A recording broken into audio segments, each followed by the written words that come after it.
infrastructure is crumbling this evening as the NintenByte Podcast continues its unprecedented rise. In cities across the globe, fans are rioting. The Pentagon has issued a statement describing the NintenByte Podcast network as a pixel-based prophecy. Some say the rise was foretold, others say it's just a really good podcast. We're talking twisted nipples, milk, and a sock puppet who doesn't talk. It's dangerous to go alone. Watch this. Welcome to the NintenByte Podcast, bitch. That's right, ladies and gentlemen, you're watching the greatest Nintendo podcast ever! Yeah! Is that a Joy-Con in your pants, or are you just happy to see us?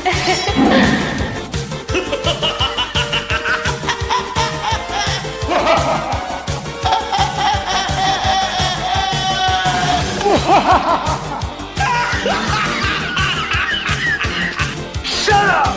Now feel the power. Everyone, do you feel that? Oh my god, I feel it! I feel it too, Gamer. What is it? It's the power of our podcast. I feel it! This is rad, NintenByte. So rad. Power.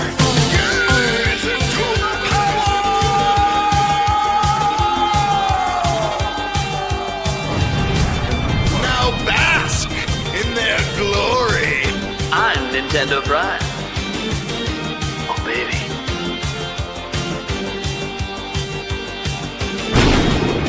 I'm Thunderstash.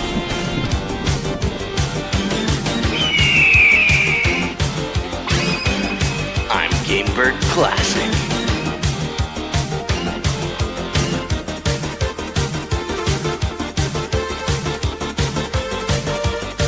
NintenByte rules. Let's rock. Hey, everybody. Welcome to the NintenByte Podcast, Season 3, Episode 48. We got a killer show for you guys today, talking about some Luigi's Mansion stuff that just came out of kind of nowhere today. Star Fox maybe being revealed this month, and our hopes and desires for all of that. We're going to be talking about the pricing wars out there. I don't know if you guys have paid a lot of attention, because in the world of Nintendo, I guess the only pricing war that happened was physical games are $10 more expensive for Nintendo or something like that. I don't know, but they did technically raise the price of Switch 1 last year. But we're going to be talking about the craziness going on with all the pricing out there and what this could mean for the future. And then, obviously, hey, we had an extra game today get delayed for Switch 2. And it's kind of becoming a pattern with some of these AAA third-party games getting delayed from their original release dates and announcements. So we're going to talk about that as well. But before we do, let's go around the room and introduce ourselves. And let's start with someone who's literally never been here before. This is the first time I've ever seen him in my entire life. Totally tubular, Jonathan. Hey, thank you very much for having me. Nice to meet you. Nice to meet everybody. Be tubular, not squarular today. You know how it goes. Simple as that. Thanks for having me on. Excited to talk some Nintendo. I just saw the Mario movie yesterday, so very fresh. You want to tell anyone like what you kind of do on YouTube since you're new around here? Yeah, I kind of just like lurk and exist, and somehow some people started finding me online. But no, there's a bit more to it than that. I'm all over YouTube. Been on YouTube since 2010. Just doing lists, reviews, rankings. If you can think of a game, I've probably played it. At this point, I've played over, I believe, 3,000 video games in my life, and I kind of have a problem, honestly. But yeah, I just love talking about all things games. Yeah, that's really what it all comes down to. If you can name any type of game, I like it. Can we swear on here? I was like, we can't. Yeah. Right? I was like, I fucks with every kind of game. Pretty much, like, there's nothing I'll say no to. All right. And then he hasn't been on in a long time. We got Sayaran on. How's it going, man? Hello, how's everyone doing? I'm Sayaran. I make silly videos online and cause trouble on Twitter. I quote tweeted Nintendo today. because they said, was it today? I think it was today, but it was like they said you coming, and I was like, that's pretty funny. That's like a and then people are like, they're like talking about 3D Mario. I was like, this is a cum joke. This is like a funny anyway. So that's that's what I do. I thought it was pretty obvious it was a cum joke. I'm like, right? I was like, how did you get like the first 3 comments were cum jokes, and I was like, oh, they have. I don't think the marketing person knew that they were. Come on, adult. Oh man, pop humor. Exactly. But yeah, hi. Welcome, man, and back again, Sky Sword, Alyssa, and is that a NintenByte sweatshirt? Oh, It is. Oh, that looks good. In the merch. Thank you. It's very soft. I know they are very. I know. I'm wearing my Milwaukee Bucks one today, but yeah, they're very soft. I was them. happy there was purple because a lot of my sweatshirts are all black. So I'm like, yeah, give me some color, and I love purple. So yeah, repping the merch today. There you go. Well, thank you so much for wearing Thank the you merch. for having me back on. No Love problem. coming on here talking with you guys. We got Gamebird Classic is here. How we doing, people? Super happy to be here. We got another killer Wednesday. I'm feeling good. My stream, I just realized, I just saw your message, Nate. My stream is broken, so I apologize to anyone who jumped onto my channel. It is Mine's not broke working. too. Yeah. What's going on? Yeah. Well, so on my end, it just says, hey, I can try to set it to go live, but it just says it doesn't exist. And then when I click view on YouTube, it literally says the stream's been deleted. So Very bizarre. I don't know if this is for mine too. Waiting. I don't know if you can like go on your end, redelete it, reset it up, and we go live. Are you live on your channel? I'm live on my channel, yeah. Because I went to my channel and I'm it live. shows Alyssa I'm not is live. Yeah. Yep. So I'm alive. I Alyssa's screwed live. it up. Sorry, guys. I think Stash or someone's live on Twitter. Honestly, I think it was sabotage by Nate. What did I do? How's it my fault? This is a very Nate move, you know? Very Nate move. Yeah. He was getting all the mutes. It's a classic. It's a classic Nader tot. Classic Nate move. I'm just Tactic. trying to get everyone who wants to super chat to come to my channel instead, right? I'm trying to hold all the money. So yeah, I guess I we got to did. drop off, right? And No, you're try to right. get back on. I actually have no idea I how think so. you guys have to set it up. Beats me. I can. You want me to remove it? I can remove your guys'. It's not working anyways. So remove it so you guys can reset it back up if it lets you. Yeah. It's up to Stash. Yeah. Yeah, okay. Let me remove these things and then see. I have no idea if it'll let you reset it up after I do it. Okay, so it's this one here. We try to remove the right ones. Not Skystar. We don't want to remove hers. We want to remove Thunderstash. She's actually live. We don't want to remove hers. Okay, so we have Skysword and Stashes. Yeah, okay. I removed you two. Your two YouTube ones. I don't know if you guys could reset it up. Sorry for technical difficulties, guys. It actually isn't. I don't know if this is anyone's fault. I have no idea. Maybe it's StreamYard. Yeah, no, I'm sure it's just a rando little glitcherino that popped in there. I'll try and add mine in a minute. But yeah, happy to be here. Super stoked to talk Nintendo every Wednesday. You guys know is a treat for me. Excitingly enough, I did my first kind of official live stream for the new weekly live streams on my channel last night. I was extremely nervous to start it, which normally I'm not nervous about. I was hoping you were live for one more half hour because I was about to send you everyone from. I know, I'm thinking about starting slightly later next time. I started at 7 yesterday, and I haven't quite locked in an exact time. I might start at 7:30 next week, and might do a 7:30 going forward. But it was a lot of fun. I was super nervous just in the fact that I love editing. I love doing all that stuff where I have full creative control before I put it out to the open. Not being accustomed to the live stuff and not knowing all the different things that could go wrong had me a bit anxious. So I was sweating the first 5 minutes. Thankfully enough, though, I also had no plan. My wife was like, "So what are you going to talk about tonight?" I was like, I froze. I was like, I actually, I didn't think about that. That's me every night. I've been so busy. I didn't even think about what I would do, which made me feel even more nervous before it started. But we had a pretty good turnout. You're starting average. I think we averaged 20, 22 people in the chat. And so there was consistent conversation. A lot of fun stuff happened. We hit a goal.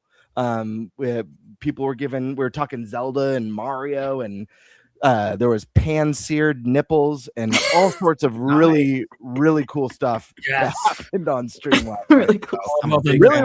Really fun. And I'll probably have questions for you, Nate. Probably for you too, Alyssa, as far as like live streaming goes, because I was like, it's now or never, and I just hit the go live button. Like, dude, that's how I figured things out over years. Is I just went live and fucked up a lot. Your starting soon screen though is baller. I literally sat there and watched it on repeat for like an hour. It was just full screen on one of my monitors.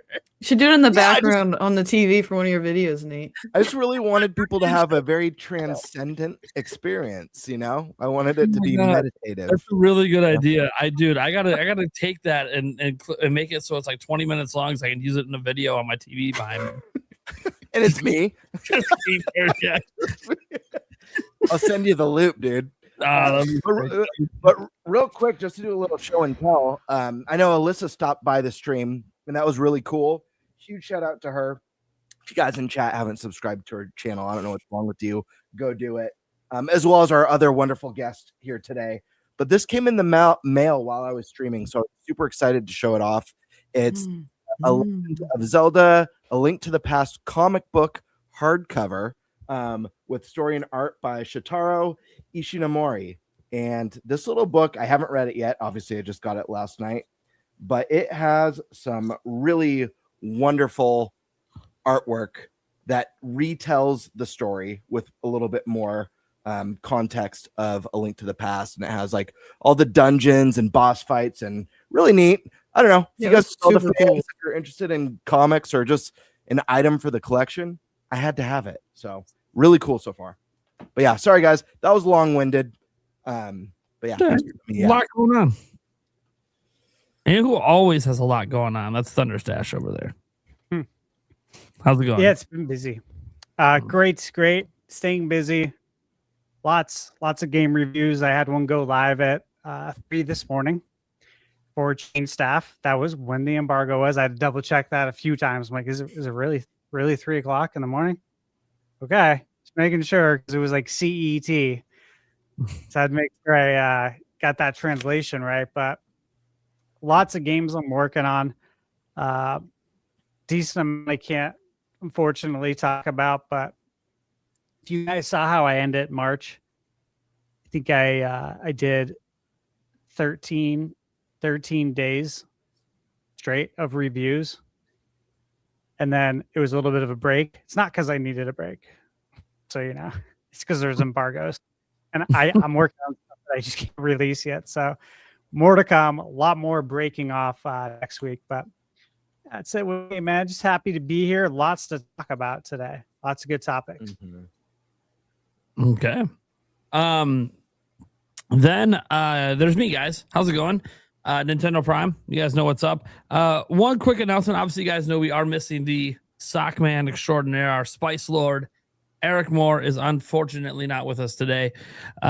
He is okay, but he is dealing with a bit of a personal crisis that he's dealing with right now. But he's fine, like health wise and all stuff. Nothing to worry about there. It's just he just needs some time. And he decided that this week was a good week. And you know what? We have 3 guests this week, so I guess it kind of works out because he was looking at it. He knew he was going to need to take a week off to deal with some stuff. And this is the one he chose because next week it's Raw Dog style. Next week it's just the core 4. So he'd be really missed next week. So yeah, so he decided he would take this week off so he could deal with some stuff. So you guys can keep him in your thoughts and prayers for the stuff him and his family are going through. That said, let's go ahead and get to our topic roulette. We got 4 juicy topics today. And guys, this is maybe the first week in podcast history, besides when I was gone, that I picked none of these topics. Literally, I didn't come up with a single topic this week. I don't, that never happens. usually I pick all the topics, or I at least pick, some of them. And then I ask the fellows for some ideas. This week, every topic was topics that they came up with, which is awesome. I love it. And that's why we have such great variety today. So let's go. Who wants to go first? We only have 3 of us. One of us has to take 2 topics. So who wants to go first? Because whoever goes first goes last. I'll go first. Okay. Which one do you want to stack? I will take, let's see. I'll take topic 3 and 4. Yeah, the ones I gave. Just right off the bat. All right, 3 and 4. So the great pricing wars, and then the Switch 2 game delay stuff. Yeah, those were stashed topics, so not surprised he's going to take those. Gamebird, which one do you want? Yeah, I'll take topic 2. Star Fox this month. There we go. And then that leaves me with Luigi's Mansion. Oh, I'm so excited for it. I really hope these rumors are true for Luigi's Mansion. By the way, the rumors aren't like that crazy, but guys, are we gonna get a Luigi's Mansion this generation? I think all of us know. Yeah, of course we're gonna get it. Why wouldn't we get more Luigi's Mansion? Oh yeah, 3 just sold 15 million. We're just not gonna make this anymore. It doesn't make any sense. Anyways, we'll get to that in a bit. So Stash, what are we gonna start with? Well, I think I just got my stream set up. Yep, it looks like it. Looks like it's up and running. Yep. Mine should be up in a moment. If it's not, let's start with the Switch 2 games. Cool. Continuing to be delayed. So this has been interesting. Obviously, the news dropped today about 007. A lot of people were sad about it. When the news first dropped, the headlines were very misleading. I don't know if you guys noticed that. But the headline that was being used and then reused everywhere was that it's delayed indefinitely, as a no end. We don't even know if it's going to come out. I saw Nintendo Everything had that headline originally. I was like, jackasses. Dude, they said summer. Bro, come on, man. What? Come on. It says it right in the tweet. It's summer. Yeah, it literally says summer. And it's coming out. Was it May 27th, right? Memorial Day weekend. So yeah, summer. I mean, a few more months and then it'll be on Switch 2. You do some extra polish. So that news drops today. However, this does join a few more games, right? And one of them being Borderlands 4. And we know Borderlands had some performance issues as well on other platforms that considerably more powerful. But then also, and I want to throw this out there because I've watched some videos when I'm at the gym, I'll listen, and people are talking about games coming out on Switch 2 soon. And I'm seeing all the channels, all the regular channels that I watch, saying that Lego Batman's coming out for Switch 2, on May 22nd. I'm just like, no, this was delayed months ago. So I hope this isn't news to anyone, because that would be bad news right now for you. But this was delayed months ago. I went to Lego Batman's website just to check, make sure this wasn't like a Mandela effect or something.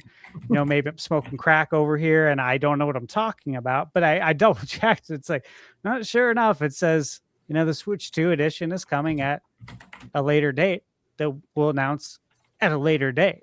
So it's extremely vague. So then you got that. Factor in the rumors that, again, I fully believe I had it on my one of my bingo cards, but about Starfield for Switch 2. Fully believe that was and possibly, very possible, still is being worked on. And then we look at one of the titles that's been out there. I've played it. Bird, you played it. Prime, you played it. Ryan, you might have played it. And Jonathan, you might have played it. But Elden Ring on Switch 2. Again, it's funny. I wrote this topic, and then maybe an hour later, I saw on X that Elden Ring for Switch 2 went up for pre-order on Amazon. No date, though. Oh, wow. Yeah. That's a whole topic in itself, the reaction to that going up for pre-order, which I think we should touch on. But that's 5 games right there. Big games. And I got to ask you guys, do you think there's any cause for concern here? Or do you feel like you know why this is happening? Curious to hear your guys' thoughts. I have my own opinions on it. I'll go last, but I'm curious to hear what you guys think. I have a thought. Yeah.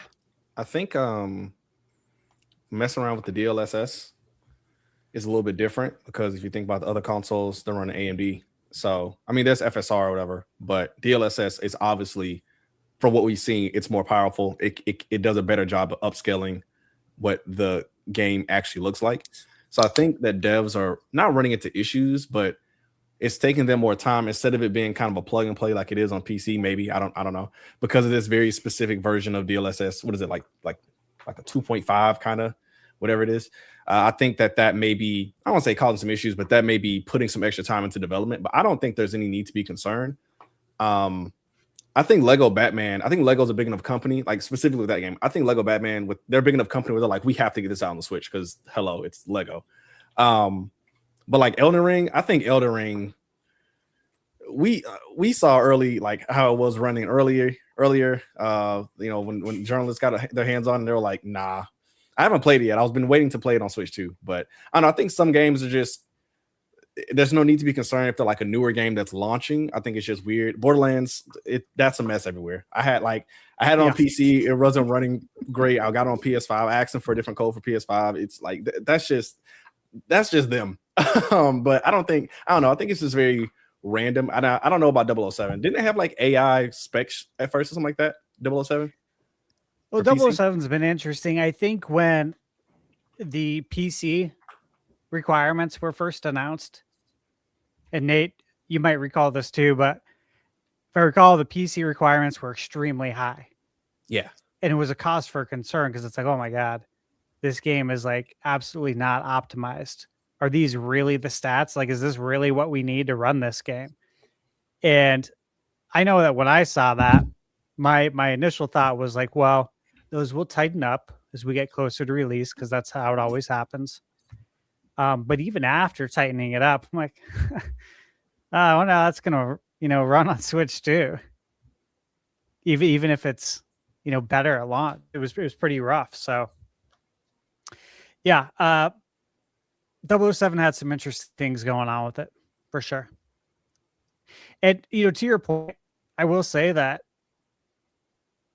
I kind of share the same sentiment as you in that, hey, look, Borderlands 4 was a mess everywhere else.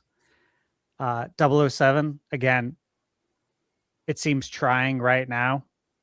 Like when they showed it on console, there was a lot of folks, I would say a lot of folks online who partake in the console war BS that weren't even happy with how it was looking on PlayStation and Xbox.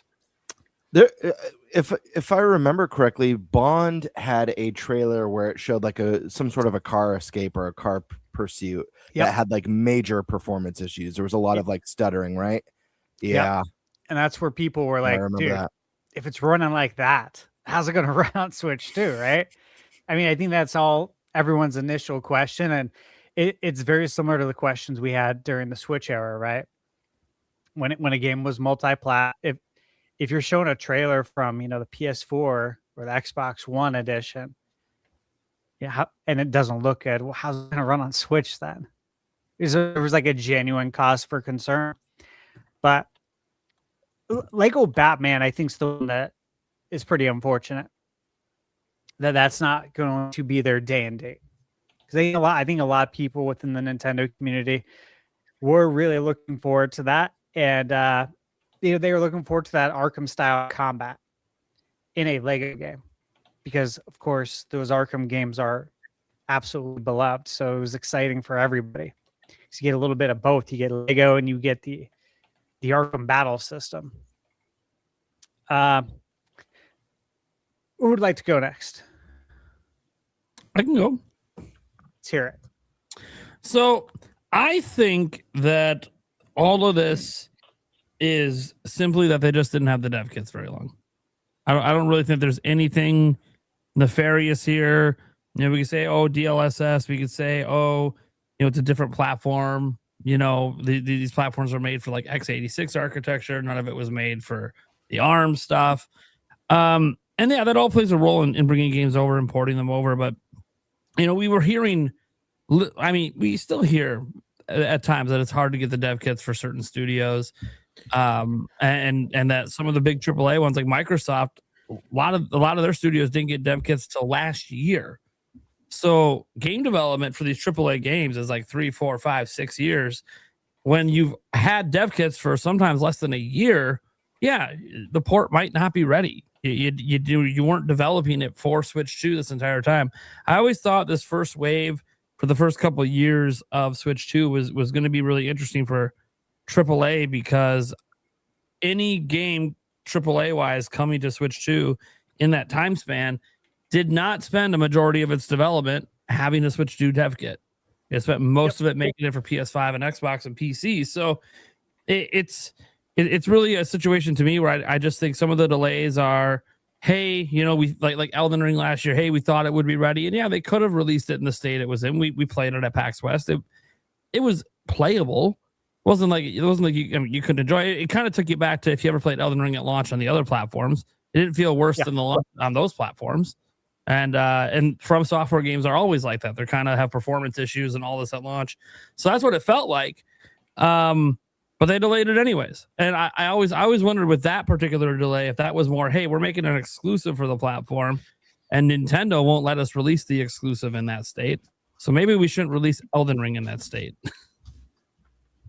Reputation setting on the Nintendo platform to expect our games to actually run well. So that's something I had in the back of my mind just because they are working on an exclusive. But for all the rest of them, like Borderlands, that just had a lot of individual issues just on every platform. So forget about Switch 2. That game was a bad launch. And then you look at other stuff now, like the 007 one. This one really disappoints me. It's one of the first games that are third-party wise announced for Switch 2. They've shown it several times. We've seen a bunch of even Switch 2 footage shown off on Nintendo's YouTube channel. Really felt like this one was coming along great. This development team already brought Hitman over, so they seemingly got that ported over pretty quick. So it kind of felt like, well, then they shouldn't have a problem getting this ported over day and date. And technically, this was already been delayed. This was supposed to release earlier, and they already delayed it for it to be the May release. And now they're delaying just the Switch 2 version to be a few months later. I just think all of it's just they didn't have the dev kits very long. I think the second wave of AAA games that comes in year 3, 4, and 5, that's where they will have had dev kits for a majority of development. And at that point, there's no excuse to not be day and date. If we continue to see this in, 2027, 2028, 2029, we continue to not be day and date with a majority of AAA. At that point, that's an intentional decision to deprioritize the platform. And that would suck, especially since Xbox is not exactly doing well for itself. So it feels like the viable platforms are Switch 2, PlayStation, and PC. And if you're making a multi-plat, you probably should just be on all of them. And they will be, we are, but not day and date. That influences people's decision making. I know people right now that were planning to get First Light, and now that it's delayed, I saw several comments today. Now that it's been delayed, they're like, well, by the time that comes out now, I'm going to have all these Nintendo games coming out, and I might not care to play it then. In May would have been great. I didn't care about Yoshi. I would have played this. And now they're just not going to buy it. So, because that's the thing on Nintendo platform, unlike the others, is, when you release in a month with a major Nintendo game, most people are only buying one game. They're going to buy the Nintendo one. So, it would actually behoove them to get it out before Nintendo gets, say, Star Fox out or Fire Emblem out and stuff like that. So, I think it's going to hurt sales for that particular delay. So, I think it's just dev kits. I think they just didn't have it long enough, and I'm hoping that maybe it's Hopium that has that to be the case, because the other explanation to me is just they're still not taking Nintendo's platform as seriously as PlayStation, so we're deprioritized.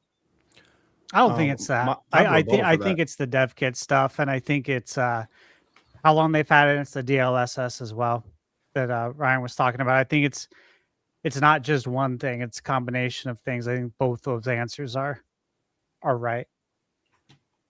My rebuttal is Chilling by the Fire. I don't know, man. I don't know if you've seen that game, but they got a dev kit. They got a Switch 2 dev kit. So they made it exclusive though. So that's probably how they got that dev kit. Because we talked about that game because everyone was like, why is it in this direct? It's like because they're taking advantage of all the Switch 2. They did everything Nintendo wanted you to do to get a dev kit. exclusive. They and checked everything on the list.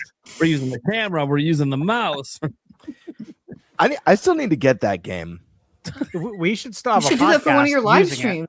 Build Yeah. by the Well, fire. here's the thing: is so ATB is a friend of mine, and when that game got revealed, ATB hit me up in my DMs, and he was like, "Yo, Gamebird, how would you feel about doing a Chillin' by the Fire review of Donkey Kong Bonanza?" We never got our schedules to line up to do it, but I was like, "Man, what a great idea to just use that IP to do campfire reviews." I do think a podcast episode on that game would be hilarious and awesome. We're just freaking roasted marshmallows and chilling by the fire. It is It the core should four probably next week. be. Are we relying on game chat for our audio? Because after all, we're chilling by the Hell fire. yeah. You gotta use game chat in the game. Chilling by the fireworks. Yep. We Get should some probably nice do it. ambient sounds. Do it for the podcast leading into Fire Emblem. It would only be right. There you Hit go. the would theme, feel man. right. You know, Fire That Emblem. would feel right. There you Yeah, go. by the way, I apologize for the audio really sucks on that episode. I will attempt to hook up my nice mic to my Switch, but I don't think it's going to play nice. It's got to be USB in, and there's ways to convert it, but yeah. Okay, cool. I swear, by the way, if we do this for real and we're doing the chilling by the fire and we're using that in the stream, we better not be using the microphones that are on the Switch too. We all better be having some sort of headset plugged into the Switch too. Yeah. I don't even care. It's gonna sound like shit. I don't have a good headset that works. Like, it's never gonna sound this good. It's gonna. It's gonna. Take me back to the Xbox days playing Call of Duty, having little kids yell at me. We need to get that Xbox headset, remember? Yeah, I want those 360 McDonald's headsets that they used to give out where I was like, I swear, when I was like working in the drive-through, it sounded about as bad as the Xbox 360 mics. And there's just so many horrible things being said in Modern Warfare 2. Old Modern Warfare 2. Someone tells me we should probably test this before we just decide to do it. No, we're doing it live. Only one Yeah. only one test. It doesn't work. I think you gotta keep it raw and organic for the audience. Yeah, so I Well, just it's go, meant to "Hi, be guys. done." Look, I see you. Now you're not going to see me on this camera because you're going to see me on the Switch 2 camera. Flip over, chilling by the fire. Here's the whole gang. It would be even better if we brought our switches outside Oh, You know? we all had our under home the bonfire. stars. Dude, have a bonfire with the camera pointed at the bottom. It did. No, I'm I going to tell could you do what, that. I think the Switch 2 camera, the one that Nintendo released, I'm not so sure it works well in low light. We all look like Andros.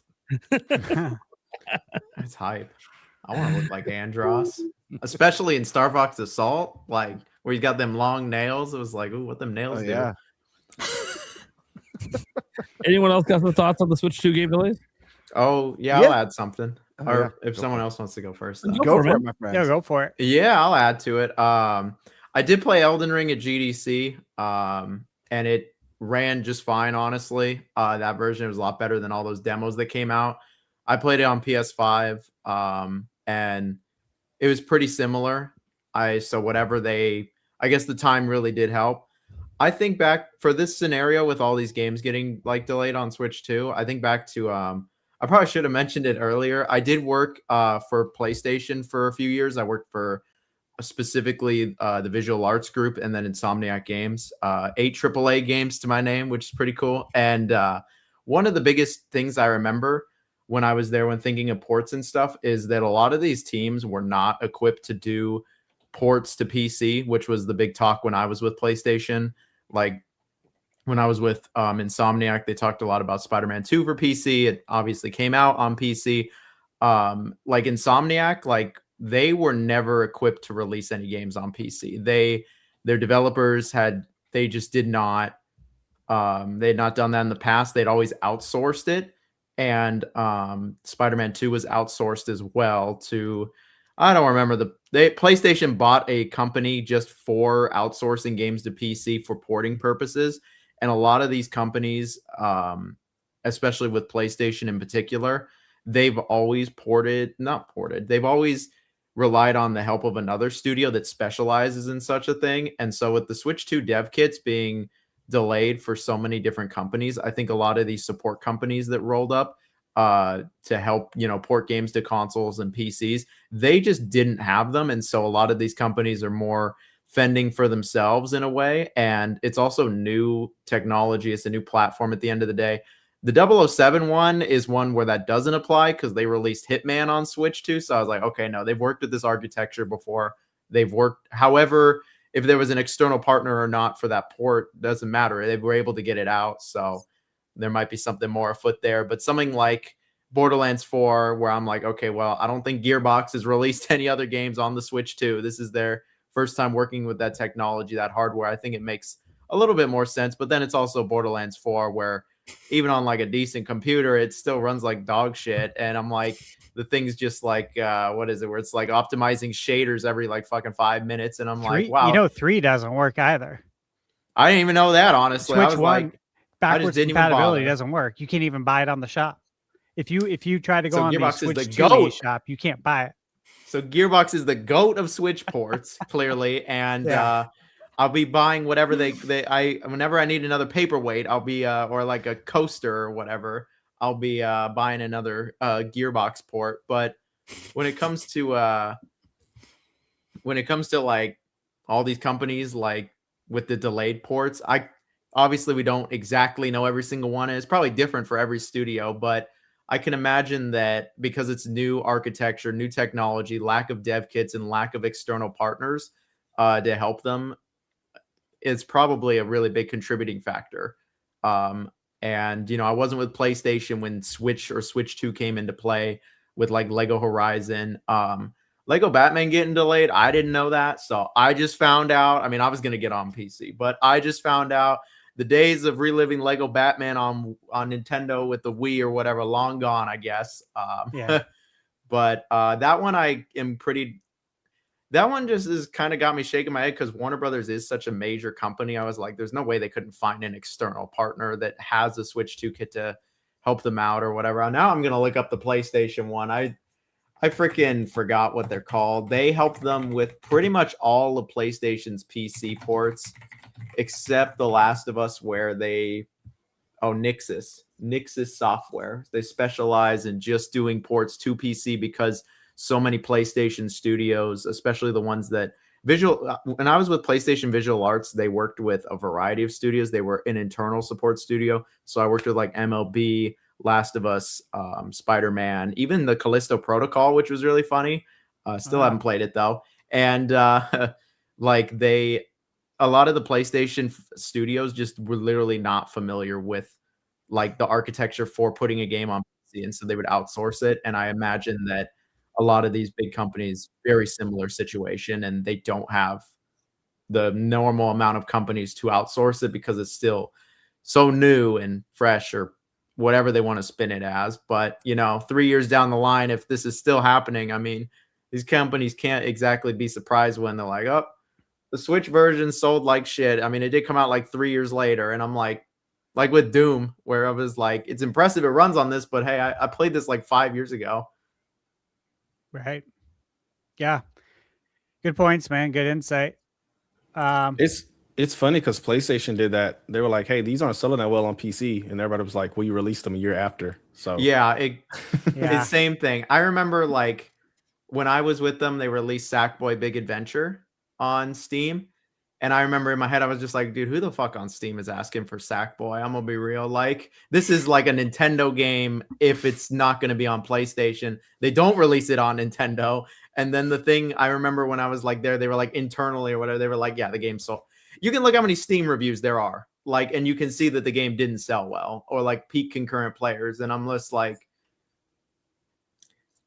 if they put like Gran Turismo or something to it, something that the PC market liked, I think it would have been a different story. But when your game comes hella late, it's They had some issues too with their ports, right? I remember. Was it The Last of Us? So The Last of Us was a funny one. It was not by Nixus. For whatever, Nixus was like held up in their timeline.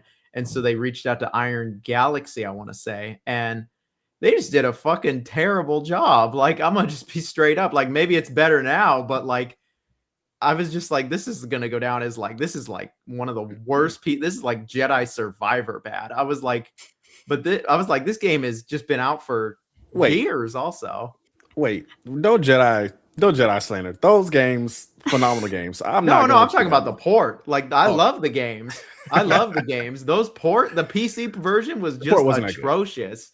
I was like, I just gave up and said I'm gonna just get on PS5. I was like, this sucks. Jonathan, you play a lot on PC, right? Mostly, yeah. Yeah, you mostly play, and so I think for a lot of us, like Nate plays PC. I play PC, so I can review games, earlier. Yeah. Especially when they come to PC first and consoles later. Like, I use it as a utility, but not as obviously my main. I think for a lot of us, we're not playing like those PC ports, like you mentioned, like Jedi Survivor. I'm not playing that on PC. I'm playing that on PS5. So no, exactly. To hear you say that it's crappy port, like, that's news to me because I'm not even paying attention. I have no interest in that. So it is interesting. It's a long run say that in PC gaming that consoles have been favorited for game development, and the PC port of the AAA console games are always like trash. Now it's gotten better over the years. It's not always trash anymore, but it's still pretty frequent. I literally, because of how bad it was, I stopped buying anything that comes out on console on PC. I stopped buying it on PC. I'll just buy it on console, and then for PC, I'll stick with my RTSs and stuff that's like exclusive to PC. Nothing I love more than spending $3,500 on this super ultra fucking PC that can run a NASA space launch, but then the moment you download a AAA game, the thing just doesn't want to work at all. And I'm like, right? Okay, well, I should have just got the $600 console or whatever. I was like, bro, like, how much do you want me to again? Yeah, we'll talk about that in the next topic, actually. It's not like they don't know. It's not like the developers don't know. I remember like going into the office plenty of times, whether it was in Burbank or in the San Diego studio, and like the game is choppy as fuck, like on their machines, on their super rigs. And I'm like, they know, trust me, they know it runs like shit. And like the publishers know that it is not in a good state, but it's just, ROI sometimes is more important than anything else. We'll take our money, the PC community will just mod it till it works. Pretty much. That's a lot of their thing. They're like, the fans will fix it. They're gonna fucking crack it and take it anyway. And I'm like, I mean, yeah, I remember Spider-Man 2. I want to say it was cracked in like 2 hours or something. It was like some record thing. And the funny thing is, if they know it's going to be cracked, then just why are you putting all like Denuvo and all this other shit on the PC versions? It's like, dude, they're going to crack it anyways. You're just hurting your real customers.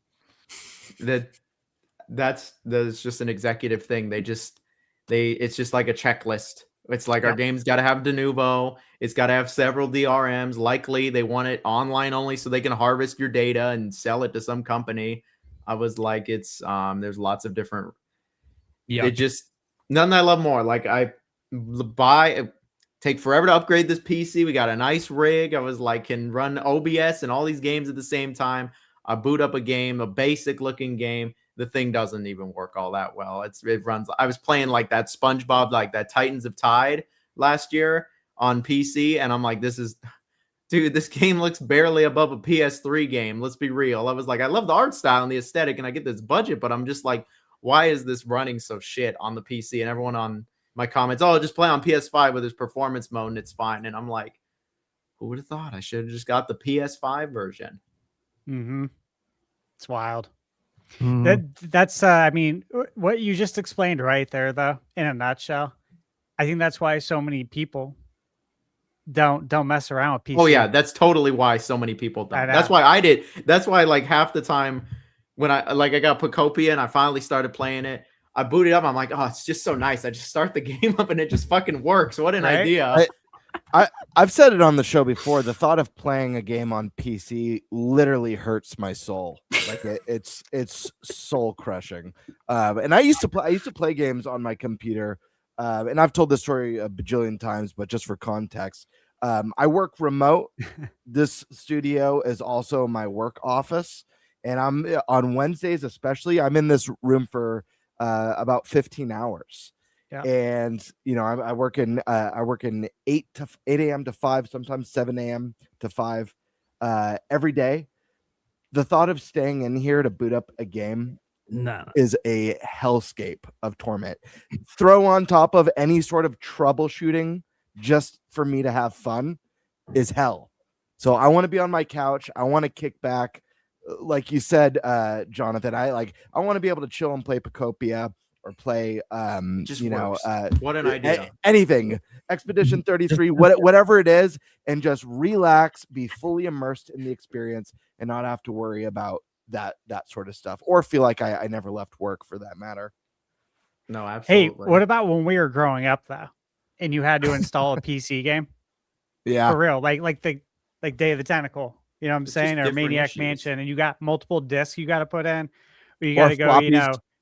What was it, C-colon or D-colon / whatever, go into DOS. Yeah.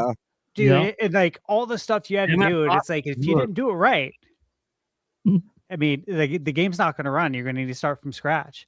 And then you may keep doing it, especially when you're a kid, over and over. And you think you're doing it wrong. But come to find out you're not doing it wrong. Your PC just can't run it. But you would never know.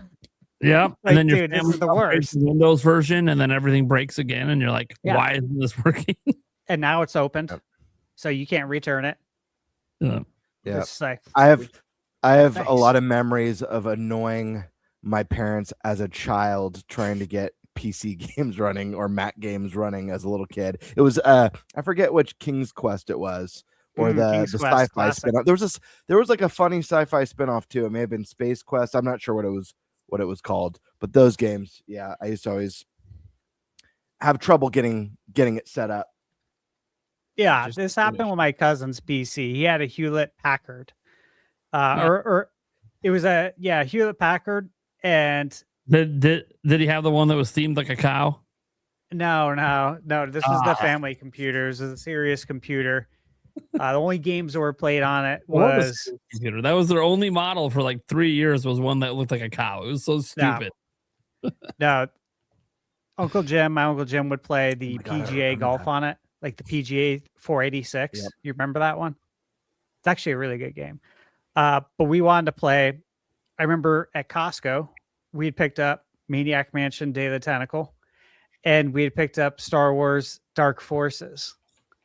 And that was a prime example of a game that we kept trying to install, only to find out, oh, this new computer that you got, it can't even run it.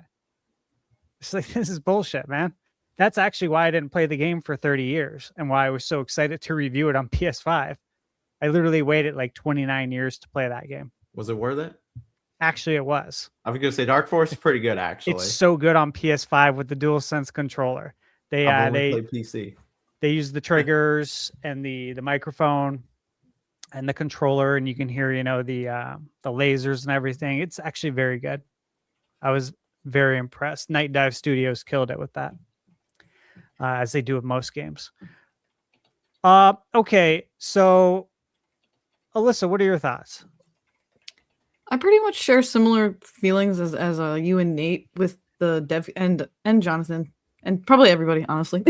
I really think it does just come down to either studios not having the dev kits, not being familiar with the hardware and the DLSS and the optimization. I'm not really concerned about it. It does always suck though to see games on Nintendo get delayed, especially if you only play on Nintendo, because you see everybody on all the other consoles enjoying this game that you were excited for and you don't get to play it. So that is really unfortunate. I feel like the Switch 2 can definitely run these games and they're definitely capable of it. Capcom must have prime example. They're crunching out 3 games this year, at least that I can think of off the top of my head already, day and date. And so I feel like they most likely had dev kits. The FromSoft situation is a little weird though with Duskbloods and then Elden Ring, but I guess Duskbloods is being from the ground up built for Switch 2, so that kind of makes sense, but it's also a little weird that they're taking so long. I really think it just comes down to the optimization. I bet you Elden Ring's being done by an outside studio. Oh, really? Okay. Yeah. We just don't know because it hasn't released yet to see, but yeah. Well, we should have asked them at PAX West. We had an opportunity today. Because I know me, Gamebird, and Eric, when Stash was busy sneaking into Nintendo's booth, we actually were talking to somebody from software, and we never thought to ask if they were internally porting it, or It's true. I'm sure they would have just told Yeah. us. You know, I always forget that the people that like the original company doesn't necessarily also make the ports. I always forget about that. Yeah. I'm not like super into the tech and all like the behind the scenes. I'm getting a little bit better, but It'll be interesting to see how that plays out, though, because like Elden Ring is a port, obviously using DLSS, and Dustblood's built from the ground up, able to use DLSS if it obviously wants to, probably will.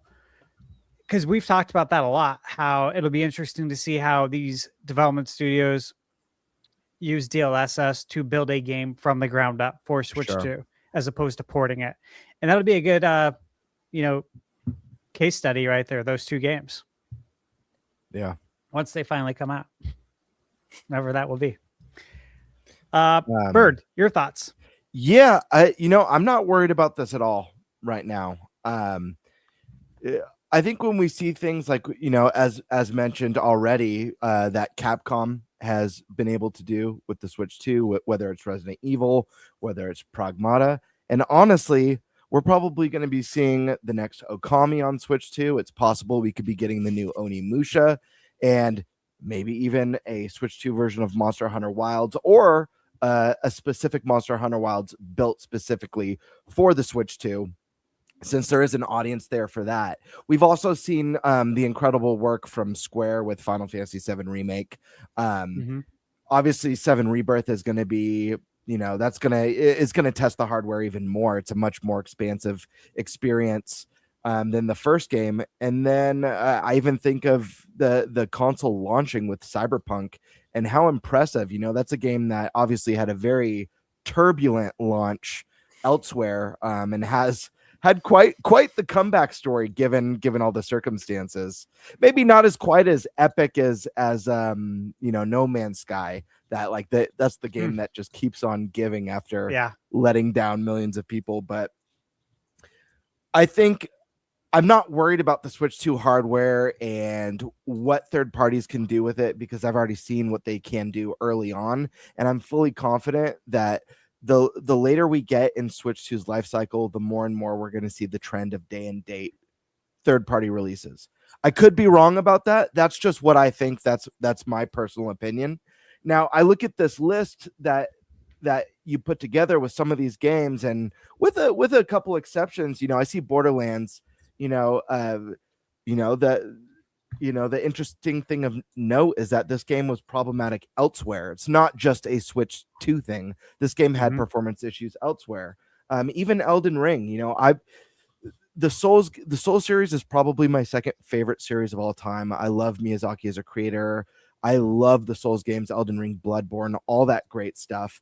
And just from a game design standpoint and a lore and world building standpoint, and artistic stylized standpoint, all S tier in my opinion. I don't think performance is the thing that, at least at launch, FromSoft games are specifically known for, at least with the Souls. Like Elden Ring didn't launch elsewhere running fantastic, and I think we were all in agreement when we went hands-on at PAX West with Elden Ring that, to me, it felt pretty damn close to how I remembered it on PlayStation. Yeah, when the game it was launched. blown out of proportion.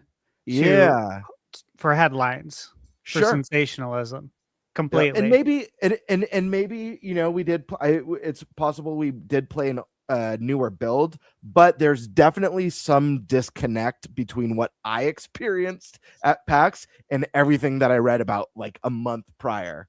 That being said, the one here that's kind of the outlier for me that kind of bums me out a little bit, and I'd be interested to know the why. And Jonathan may have actually nailed it already, and that's Lego Batman. This is a game I'm very excited about. This game looks awesome.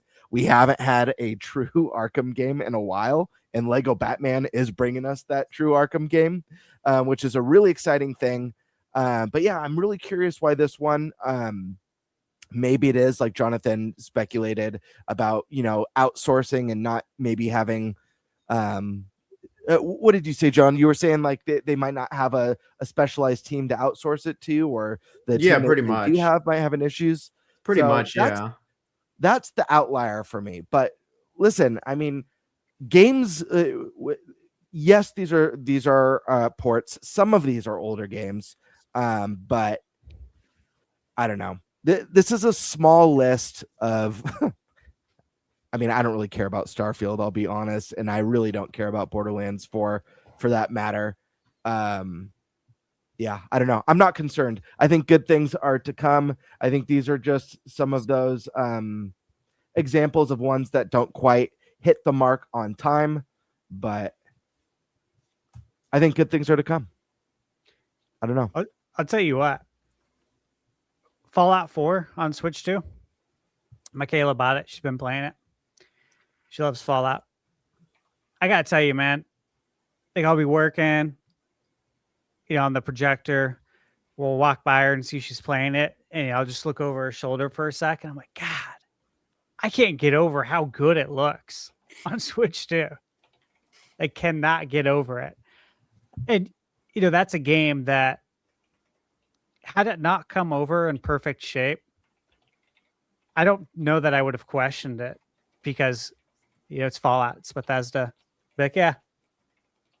But the fact that it's performing so well on Switch 2, that's just another game that kind of gives me hope, right? Kind of builds up that confidence, like the Resident Evil Requiem and how well that performs on Switch 2.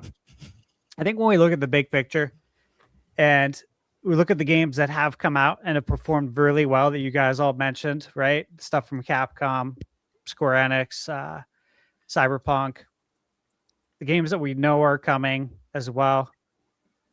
And you just kind of take that all in, and then you look at these games, right?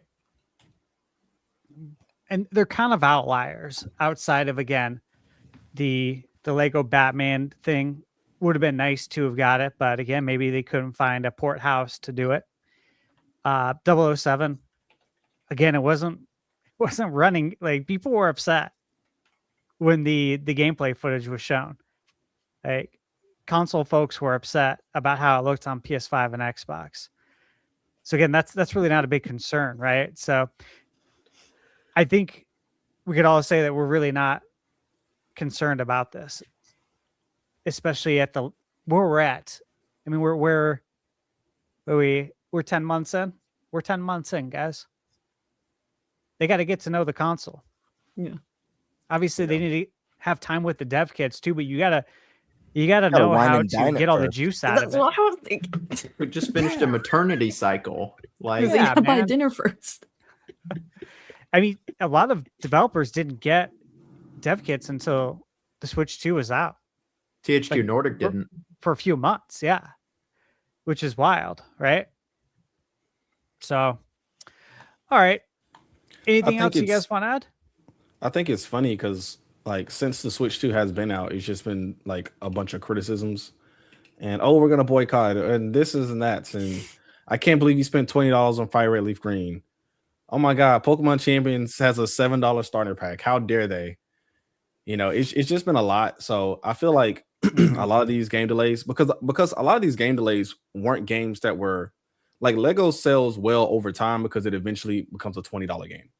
Like, I want to play it because I like this particular Lego Batman and how this particular one looks. But that wasn't gonna be this, it's 10 million sales in the first weekend. It's not gonna be one of those games. Maybe 007 would have hit like 1-2 million in the first weekend. But again, like, there's hype around these games. But one, I think the target audience wasn't really Switch anyway. And two, these aren't like, they're like great games, but they're not like. Now, if internally we heard about a 3D Mario getting delayed because they couldn't figure out how to get it to run on Switch 2, I think that's a headline. But yeah, that would be very concerning for sure. But yeah, this to me isn't concerning at all.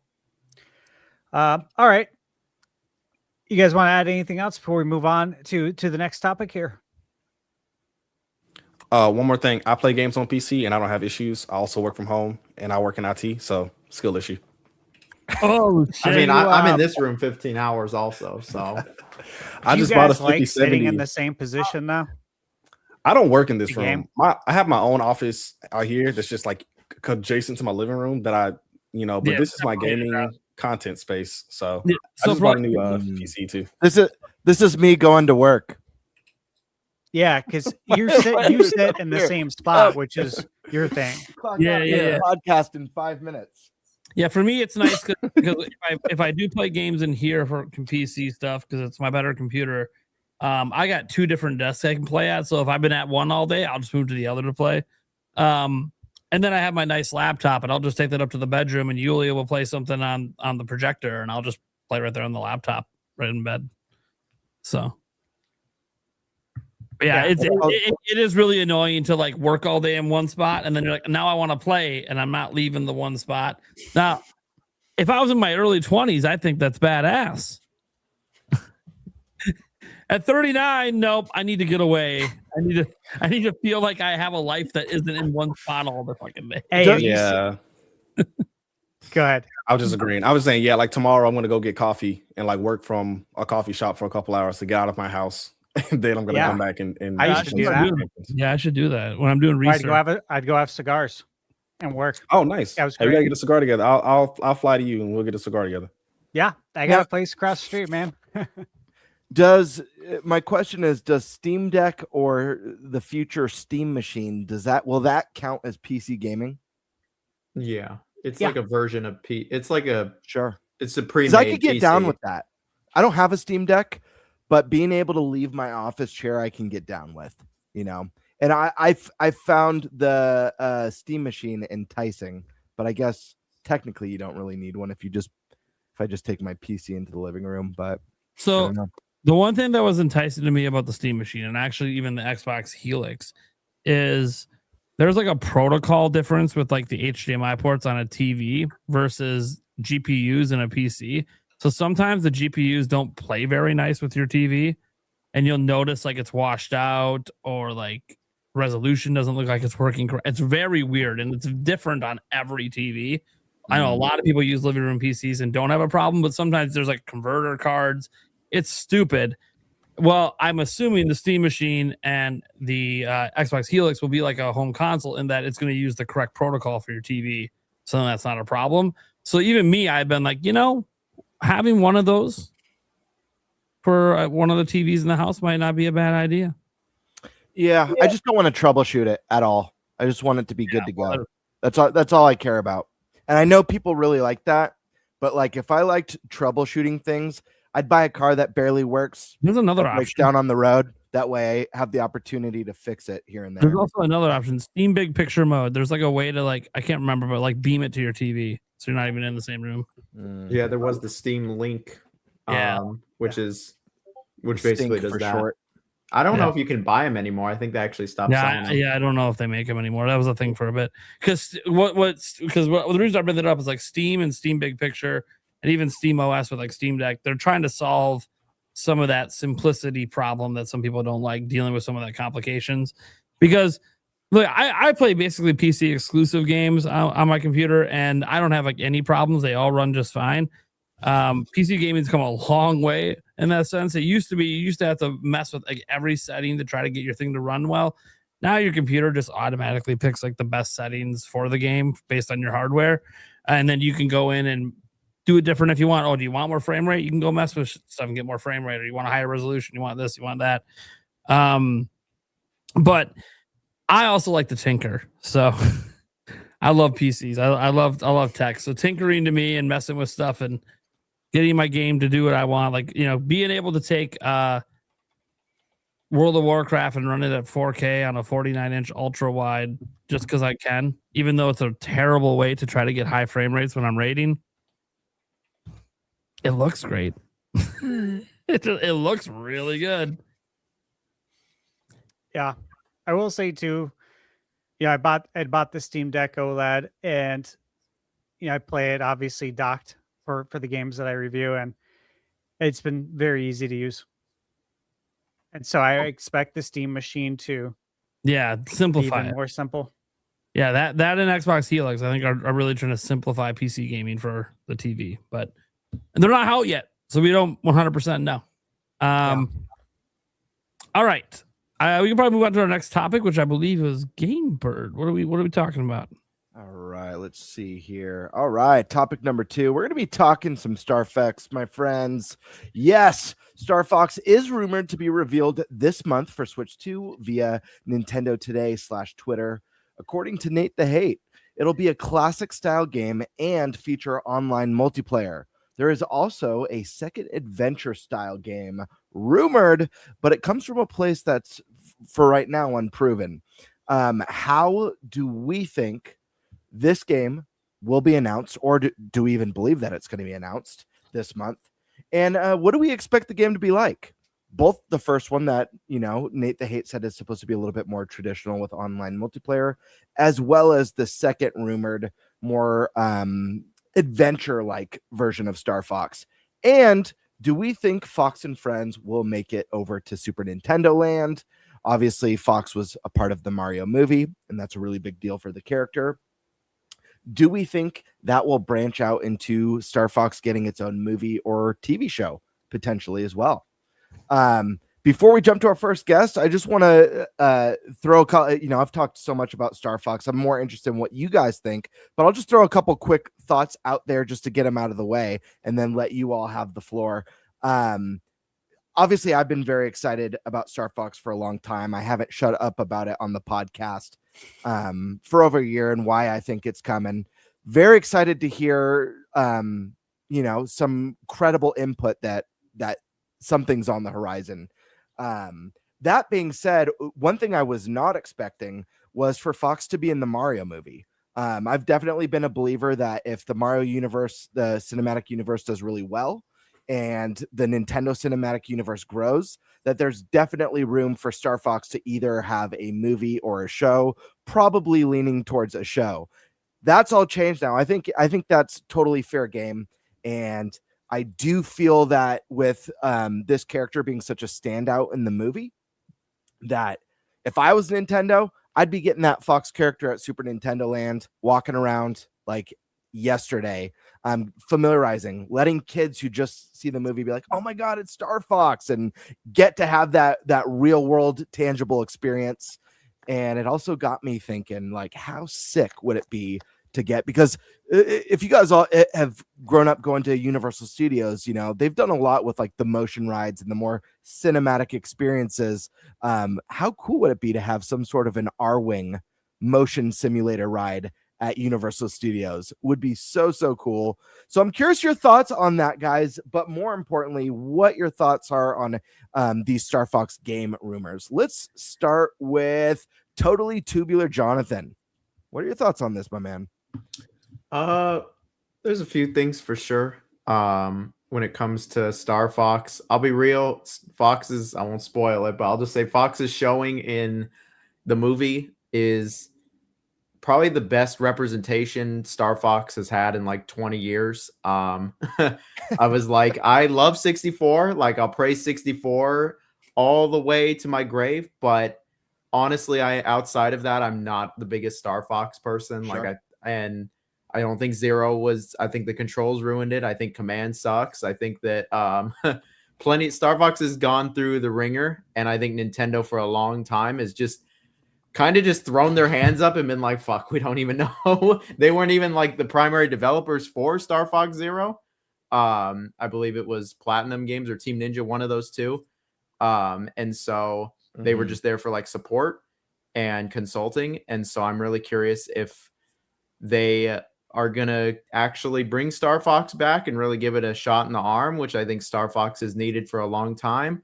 Usually when the words corporate synergy show up in a creative field, that's not good, but there's a lot of corporate synergy between having Fox have such a prevalent role in the movie and how everything goes in that. And then, it would make sense to have something Star Fox related on the horizon. Mm-hmm. I could be a negative Nancy and just be like, It says Nate the Hate said traditional game. I'm gonna be real. This is just another Star Fox 64 remake. They're just bringing 64 Don't back. say that. Like Do not say that is the please. lowest hanging fruit. Is that it's just another 64.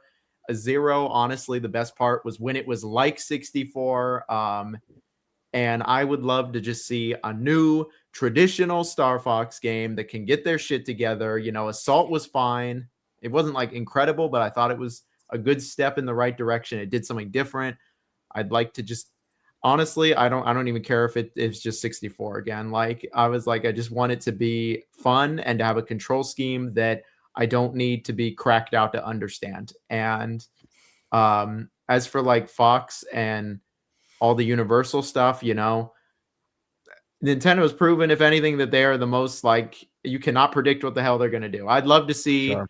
I mean, I was just at Universal yesterday because I live over there, but I was at the Mario Land before the Mario ride, and you know, I'd love to see Fox, and I'd love to see all of Nintendo there. Nobody even brings it up. There actually are a bunch of Pikmin in the park. Zelda's in the park as well. I don't see how it's unrealistic to have something Star Fox in the park at all. Even if it's a small little cameo, I would enjoy seeing that. I do love like the characters of Star Fox, but I don't think it's much of a stretch to say that a majority of people playing Nintendo consoles today see someone like Fox in the movie and they go, look, it's the Smash Brothers character. Sure. Like before even Star Fox at this point. I mean, right. Like that's just. But reality. I 100% agree with you, Jonathan. But I do think, given the reception of this character and how well he was, I mean, I think Glenn Powell did a stand-up job as Fox. You know, I got to see the movie twice. I saw it once before we talked about it on the podcast, just myself, and then I got to see it a second time with my family. And both of those times, like hearing, you know, because there are a lot of families going to see this movie, hearing kids like laughing and getting excited for Star Fox, a character they're seeing for the first time, I think gives like it's the momentum for the character that the series needs. But will Nintendo capitalize on the momentum to be like, oh, this is like the prime opportunity to create a fan base? So I think they will. I think Nintendo is very good at recapturing like and retaining a lot of their momentum. I think lowest hanging fruit, like worst case scenario for this new Star Fox game, because I think something will come. There's just too. It'd be a bad business decision, in my opinion, to not have anything. Sure. I think worst case scenario, it's a port of 0 or it's another version of 64. Best case scenario, it's a brand new game that has no ties to anything. And it is truly something actually brand new to like Star Fox as a whole. And I just had another idea about Star Fox and I just completely fucking lost it. Oh, I remember now. Nothing will be worse.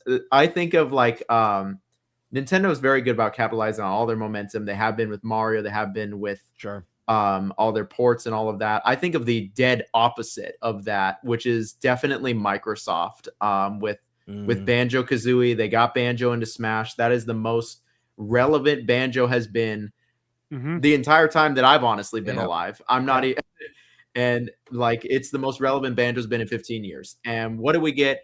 No new games, no new remakes, not even a remaster. They put it on Switch Online. And I'm just like, the remaster would have been this. The release. Unfortunately, as a diehard Banjo fan, it's like possibly my favorite 3D platformer of all time. I just love that. I love that game so much. I feel like the sad reality is if we did get something after Banjo and Smash, it would have been a nuts and bolts remaster. Yeah, that's like the worst thing that nobody wants is like we ported it to the Xbox. And then they do the super tone deaf corporate thing where it sells like ass and they go, well, I guess people just don't care about Banjo anymore. Yeah, I think there's going to be another one. As for this adventure game, I'm going to just give that a nice grain of salt. I remember when I got Adventure when I was a kid and I went, oh man, I love 64. And I went, what the fuck is this? This sucks. I was like, this is nothing like 64 at all. I got rid of it. I remember I was just so unhappy with it not being like 64. But I'm going to just give that a grain of salt. I would love to see Star Fox come back and genuinely be good. I think something good that isn't 64, but We'll have to wait I and agree see. there. Awesome. And then lastly for you, Jonathan, last part of it, what about Star Fox and Friends getting their own movie or a possible show?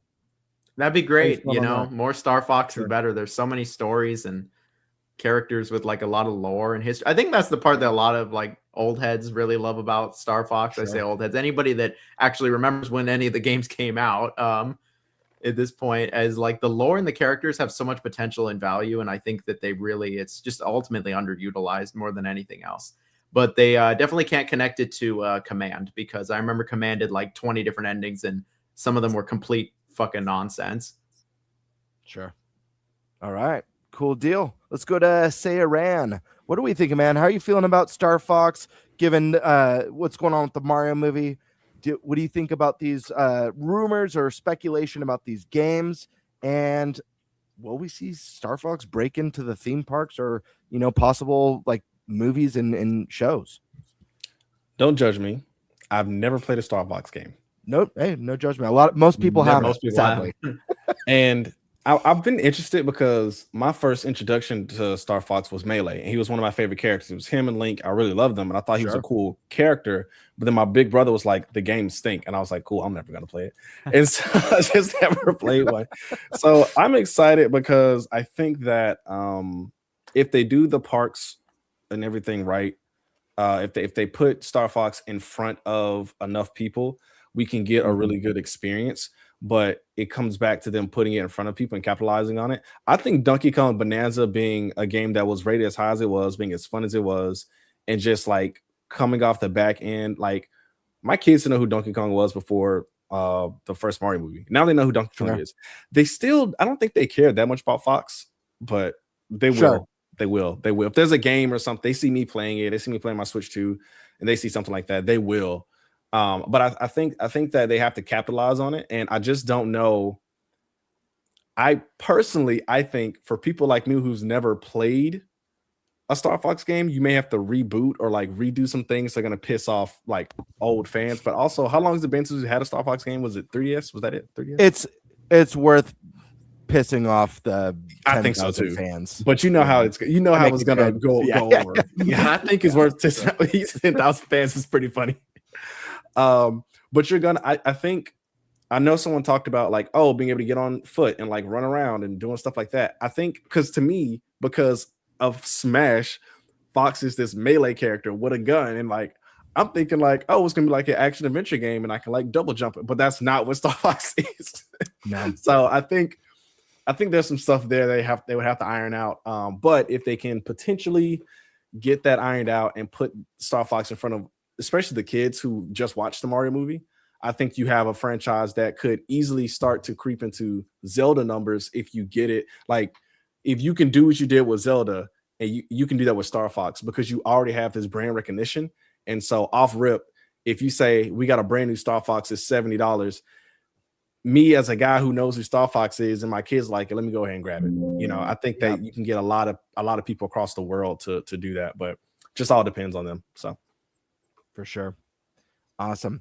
Yeah, that's why I say like I feel like they should have had that Star Fox actor, like the person in the full Star Fox costume walking around that park right at launch week, just because people are going to see that movie, kids are going to see that movie, and they're going to want to go to that park, and then they're going to see that character they just saw in the movie, and they're going to get excited, and that's like then it's it builds that curiosity into these new characters. Alyssa, what are your thoughts on this one? Star Fox, new game. We got a couple game rumors here, one from Nate the Hate, one from, a less credible source, as well as thoughts on Star Fox potentially landing at the Nintendo theme park and the potential for Star Fox to take flight once again in its own film or TV show. So don't feel bad, Sayaran. I'm in the same boat as you. I did try Star Fox 64 though. I played like the first level and I wasn't really too into it. I just think that like on rails gameplay isn't really for me. So the rumored game for next year with the adventure kind of elements, that sounds a little more interesting to me. If this one that's supposedly coming out this year has more than just the on rails, that also interests me. I just think that there's not enough variety to really keep me personally interested. I do really like the characters, and I'm also like I was introduced to them through Smash Bros.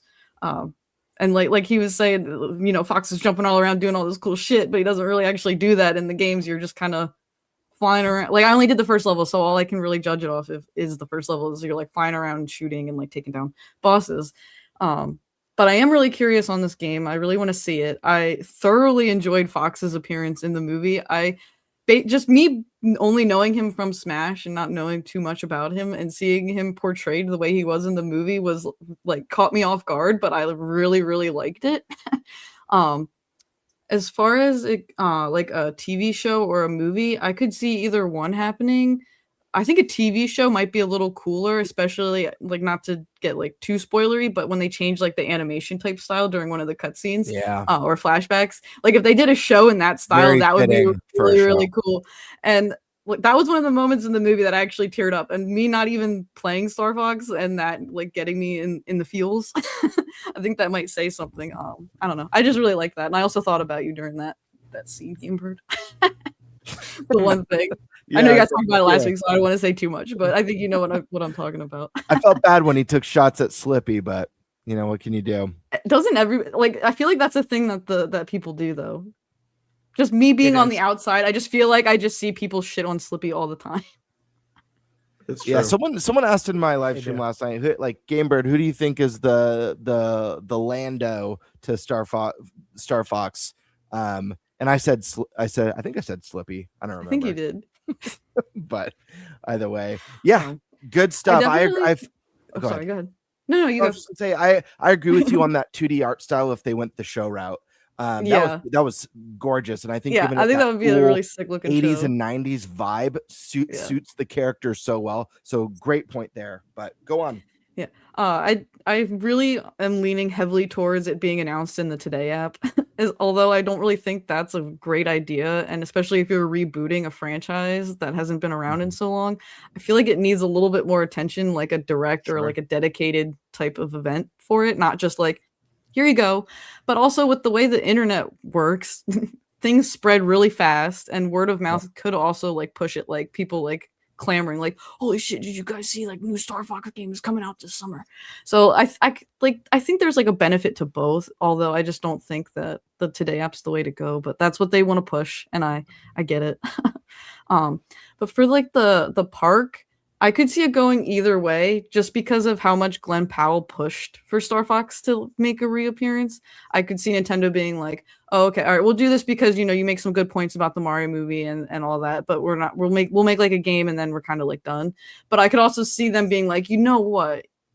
You're onto something, Glenn Powell. And, you know, maybe we will start bringing a whole bunch of Star Fox into like the parks and our market. I personally think that motion R-Wing ride would be a mega hit. It wouldn't even matter, like the theme. I just think it's like that. It just works so well with Universal Studios theme, and you make an event out of it. Have Glenn Powell show up for the opening event of the new Star Fox ride in the Star Fox vest and jacket and boots. Yeah, that would be cool. Have him be I'm sure the he'd first love to do person it too. ride it. You know, have like the red carpet and have the ribbon that they cut to unveil it. Make a whole spectacle out of it. But yeah. All right. Let's go on over to Thunderstash. Wait, can I say one more thing? Yeah, absolutely. I actually didn't think that Fox was going to have that much personality. So that was really interesting too, is when I was watching the movie, I was like, oh, like, yeah, I'm used to him having a personality, but it's like the cool guy, you know, it's I do the cool Smash stuff. So I think they also did a good job of making sure that he matched the tone of the movie and making sure that he was a character that people could like he was likable. So I think that was important too. I think they did a good job with that. Hell yeah. Yeah, I agree. Stash Man, bring the thunder. All right, what's the first question? Your thoughts on Star Fox? We've got two games rumored, one from a credible source, Nate the Hate, one from a less credible source. That's more adventure style. Do you believe that one or both of these are coming? How do you expect to see them? And then you could dive into the theme park and the movies or show. Yep. So yes, I do 100% believe Star Fox is coming. I don't have any doubts whatsoever. You need to strike while the iron is hot. It's burning hot right now. People are asking about him. People want to know, who is this guy? Who is this Fox? I liked him in the movie. The kids want to know. There's adults too. Let's be real. There's adults who don't know, right? I mean, you guys haven't played it. You know who he is because obviously you play video games, but there's folks who don't know who Fox is. There's probably folks who play video games on other platforms that aren't familiar. Yeah, I was looking at it earlier and I was looking up the sales history for Star Fox because to me, my mind says Star Fox peaked in 1997, right? Star Fox 64 packaged in with the Rumble Pack. To me, that's where it peaked. Just like Yoshi's Island. Yoshi peaked in 1995 on Super Nintendo. It hasn't gotten better since then. And so I was looking, Star Fox on SNES sold 2.99 million. It's pretty damn good. But again, that was like the future on display. When Star Fox came out in 93, that was like absolutely massive to see that kind of graphics on, 16-bit console. Obviously Star Fox 64, so that sold 4 million. Star Fox Adventure is 1.82. And then from there, guys, it's a steady downward trend. So listen to this. Again, Star Fox 64, 4 million. Adventures, 1.8. Star Fox Assault, 1 million. Star Fox Command, 456,000. Star Fox 64 3D went up because, again, this is Star Fox 64. It's peak, but now it's on the 3DS, 1.07 million. And then Star Fox Zero was absolute lowest at 442,000. Not even 500,000. Now, granted, that's on Wii U. Okay. But if you look at that, right, this is 1997 to where we're at today. So we're almost 30 years. Hard to believe we're talking about 30 years here. The two best-selling ones, though, in the last 30 years is Star Fox 64 and Star Fox Adventures. So naturally, wouldn't it make sense if you're going to bring back Star Fox to get a classic style Star Fox game and an adventure style Star Fox game? The two best-selling Star Fox formulas. I mean, this is just very basic ass logic, right? That would make the most sense. And so to me, this is really a no-brainer. Yes. Why wouldn't they?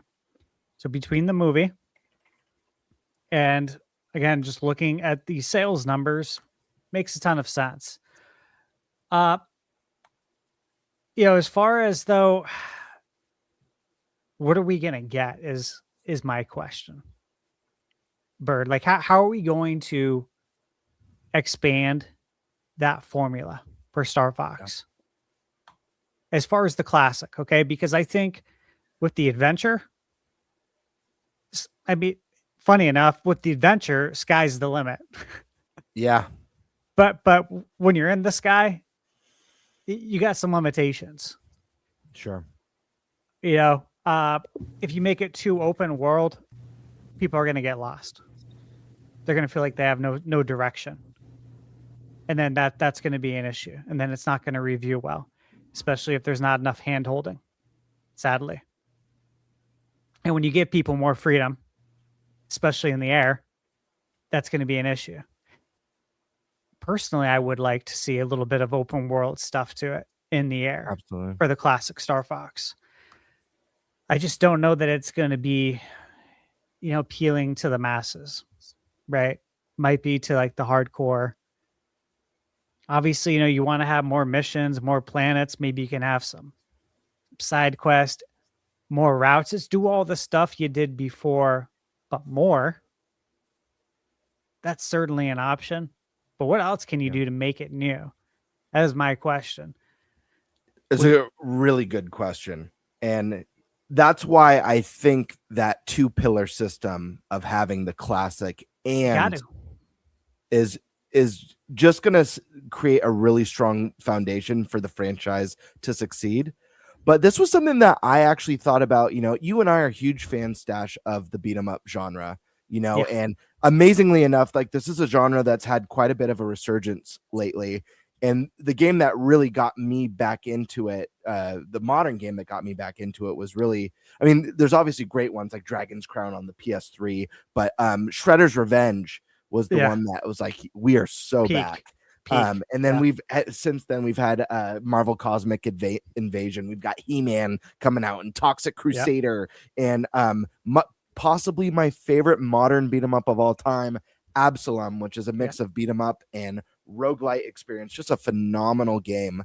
And you know, this is a genre that was kind of dead, that made you ask, like, who would pay, you know, like who's interested in this? And these games have had some really nice success. So I think there's a way. Nintendo's going to need to figure that out for the classic Star Fox, but it does need more. At the very least, there needs to be more than just the 64 package. Yeah, I agree. Like, I really don't want a remake of 64. I really don't. No. And I just feel like there's just so much you could do. You know, I look at a game I reviewed on the channel. Again, this is an indie game, but First Squadron Phoenix. It's a good one. That's a good one. Oh, yeah. I really enjoyed it, man. And they did things in that game that I thought, you know, this is a great, like, modern gameplay hook to put into a rail shooter, to where, you know, you're upgrading your ship at the end of every level. You're buying upgrades. You're putting add-ons to your ship. So you're not getting upgrades like within the level, like you would with Star Fox 64. You know, you're not finding bombs, you know, to add to your arsenal. You're actually adding weapons and different things to your R-Wing is what I'd like to see. Like, that's just one option. And of course, when it comes to like the different routes, you know, there should be different missions within levels as well. Yeah. And depending on if you do the mission, it might take you here.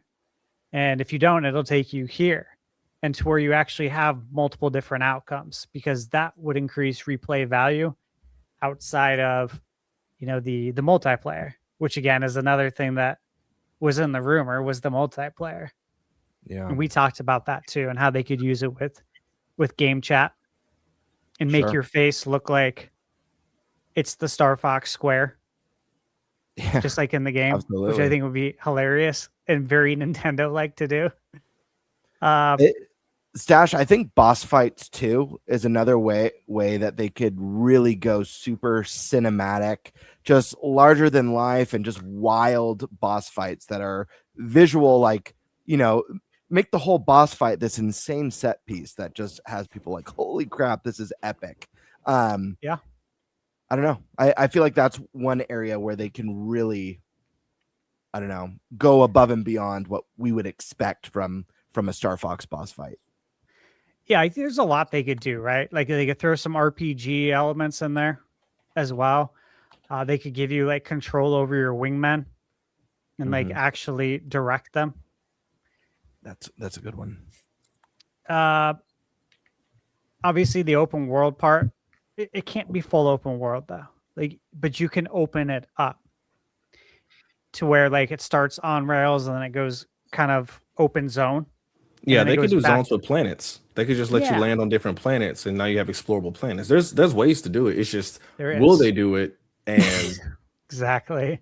Will we? Because I don't want to stay on rails. I feel like we're in the season of gaming that we're in, and like all these different, like there's so many. Crimson Desert is this game that everyone's playing, and there's like, it makes no, I'm saying it makes no sense, but there's so much to do, and so you can't like live when we have these type of games and then give us something on rails and charge the same amount of money, because you know Nintendo's going to charge $70. You can't do that. That's not going to fly. Yeah.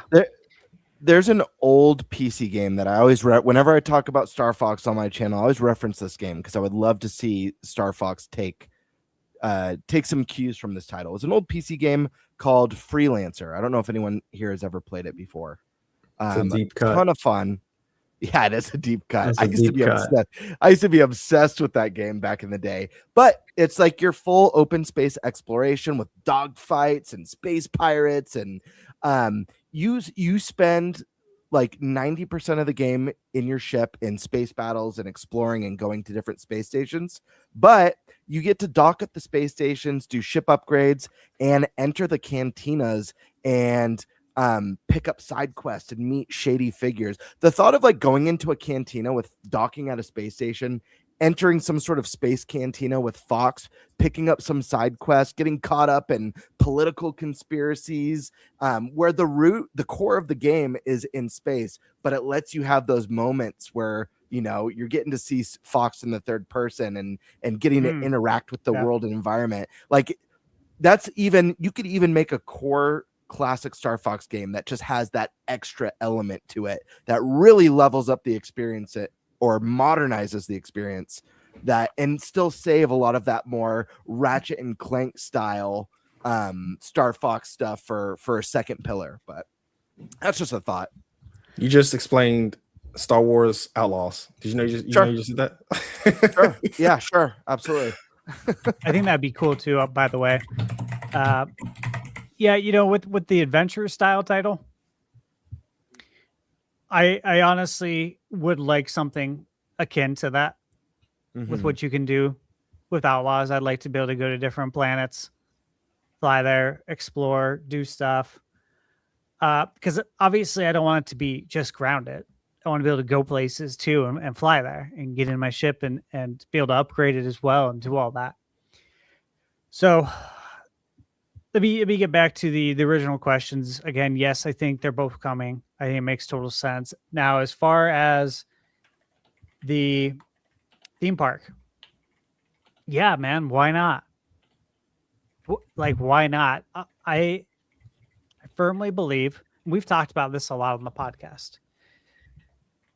You know, being an 80s kid, being with Nintendo since then and watching where we started versus where we're at today, I think it's entering the golden era for a lot of reasons, right?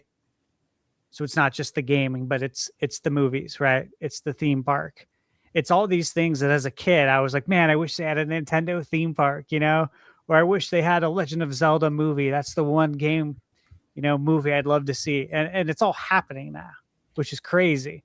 So this is very just much entering the golden era. And I think that all the things that we'd like to see are going to come to fruition, like Star Fox, being at the theme park. And as far as a TV show or a movie, I think either could work.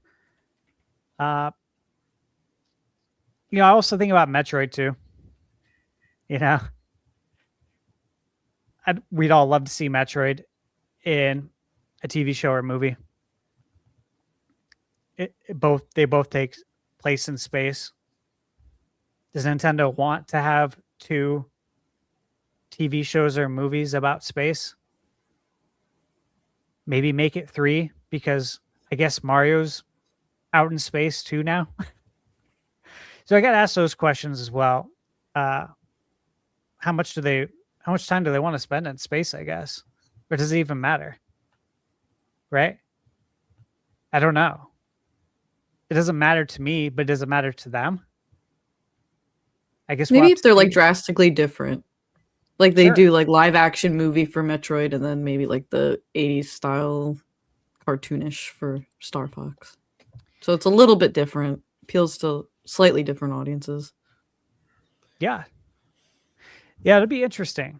It'd be interesting to see how they do it with the animation. I was gonna say about that.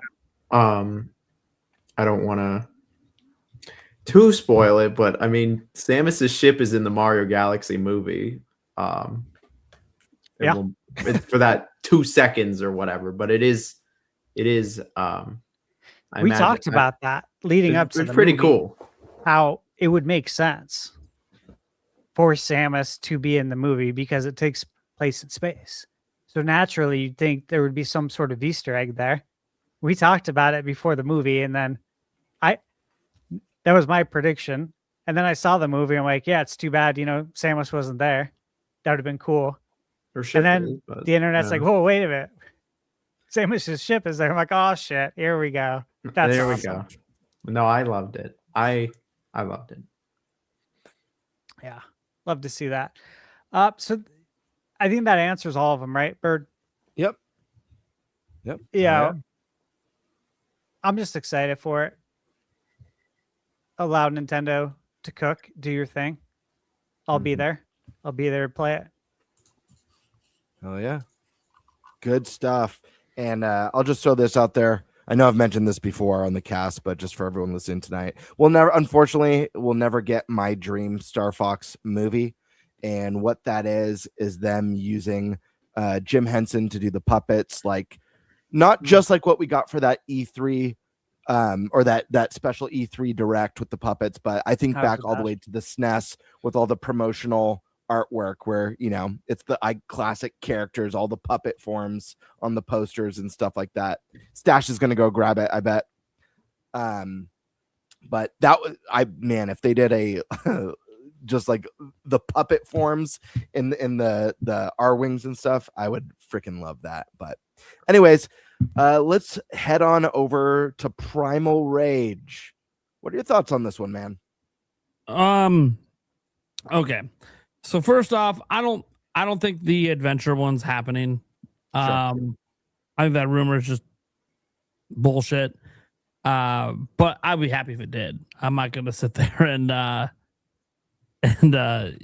deny that it's possible. Of course it's possible. I just don't feel like there's two Star Fox games in development at the same time. Not till they see how well the first one does. Yeah, obviously, I believe in Nate the Hate's overall stance that we're getting one revealed this month and releasing probably in June. I think he's just too in the know and doubling and tripling down on it since this podcast. So sometime this month, obviously. Them doing it via Nintendo Today or Twitter, not a huge fan, but that's all they did. That's what they did with Splatoon Raiders. Clearly, they're going to keep using Nintendo Today to do some game reveals here and there. The question is, would they reveal like a 3D Mario or a big 3D Zelda that way, or would they put that in a direct? I don't know. The thing is, we don't really know what Nintendo's direct strategy is for Switch 2. It's obvious at this point. At best, we're going to get 2 general directs this year instead of 3. But are they going to be hour-long directs, and is that like the new standard? I don't know. So. Yeah, Star Fox, some people get nervous when they hear the classic or they hear, or are they going to reboot Star Fox again and tell the same story again? I look at it like this. Any franchise that's been on the shelf for a while, I think Nintendo, at least what they showed with Switch 1, and even when it's not on the shelf, just when they want to turn the page, they basically release a game that's like a pseudo reboot, right? Like you can even go back to Breath of the Wild. Breath of the Wild, while it's still part of the official timeline, not technically a reboot, it retcons so much stuff that we knew about Zelda beforehand, including an entirely different Imprisoning War than the actual Imprisoning War that happened already. It's like, okay, well, you're retconning all this stuff. You're basically pseudo rebooting the franchise without calling it a reboot, right? And then they brought Donkey Kong Bonanza out. Look, I know that it might not be technically a reboot, but it doesn't really connect that nicely to any other Donkey Kong game. It kind of just is its own thing, which, again, kind of feels like a reboot. Of course, it's been 25 years since we had a 3D Donkey Kong, so. Okay, can make some sense there. Well, we haven't had Star Fox and Star Fox Zero, and, well, they can't seem to top the N64 one, and they kind of keep telling versions of basically that original story.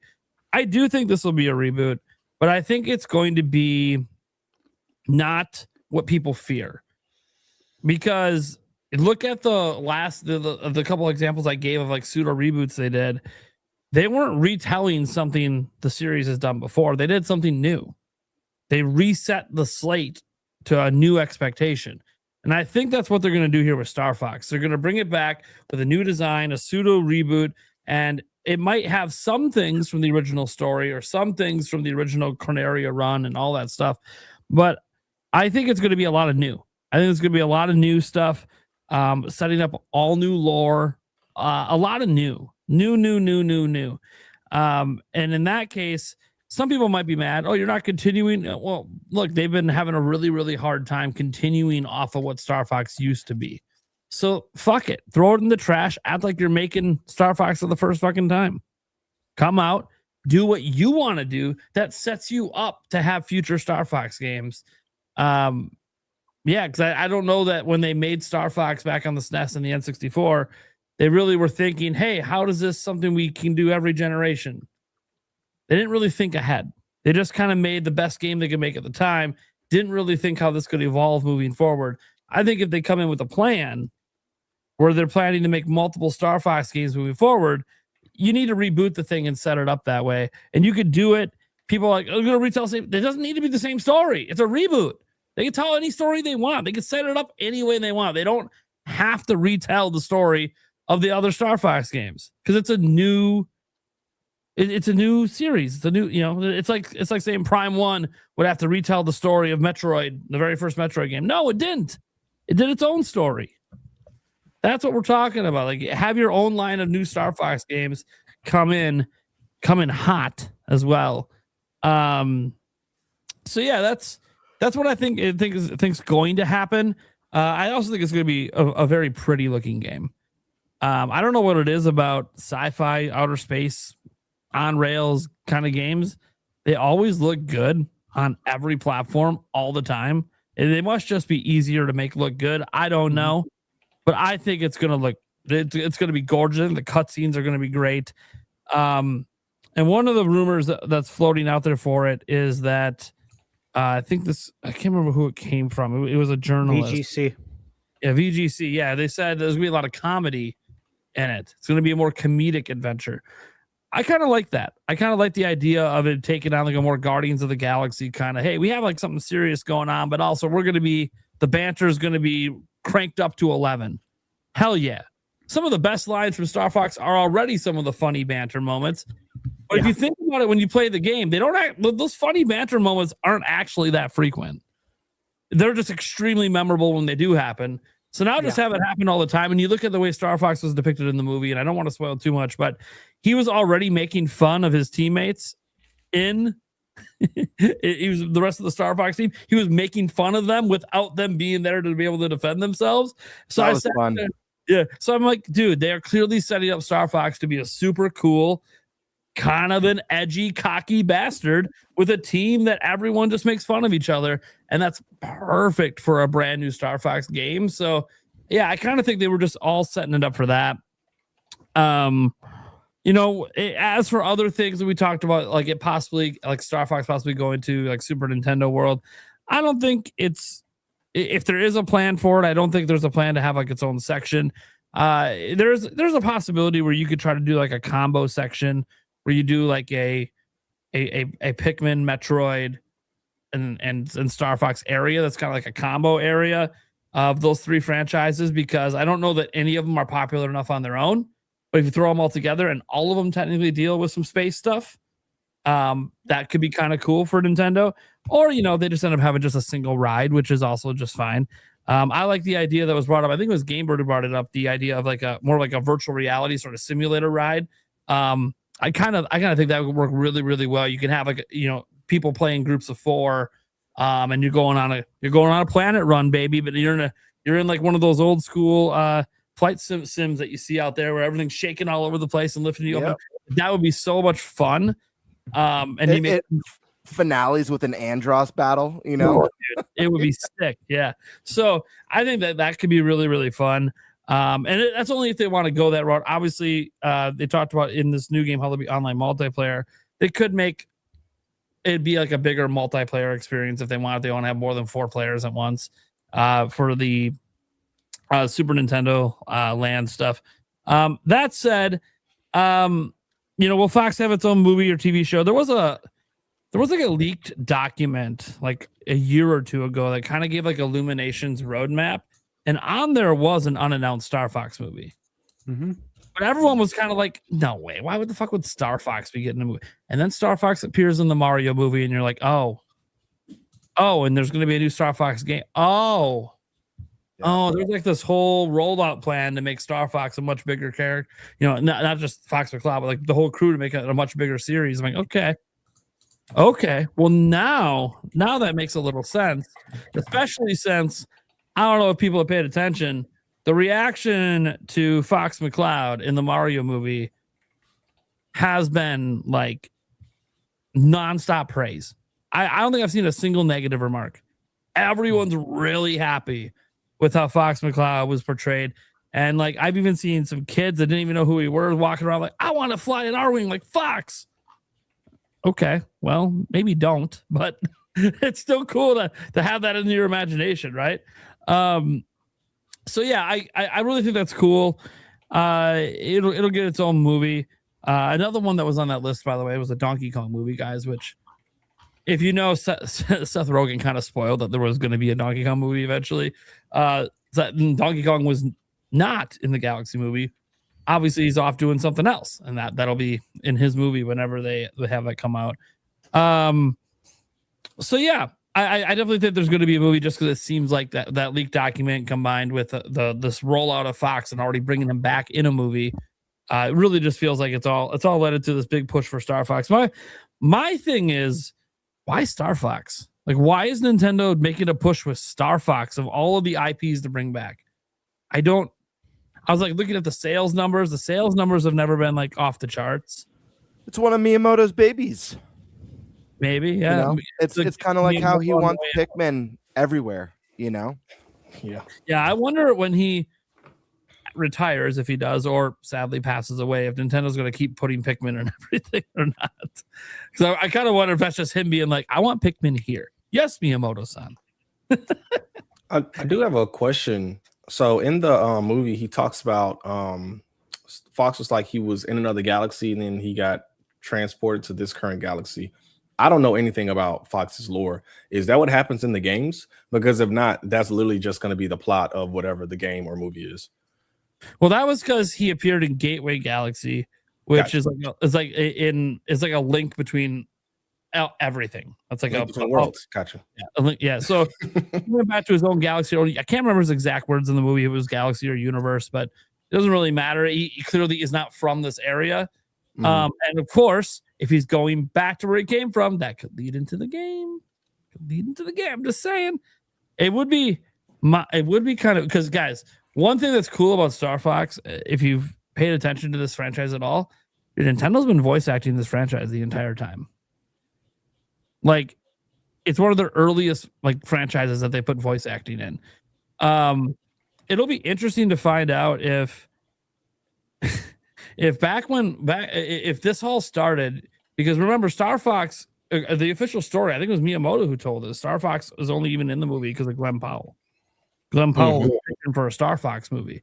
And then this was probably years ago at this point that he made that pitch happen, which obviously led to that leaked document where there's probably one coming. I wonder if it's like they're like, hey, we're gonna bring this back. What if we have Glenn Powell voice Star Fox in the game as well?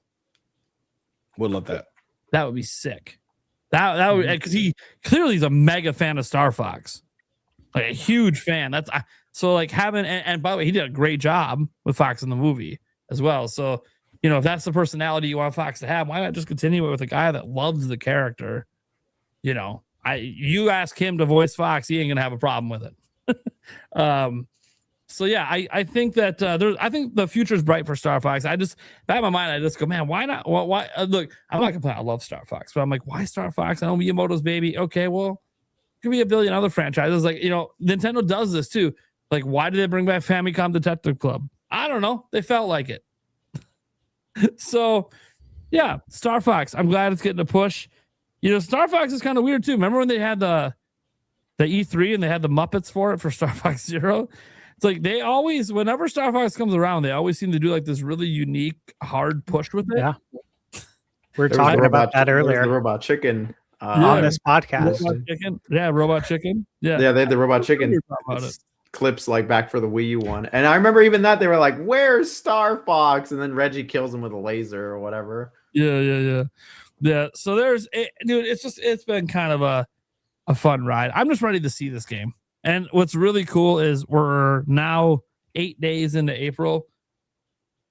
Sometime in the next 3 weeks, guys, if Nate the Hate's right, we're seeing Star Fox, and it's going to be a huge talking point on here. We're going to have a very long conversation on whatever the heck they show us. And worst case scenario, if it doesn't happen this month, we've got a great conversation. A great conversation on is Nate done? Are we done talking about Nate? He's wrong. But he seems pretty confident. I mean, he's this confident. Usually it happens. So, and by the way, if this happens, then that reopens the so Ocarina of Time remake's real, right? Like clearly. And then he'll go, "Oh, my bad. I had it all switched up. It was actually Star Fox that's getting the remake, not Ocarina of Time." No, that's the lowest hanging fruit. I want to see anything but a 64 remake. Yeah, it's interesting. Like I do think they're rebooting it, but I don't think it's going to be a remake. They should just reboot a fresh direction so they can set up future Star Fox games. Like that's the problem they've had. They have no setup for future games. They should just reboot the franchise and set it up properly. It's Star Fox Zero Switch 2 edition. By the way, guys, I would love to see adventure stuff in the game. Some of it. It's not probably going to happen, but I would like, because he said classic style. So so it's probably just all on rails. Another thing I'd like to see is the online multiplayer aspect. I think there's a lot they could do with that. A lot. You can even go look at the old multiplayer, and that was really fun.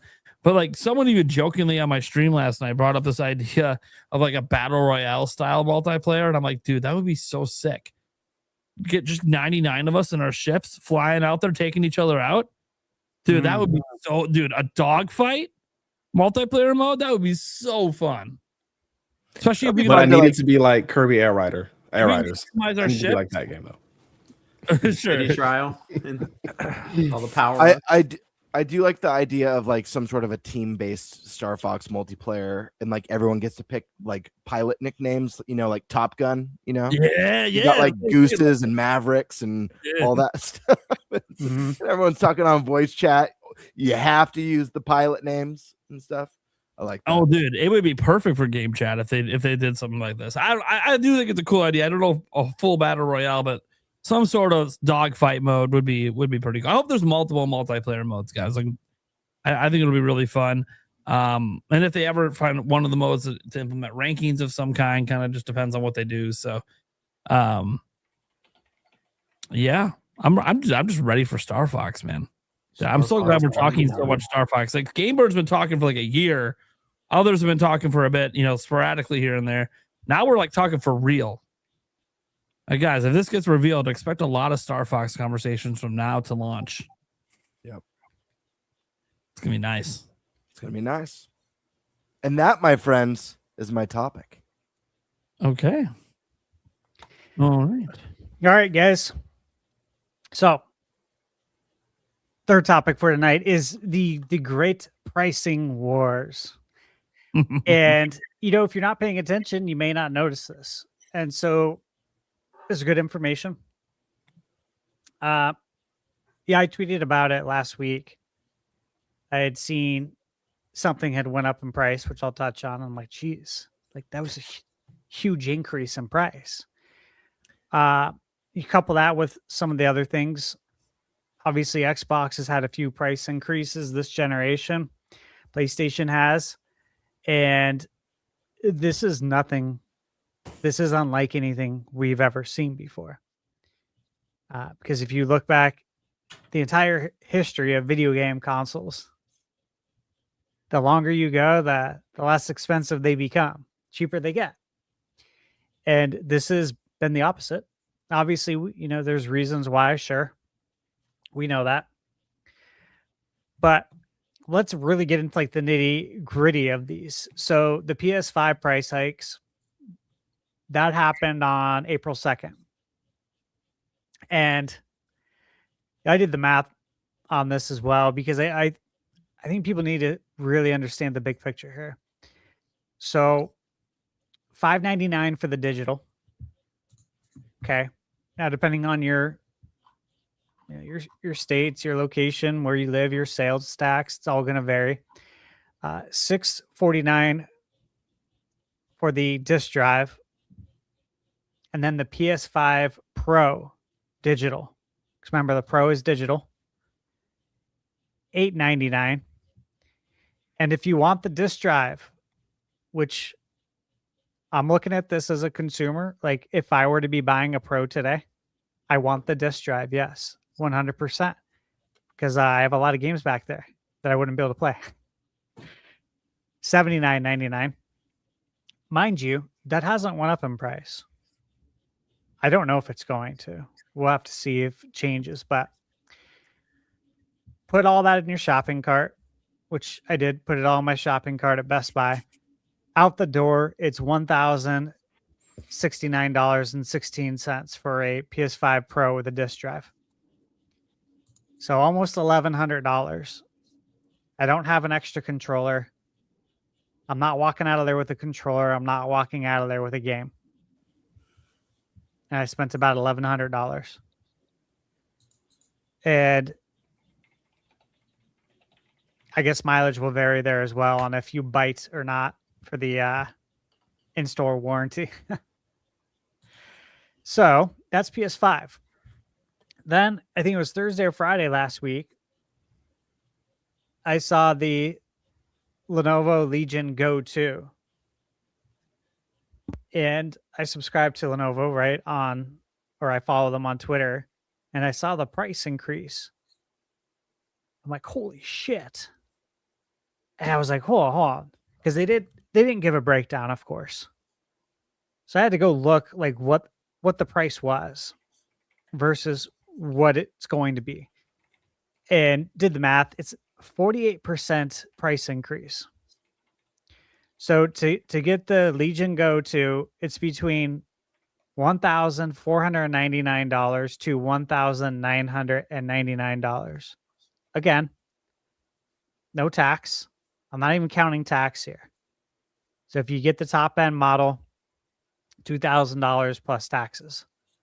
And then, you got to factor in if you want to get any type of warranty. And again, this isn't with any games, man. This is just for the handheld device. You're looking at $1,500 to $2,000, which is probably going to be $1,650 to like $2,200, something like that, out the door. Then, oddly enough, but maybe not because it's not selling good, the Rogue Xbox Ally, the white model, the lesser model, went down in price by $100. It was $600, and then it went to $500. Okay, all this is going on. Meanwhile, the Mario Galaxy movie's out. Everyone's watching it. Nintendo's still charging the same price.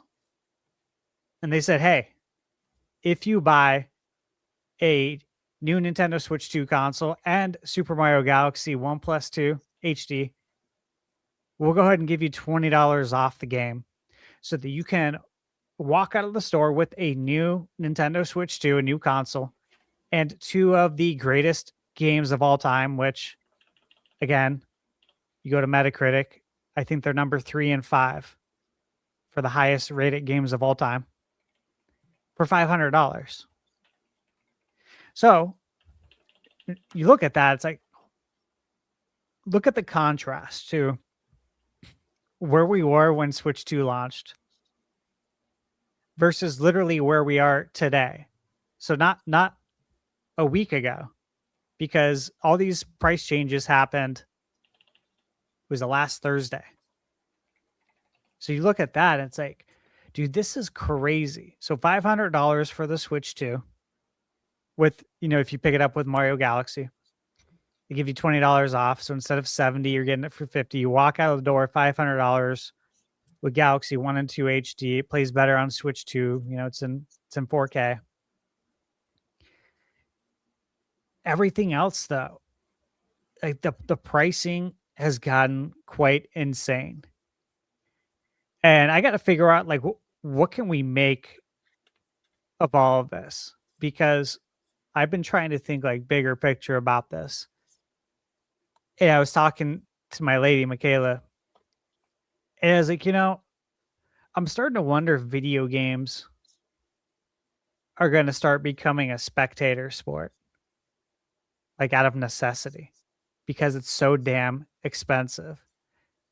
And I said, people aren't going to be able to like afford to be shelling out over $1,000, or in some cases, I know the Legion Go 2 is very elite handheld hardware, right? But you look at all of these prices going up, and it's like people aren't going to be able to afford to do that and buy games. They might just say, you know what, I'm going to just tap out for now and just kind of see what happens in a few years, see how the dust settles. I'll still follow gaming. I'll still like watch reviews, and I'll watch people on Twitch. And like I said before, it becomes a spectator sport because it's so expensive. And does Nintendo do something? What I found interesting is that, yeah, everyone's expecting a Nintendo price increase. That's been a common sentiment. But amidst all of this, usually the best time to do a price increase is when your competitors are, so you can share the blame equally. They didn't do that. They said, no, you know what? Pick up Mario Galaxy 1 plus 2 and we'll give you $20 off. Like literally, if you wanted to do it, this would have been a great time to do it, to start the fiscal year as well. Fiscal year start April 1st. If you want to do a price increase, that was a great time because Sony did it. And then another handheld did it. You guys can all share the blame, and you didn't. You said, no, we'll give you $20 off. So I got to ask you guys, like, what are your thoughts on this? Because I'm sitting here like, this is interesting. Are we going to get more price hikes? I already thought it was bonkers that Xbox was raising the price on the Series S and X. I'm like, babe, I bought 2 Series S's like a couple years ago for $120, brand new, Walmart. They had it delivered to my house in like an hour, and I think it was an hour and a half for free. I didn't even have to drive to go pick it up. I didn't even have to spend gas money to go pick it up. I was like, you know how much equity I have in these consoles? Like, it's absolutely bananas. So let me get your guys' thoughts. Ryan, what do you think about all this? So I think the price increase is gonna come with Nintendo, but I think Nintendo is right now trying to build so much value in the Switch 2 that, let's just say the price increase happens and it's $600 now, but we have this library of games. I think that's an easier pill to swallow. And I think that's what they're trying to do right now, is just say, hey, this is going to come, but when it does come, you'll have value here. I think for me, I bought my base. I'm a digital gamer. So I bought my base PS5 for $400. That same console is what, $650 now? And it's like the last phenomenal game I played. The last game I was like, this is worth buying this console for. It's like Spider-Man 2. And that's not a knock to PS5. They have great games coming out. Like, I enjoyed Stellar Blade on there. I enjoyed this game or that game on my PS5, and I played it on my PS5. But those weren't like console defining games to me. It was like God of War Ragnarok and Spider-Man 2. And yes, Ghost of Yotei, but like I didn't even finish it. Like, I love Ghost of Yotei. I just didn't finish it. I just stopped playing it one day. But there are a lot of games that have come out on the PS5 that are great games, but they're not like console defining. And I think that Nintendo is trying to build that console defining. You need our console for this kind of value before that price increase comes. I've been telling people, if there's a piece of software, a piece of technology you want and you have the money right now, just buy it, because it's going to go up in price. That's what I did for my PC. I just bought a new PC. I said, I need a new PC to game on. I got me a 5070 and 32 gigs of RAM and a nice AMD CPU. And I said, all right, cool. I'm good for a PC for a couple of years because things are going to increase in price. But I think Nintendo is trying to build that value and that trust and that install base. They're trying to build that install base up. I don't even know. What are we at? 15 million last time we checked? Is that where it's at for sales? Something like that? I know. I think it's a little bit more now. But yeah, you're in the ballpark. Yeah, 15, 20. Yeah. Somewhere around there. Somewhere around there. So I think once the install base gets up to 30, they're like, okay, we can afford an increase. But I mean, if you look at the last few months, oh my God. Holy, that's crazy. That's not real. Crap, dude. 128. Yeah. I got 32 gigs in this and of DDR5 in this new rig that I got. I got it like last month or last week. No, last month. Sometime I got 32 gigs of mine as well. I bought it a long time ago. Yeah, I'm sure it was $200 then. It was less. No, Yeah. less than that. Yeah. Yeah. Wild. Absolutely wild crazy. times. Yeah. That was a real image. Like that's actually from a Micro Center. That's Micro Center, yeah. Yeah, it's from Micro Center. Yeah, the reason is Corsair's not making RAM anymore. Oh, they pulled out of the. They're only making it for data centers. Oh, they don't make consumer. Dude, a bunch of them don't make consumer RAM anymore. Yeah, at all. Part of the ramifications. So that's why the prices are getting like skyrocketing, especially on these higher end sticks, because they're not going to get replaced. You can't buy anything else. Well, that sucks. Yeah, everyone's hoping, waiting for the AI bubble to pop, so then they come back to the consumer. But oh man, yeah, that's waiting wild. on that day. Pain in the ass. I will just say, like, Ryan, your advice on buying something, if you're planning on buying it, buy it now. That is the same sentiment I've been sharing too. Like, hey, if you were already planning on buying this, there's no sense in waiting. Waiting will cause you to spend more money. Like, it's not a good financial decision. In this case, Definitely. It is actually the better decision to buy now. Absolutely. Jonathan, what are your thoughts on this? I think it's a real shitty situation, you know. I think there's Right. not much that there's not much consumers love more than when you tell them the thing that cost A now costs B, and B is more expensive and you get nothing else in return. Like, it's just really shitty. With all the shortages and all this AI bullshit, and just such a waste of money. I mean, all for DLSS 5 and all this other stuff. With Nintendo, though, specifically, you know, they've never really followed the trend too much in the past of with Xbox and Sony, probably because they really just live in their own world. They have lived in their own world for years. They've never tried to be like the main they've never tried to be like a huge competitor to PlayStation and Xbox in the sense of like their technology and their hardware. They're more on, you know, the innovation and new idea side. So when it comes to like the price increase, I have a feeling that, I mean, we all think it's coming. It's probably coming. It's just going to be one day you wake up, I don't know when, and it's going to be on Twitter that it's being raised, and if I had to guess, I don't know when. It could be tomorrow. I doubt it. It could be in a year or two from now, or maybe they're just trying to see how long they can weather the storm. I wouldn't be surprised if, due to all this part shortage and all this shit, they're like selling it at some kind of a profit loss, like some kind of a loss, but then making up for it with all the games and the fact that every purchase on the store, you know, they're getting a kickback. And so maybe when more Switch 2s have sold, I think a lot of people, at least in my circles and what I've seen all over my comments and stuff, is like a lot of people, they want to get one, they're waiting, but it's not even the price that's stopping them. It's just like there's 3 big games to get for it. There's Mario Kart, Donkey Kong, and Pocopia, and based off of what I've seen. And I think people just saw like how nuts the Switch 1 went with must-have titles, and they're just in the first year or two, and so they're just kind of waiting. But I tell everybody else the same, like, fucking, what are you waiting for? Like, what do you want to pay more money for this shit? Like, what are you waiting for? Just go buy it. Like, then watch, if they do a Black Friday sale, it'll take the price back down to what it used to be for all these consoles. I remember seeing they did that. Yeah, I remember seeing like Xboxes and tons of hey, I recognize that name. Good old Slickenstein.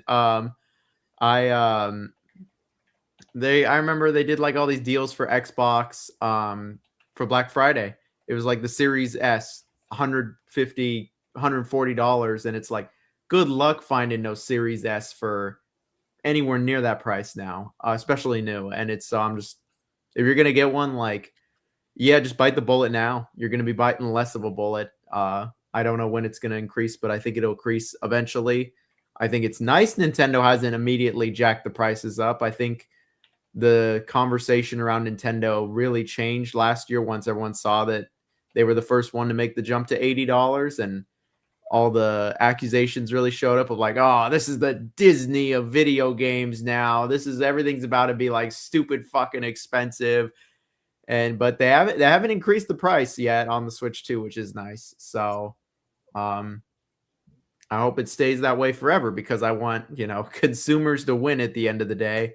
Yeah. And there's just no way to really know. I just have a feeling one day we're going to all get up and everyone's going to collectively sigh, and the headlines are going to be there, and it says doomsday is upon us.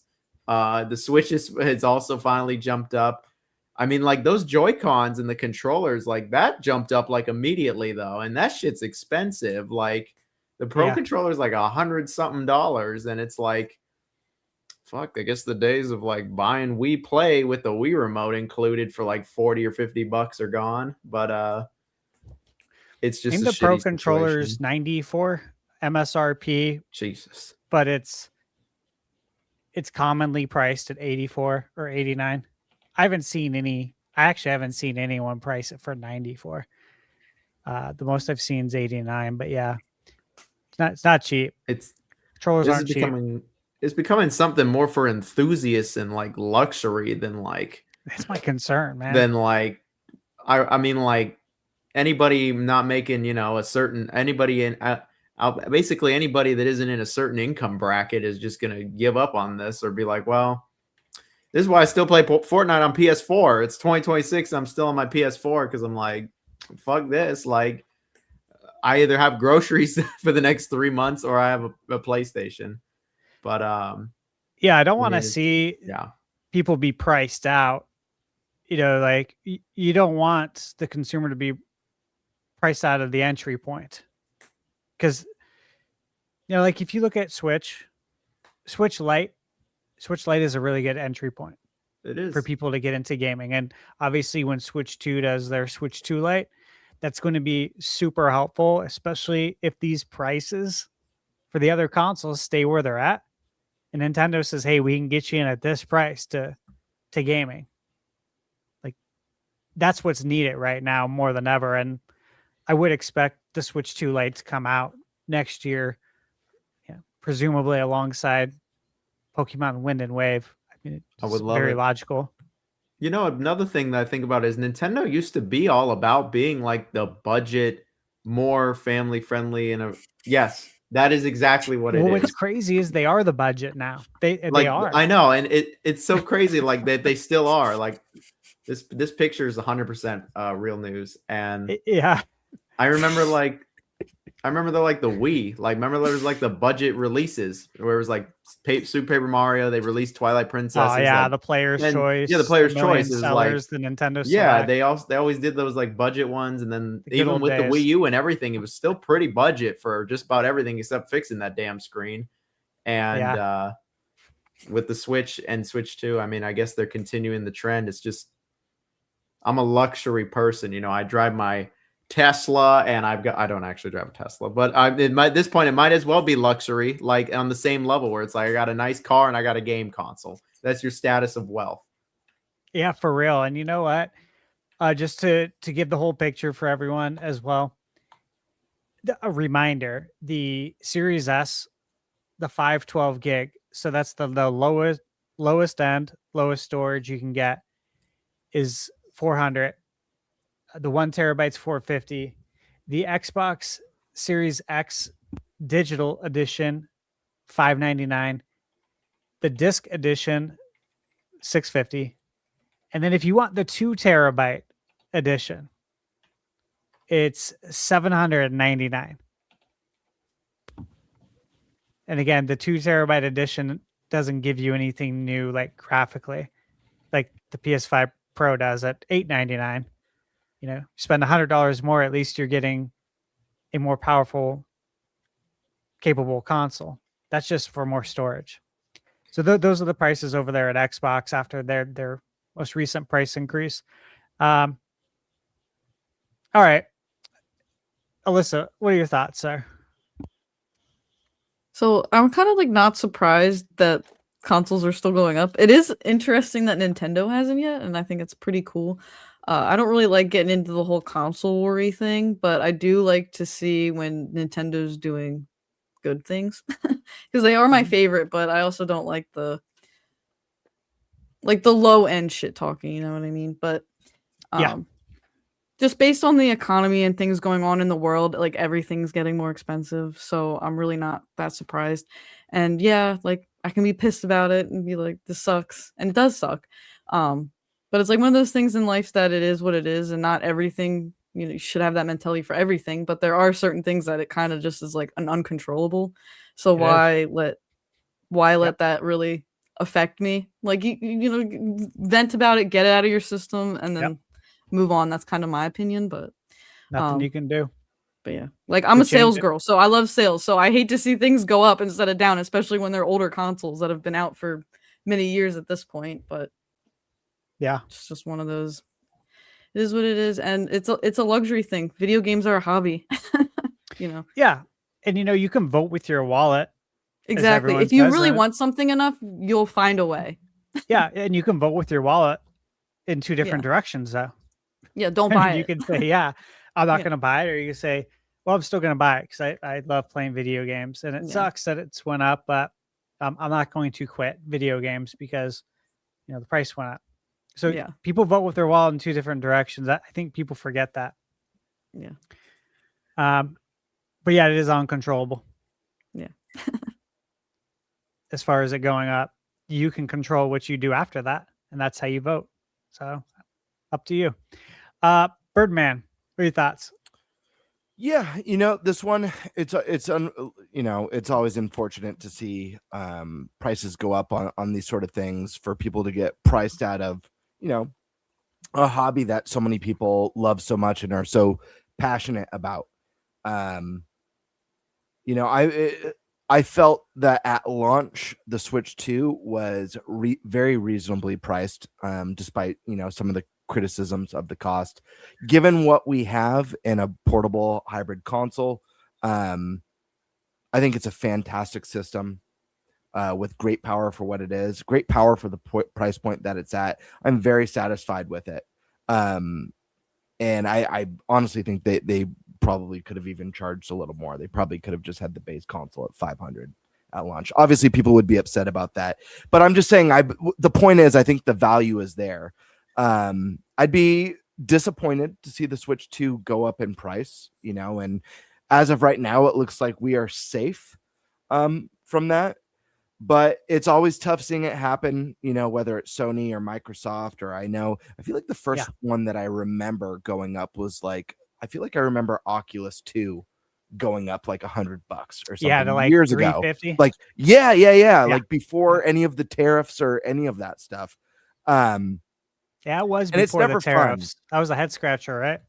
Yeah, that was very interesting. But I think the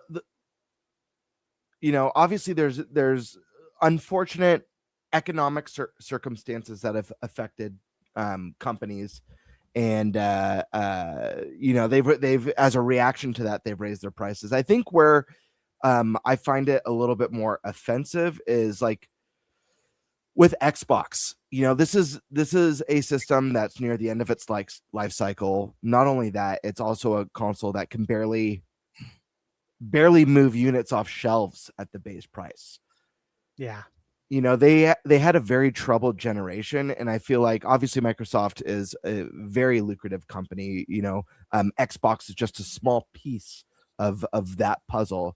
I feel like the right thing would have just been to take the L, and think about the future, think about what you're doing next with the Xbox brand. For Microsoft, right? Yeah, for sure. Yeah, take the L based on the amount of money you make as a company. Sure. And not only that. You could probably even factor in all the layoffs you've done. I'm just wondering what salaries the you're not paying anymore. Yeah, I just wonder, and I don't mean this as a dig at Xbox, because I've said it before on the podcast. I do. I don't want any of these consoles to go away. I mean it as a dig to Microsoft. I'm not saying Microsoft. I mean it as a dig to Microsoft. I'm not knocking Xbox. I'm not console warring. Me either. Is I the own point it. that I'm making.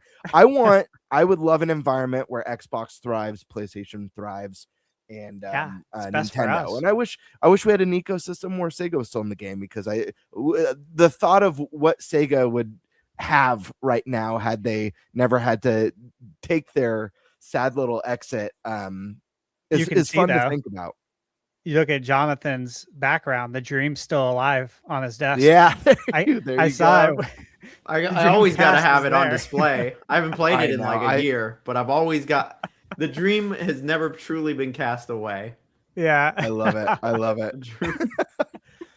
So So it's just that like I said, it's a failing generation. It's a failing console. It's not moving units on the shelves. I don't really understand the strategy behind raising the price $100 on a dead console. I feel like take the L, Jonathan. I'm gonna counterpoint you there. Yeah, please. Is that I think, and I don't have any facts or logic. Well, I have some logic, but I don't have any facts here to counter you with like any hard data. But I'm willing to bet Microsoft is banking on this. They're like, the sales are already in the toilet. It already sucks. We're not going to lose any sales by raising the price because nobody was buying this damn thing anyway. If anything, we might be making more money now because the people who already wanted an Xbox, they really just wanted an Xbox specifically. And so it might not even have really affect. They might be making more money for all we. I mean, either way, the shit's down. I was like, just drop the price to $49.99. Let's do it. I mean, everybody, you get an Xbox. You get an Xbox. There's an Xbox under your chair. I don't know. I just my thought process behind it is they were like, fuck it, we're just gonna milk whatever's left of this fan base pretty much, and we're just like, they want this shit anyway, no matter how much we put it at. So let's just put it super high. I mean, for sure. I'm sure there's a bunch of data showcasing that their year-on-year hardware sales is down, but in terms of how much revenue there is, I mean, you never know. But that's my counterpoint, is that maybe that's their thought process is, we've already got an L. We might as well try to get as much money. Might as well try to get as much money from the L. Yeah, it's just no, I hear you. I think it's just it's a bummer to see, and I mean, this goes with PlayStation, and obviously PlayStation's in a position where the PlayStation 5 is doing extremely well. But again, you know, they've made a killing with this console. It's nearing the end of its life cycle. Obviously, there's speculation about PS6 coming maybe later than Sony was, originally anticipating. I mean, I personally think that's a good thing. I don't think we're ready for PlayStation 6. We barely have games for PlayStation 5. Maybe we could get some PS5 games first. I like if I found out that PS5 was going to be around for another 5 years, I'd be like, hell yeah. Let's, get more experience with the console. The biggest and best games come later in the console cycle. I feel like by the time we get PlayStation 6, PlayStation 5's potential will probably still be a little bit untapped, honestly. So I'm all for the delays personally, but again, it goes to like, if PlayStation 6 is on the near horizon, if it is meant for 2027 or even 2020 or 2028, probably 2027. I don't know what's the speculation on that right now. 27. Is it 27 or 28? 27. Fall. Okay. Fall holiday. Fall 27. 27. So a little over a year from now. Just 18 months from now. 18 months from now. Basically. Why raise the price? If you're planning on launching a console, and obviously a lot of this is just like rumors, leaks, and speculation, but if you're planning on releasing a new console next year, why raise the price now on a system that's already widely successful? I mean, I understand like the corporate business side, I understand it. No one wants to lose profits. No one wants to pay more for parts and chips and all that stuff. But I think goodwill goes a really, really, really long way. And I think given that goodwill sets you up for, even more success going into the next generation. Personally, you know, I think it's funny we still call this next gen. We still call our PS5s next gen. It's been out. Sure. Yeah, it's current. Yeah, that goes to show how much we are not like we don't really see this console as, you know, the it. So you're telling me GTA 6 isn't going to be on PS4? Seriously? It's so weird because like game development is so much more expensive and takes so much more time now that it's inevitable. Like in some ways, I feel like overwhelmed with the amount of games that we're getting.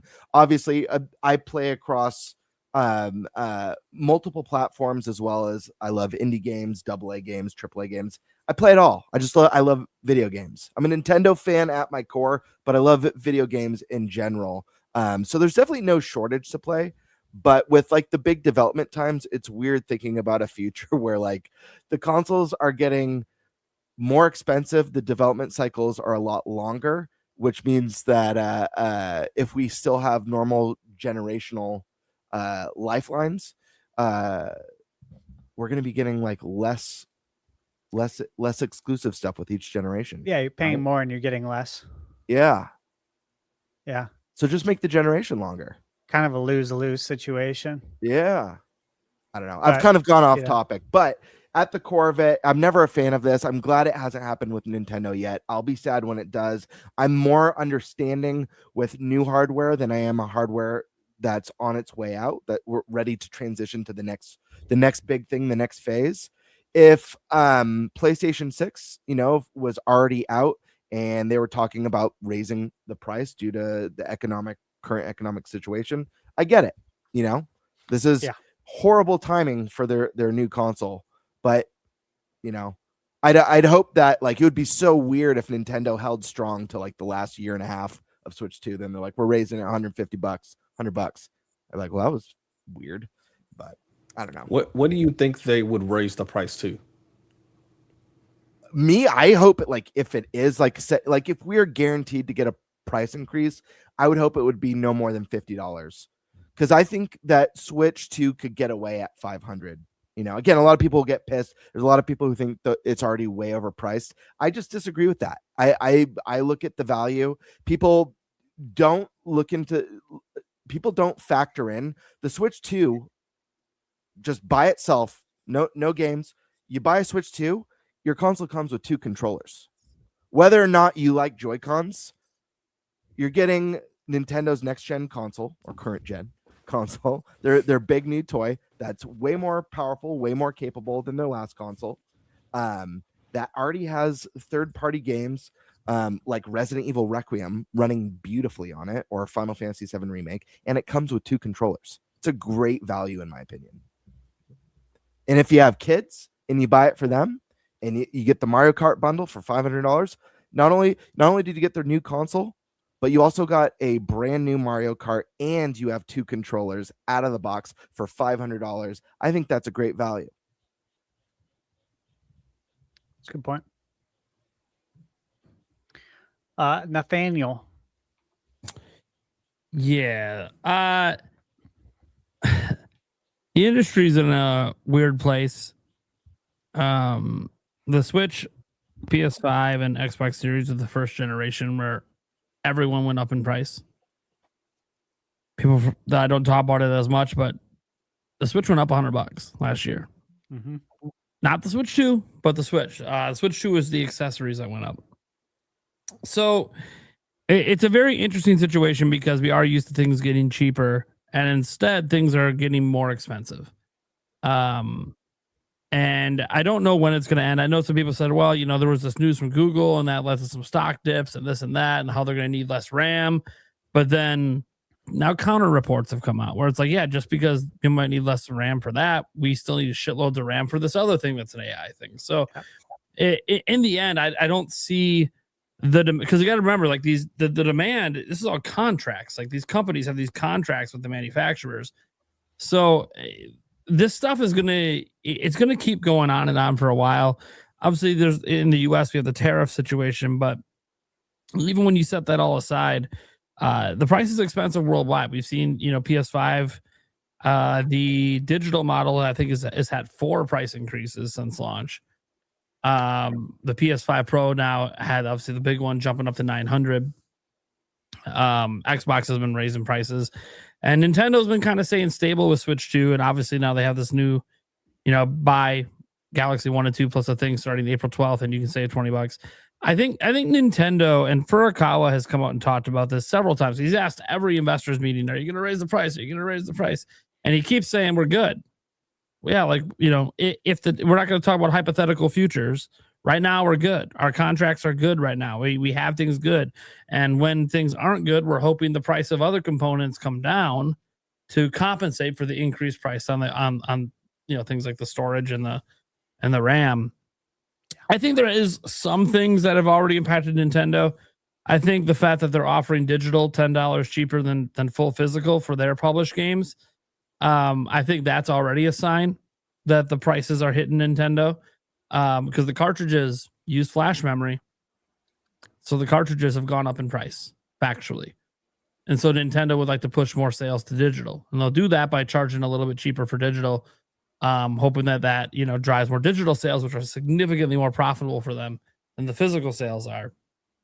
But they're not going to get rid of physical because it makes up a huge chunk of sales for them. So they're going to obviously keep that around. What you don't want to see is Nintendo so afraid of it they start doing Pocopia to everything and put everything on a key card, because that's also an option. And hopefully Nintendo doesn't decide to go that route due to costs. But in terms of the system itself, look, I'm on record saying this, and it's just my opinion. And it's all opinions, because factually it hasn't gone up in price. I know there's a former Nintendo sales lead or something like that who said that he thinks it's inevitable it goes up. I don't actually think they're going to increase the price of Switch 2. I think Furukawa has spoken quite clearly about what they think needs to be done with Switch 2, and that's increase the software sales. He has said, we need to increase the software sales, and you do that by increasing the install base. How do you slow down the install base? You start charging more for your platform. That's how you slow down the adaption of your thing. Because what's happened with everyone else raising their prices is it went from last year where people were mad and making fun at Nintendo for $450 to now you can't buy a system better than it for $450. And I said this last year, if you guys remember, I said it on this podcast. All Nintendo has to do is nothing. Everyone else was going to make Switch 2 seem like a budget system again. And here we are. It is April of 2026, and there's nothing cheaper than Switch 2 besides the Switch 1, but there's nothing cheaper than Switch 2 for modern systems that performs as well as Switch 2 does. This includes, by the way, PC handhelds. There's not a single one at that $450 price point. Now, you could talk about how Xbox did decrease by temporarily. It's just a sale. Decrease their $600 one to $500. But you know why Xbox is doing that? They're not selling. Mm-hmm. They're sitting in a warehouse. No one's buying them. Yep. Because when they have to make more of them, it ain't selling for $500. The volume they're making of them is too low. The price is going to get jacked up when they run out of their current stock, but no one's buying it. Which is kind of shocking considering the Steam Deck is sold out and there doesn't seem to be new shipments coming because Valve's contract for their RAM and storage is so low volume that they can't get any. Like they literally just can't get any. It's probably why the Steam machine is delayed. They can't get any of the stuff because they're not asking for big enough contracts because they don't sell tens of millions of these a year. They sold 4 million Steam Decks over 6 years. That's a really low volume when they're selling these things in the hundreds of millions to companies every year, whether it's cell phone makers, whether it's data centers. And obviously, with PlayStation and Nintendo, they're moving 15, 20 million a year. You're talking about 6 million or 4 million over 6 years. That's just, they're going to have to pay a lot more because the contracts are going to be much smaller. So, and again, the Steam Deck thing obviously is mostly out of stock here in the US, but it's starting to be out of stock worldwide because they're just not manufacturing any right now because they can't get the components. So then they've completely discontinued the LCD model, which was the only one cheaper than Switch 2. So I think Nintendo cares very much about getting back to Switch-like profits. And to get back to Switch-like profits requires them being able to sell 10 to 20 million copies of their first-party games, their big-name ones. And to do that, you got to have the install base because that's where the money's at. So if Nintendo just keeps the price where it's at, they kind of just luck themselves into being the most affordable option on the market.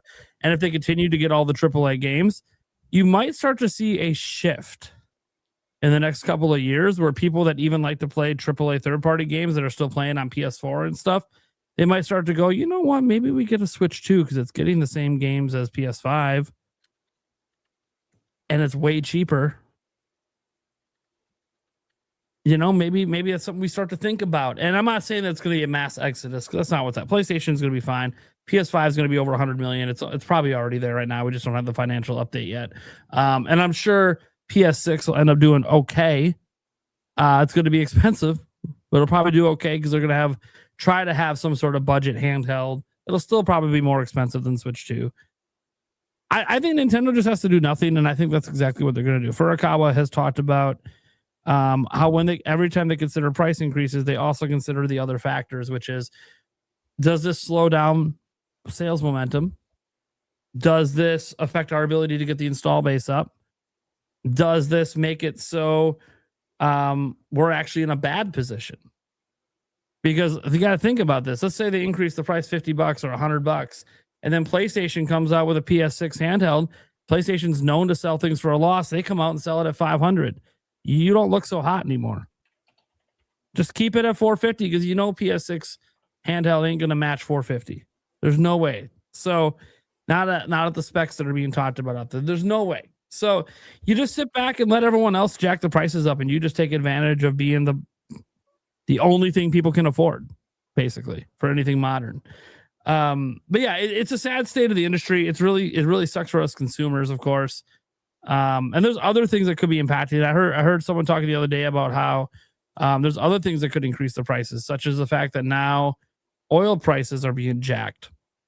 And the problem with oil is you need the helium from oil production to create the silicon to make the boards that we use in our electronics. So it's just another thing to make our electronics more expensive, is the fact that we kind of have the wars going on, and it's stopping the oil from getting out, which is also going to stop the helium from getting spread all over. And so it's a whole mess right now. As Sky Sort of Lissa said, you control what you can control, right? We can't control any of this. You can control who you vote for. You can control what you spend your money on, but you can't control what the companies do. You can't control what what happens to the world economy. It's unfortunate that I foresee when Helix and PS6 come out, and then you consider that Switch 2 at that point is the cheapest system out there, because technically the cheapest right now is a Switch Lite, but Nintendo will discontinue that one day. It's going to be kind of sad. There's going to be a lot of people priced out of gaming. And this is not just the hardware. I mean, like Elden Ring Tarnished Edition's up for pre-order today on Amazon. We talked about that earlier. It's $80. People aren't happy with that, even though technically any version on all the platforms that includes Elden Ring plus the DLC is $80. But the other platforms have had Elden Ring for a while, so you can buy Elden Ring on its own for cheaper, way cheaper, and buy the DLC separate and save money. You can't do that on Switch 2. This is the only way to get Elden Ring, is an $80 copy. Now, I assume there'll be discounts. From Software does tend to discount their games like everyone else does, but Nintendo. But still, like, you think about that, that's $80 just to play Elden Ring on Switch 2, a game that's like, years old. I don't feel great. And it's a game key card. So it's not like there's a cartridge, I saw a lot of the discourse today. Yeah. Of course, because this happened right before the podcast. Yep. Yeah, so obviously, like, my immediate takeaway is that, that's how much it costs on Steam. In fact, on Steam, I think it's $59 for Elden Ring and $39 for the Erdtree expansion, which would obviously be $100. So it would be more expensive. So if you hypothetically bought Elden Ring as a standalone when it released for $60, like most people did, and then you decided, hey, I want the Erdtree DLC, I want to return back to Elden Ring.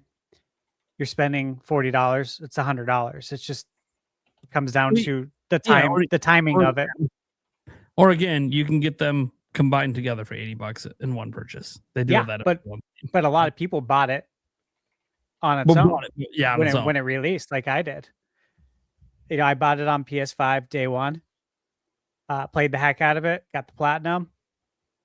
Returned back with the Erd Tree DLC. Paid again. I spent $100. Yeah. So in reality, if you've never played this and you want to play it on Switch 2, you're actually getting it for cheaper, which is why I find this absolutely mind-boggling. It's $20 cheaper, Nate. I just said you could buy the same thing with the DLC for $80. I literally just said you could do that right now. So it's not. I was just mentioning that if you already bought it for $60, sure, and you want to buy the Erd Tree DLC, you could have got the Erd Tree DLC when it was on sale several times. Just saying, right now today, Nate, it's $40. And right now today, you can buy Elden Ring plus the DLC for $80, which is exactly the same version they're selling on Switch 2. You're not picking up what I'm putting down. It's okay. Stash, it's going over your head, brother. It's not going over my head. We can't buy Elden Ring on its own on Switch 2, so we shouldn't compare that to other systems that have that available on its own. It's an unfair comparison. It's not, though, because what I'm saying is, look, when did Elden Ring release? 2021? 2022? Something like I bought it for $60. Yep. We could look at the pre-order sales. Millions of people bought it for $60. When the Erd Tree DLC came out later, millions of people bought that on day one. Sure did. That was $40. 60 plus 40 is what? 100. So if I were to buy Elden Ring with the Erd Tree DLC on Switch 2 for $80, that's $20 less than what I would have spent on PS5. But you played it years earlier and you played a better version. That's not what I'm talking about, Nate. But this all goes into value to the consumer. If you only own Nintendo, which is that's what I said. This is how I'm forming this. If you only own Nintendo and this is your first time playing it, it's actually a better deal. Or if it's your first time playing it on any other platform right now, you can get it for the same price. Unless, of course, you bought it when it came out, like I did, and like millions of other people did. Sure. Do you think it's selling? So the whole point is that at $80? My whole point is that it's being blown out of proportion by folks on the internet who can't do basic math. No, I don't think it's being blown out of proportion. And also, years-old game should be $80. Includes Nintendo's. I looked this up too because I knew no one else was going to look it up. But if you buy Elden Ring and the Erd Tree package, it's not all on the disc either. Well, no, it's not. So it's not like you're getting it complete on PlayStation or Xbox either. Yeah, I don't think there's a complete version on disc on any platform. So the point is that people are just saying, oh, it's another $80 game on Switch 2. This is such bullshit. It's like, well, it's $80 everywhere. Yeah, well, it's a key card. Well, it's not complete on PlayStation either. That's my whole point, Nate, is that people don't know what the fuck they're complaining about. The story of life. We just want to bitch and whine and complain. What they want to do. Let me bitch in peace. I think. Yeah. Shut the fuck up, dude. Right now. No, I'll tell you right now. People would complain less if you could buy the base version without the DLC for $60. But you can't. There's no option to play it without buying the DLC. Well, guess what? Maybe when it comes out, you'll be able to buy it digitally. And you can just buy the base game. That would be the interesting thing is if digitally you can buy just the base game or the expansion separate, or they give you a deal if you buy them both together. And then that's, we talked about, Nate, you mentioned incentivizing digital games with the cost increase. That would be another example of incentivizing that.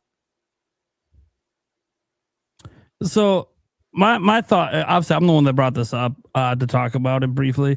My only thoughts of this, and this is why I bring it up in the pricing conversation, is I don't care. Even on like the other systems right now that you can get it for $80 or like I think like PlayStation, I think or Steam I was looking at right now. It doesn't have it on sale right now. It's currently 60 and then 80 for both, or you can get like a special deluxe edition for 100 or whatever. That's all fine and dandy. And I understand that that's like the current price on Steam, probably the current price on PlayStation and Xbox. I didn't check their shops. There could be a sale right now. Obviously, I'm not talking about the physical copies either, which could obviously be cheaper. That's going to be retailer dependent. But the reason I bring this up, and even for those things that are priced at that point, I'm sorry. I just don't think Elden Ring, that's a years old game, should be $80. Even with the DLC, and same thing, by the way, with the Switch 2 editions for Nintendo that were 80. I don't think they should be $80. These are old games. These are not new games. I know, new for Nintendo players. Okay, fine. But don't act like Nintendo players weren't aware of Elden Ring. We know about it. We've known this whole time. Maybe you didn't own a different platform to play it on, and that's fine. And it's fine to be excited it's coming to Switch 2, and some people will buy it. It being $80, and sure, I ain't buying it. I got no interest spending $80 on this game, especially when the version I own on Steam I bought for $35 on sale like last year. It's like, I know it's probably going to get on sale for Nintendo at some point. Again, they run sales on everything, especially digital sales. So I do suspect that. And if this game keycard version doesn't sell well, you'll see retailers discount it in a few months because they just got to get it off the shelves. But $80. The backlash is just because it's the only way that we know at the moment that you can buy the game. There's no other way to get Elden Ring on Nintendo without spending $80 as far as we're aware at the moment, because they've only announced the Tarnished Edition and no other version. And so to me, I feel like this, and to me, by the way, I want to be very clear. I don't think that games can't be worth $80, especially when they include DLC and stuff. I'm not even getting into that conversation on like value, because some people are going to say Elden Ring is definitely worth $80. Yeah, it is. For the experience you get in that game, plus you're getting the DLC. Oh, hell yeah, it's worth $80. But when you have to spend $450 to $500 to buy the system to play it on, and then you got to put $80, man, it's just, gaming's just getting too expensive all around everywhere. It's just too expensive. It's a years old game. It's just too expensive. This is a Bandai Namco classic, I will say, though. They've been doing this all since like the beginning of the Switch 1. It was like a few years ago they released like Digimon World Order, which came out in like 2015, $59.99 on the Switch. All those Dragon Ball games, $59.99. I was like, dude, Kakarot came out like in 2020. This game's like 5 years old. New one. It doesn't even have the DLC. A Xenoverse. That was like the Tales of games. I was like, they Bandai doing this. But then you know what? Give it 3 months, the thing's already 30% off. Like, it's clear what's happening here. Yeah, I think I agree. I think there'll be sales as well. I get what Sasha's saying. I do side with Prime on that. Like, this is a game that I've been very curious about revisiting.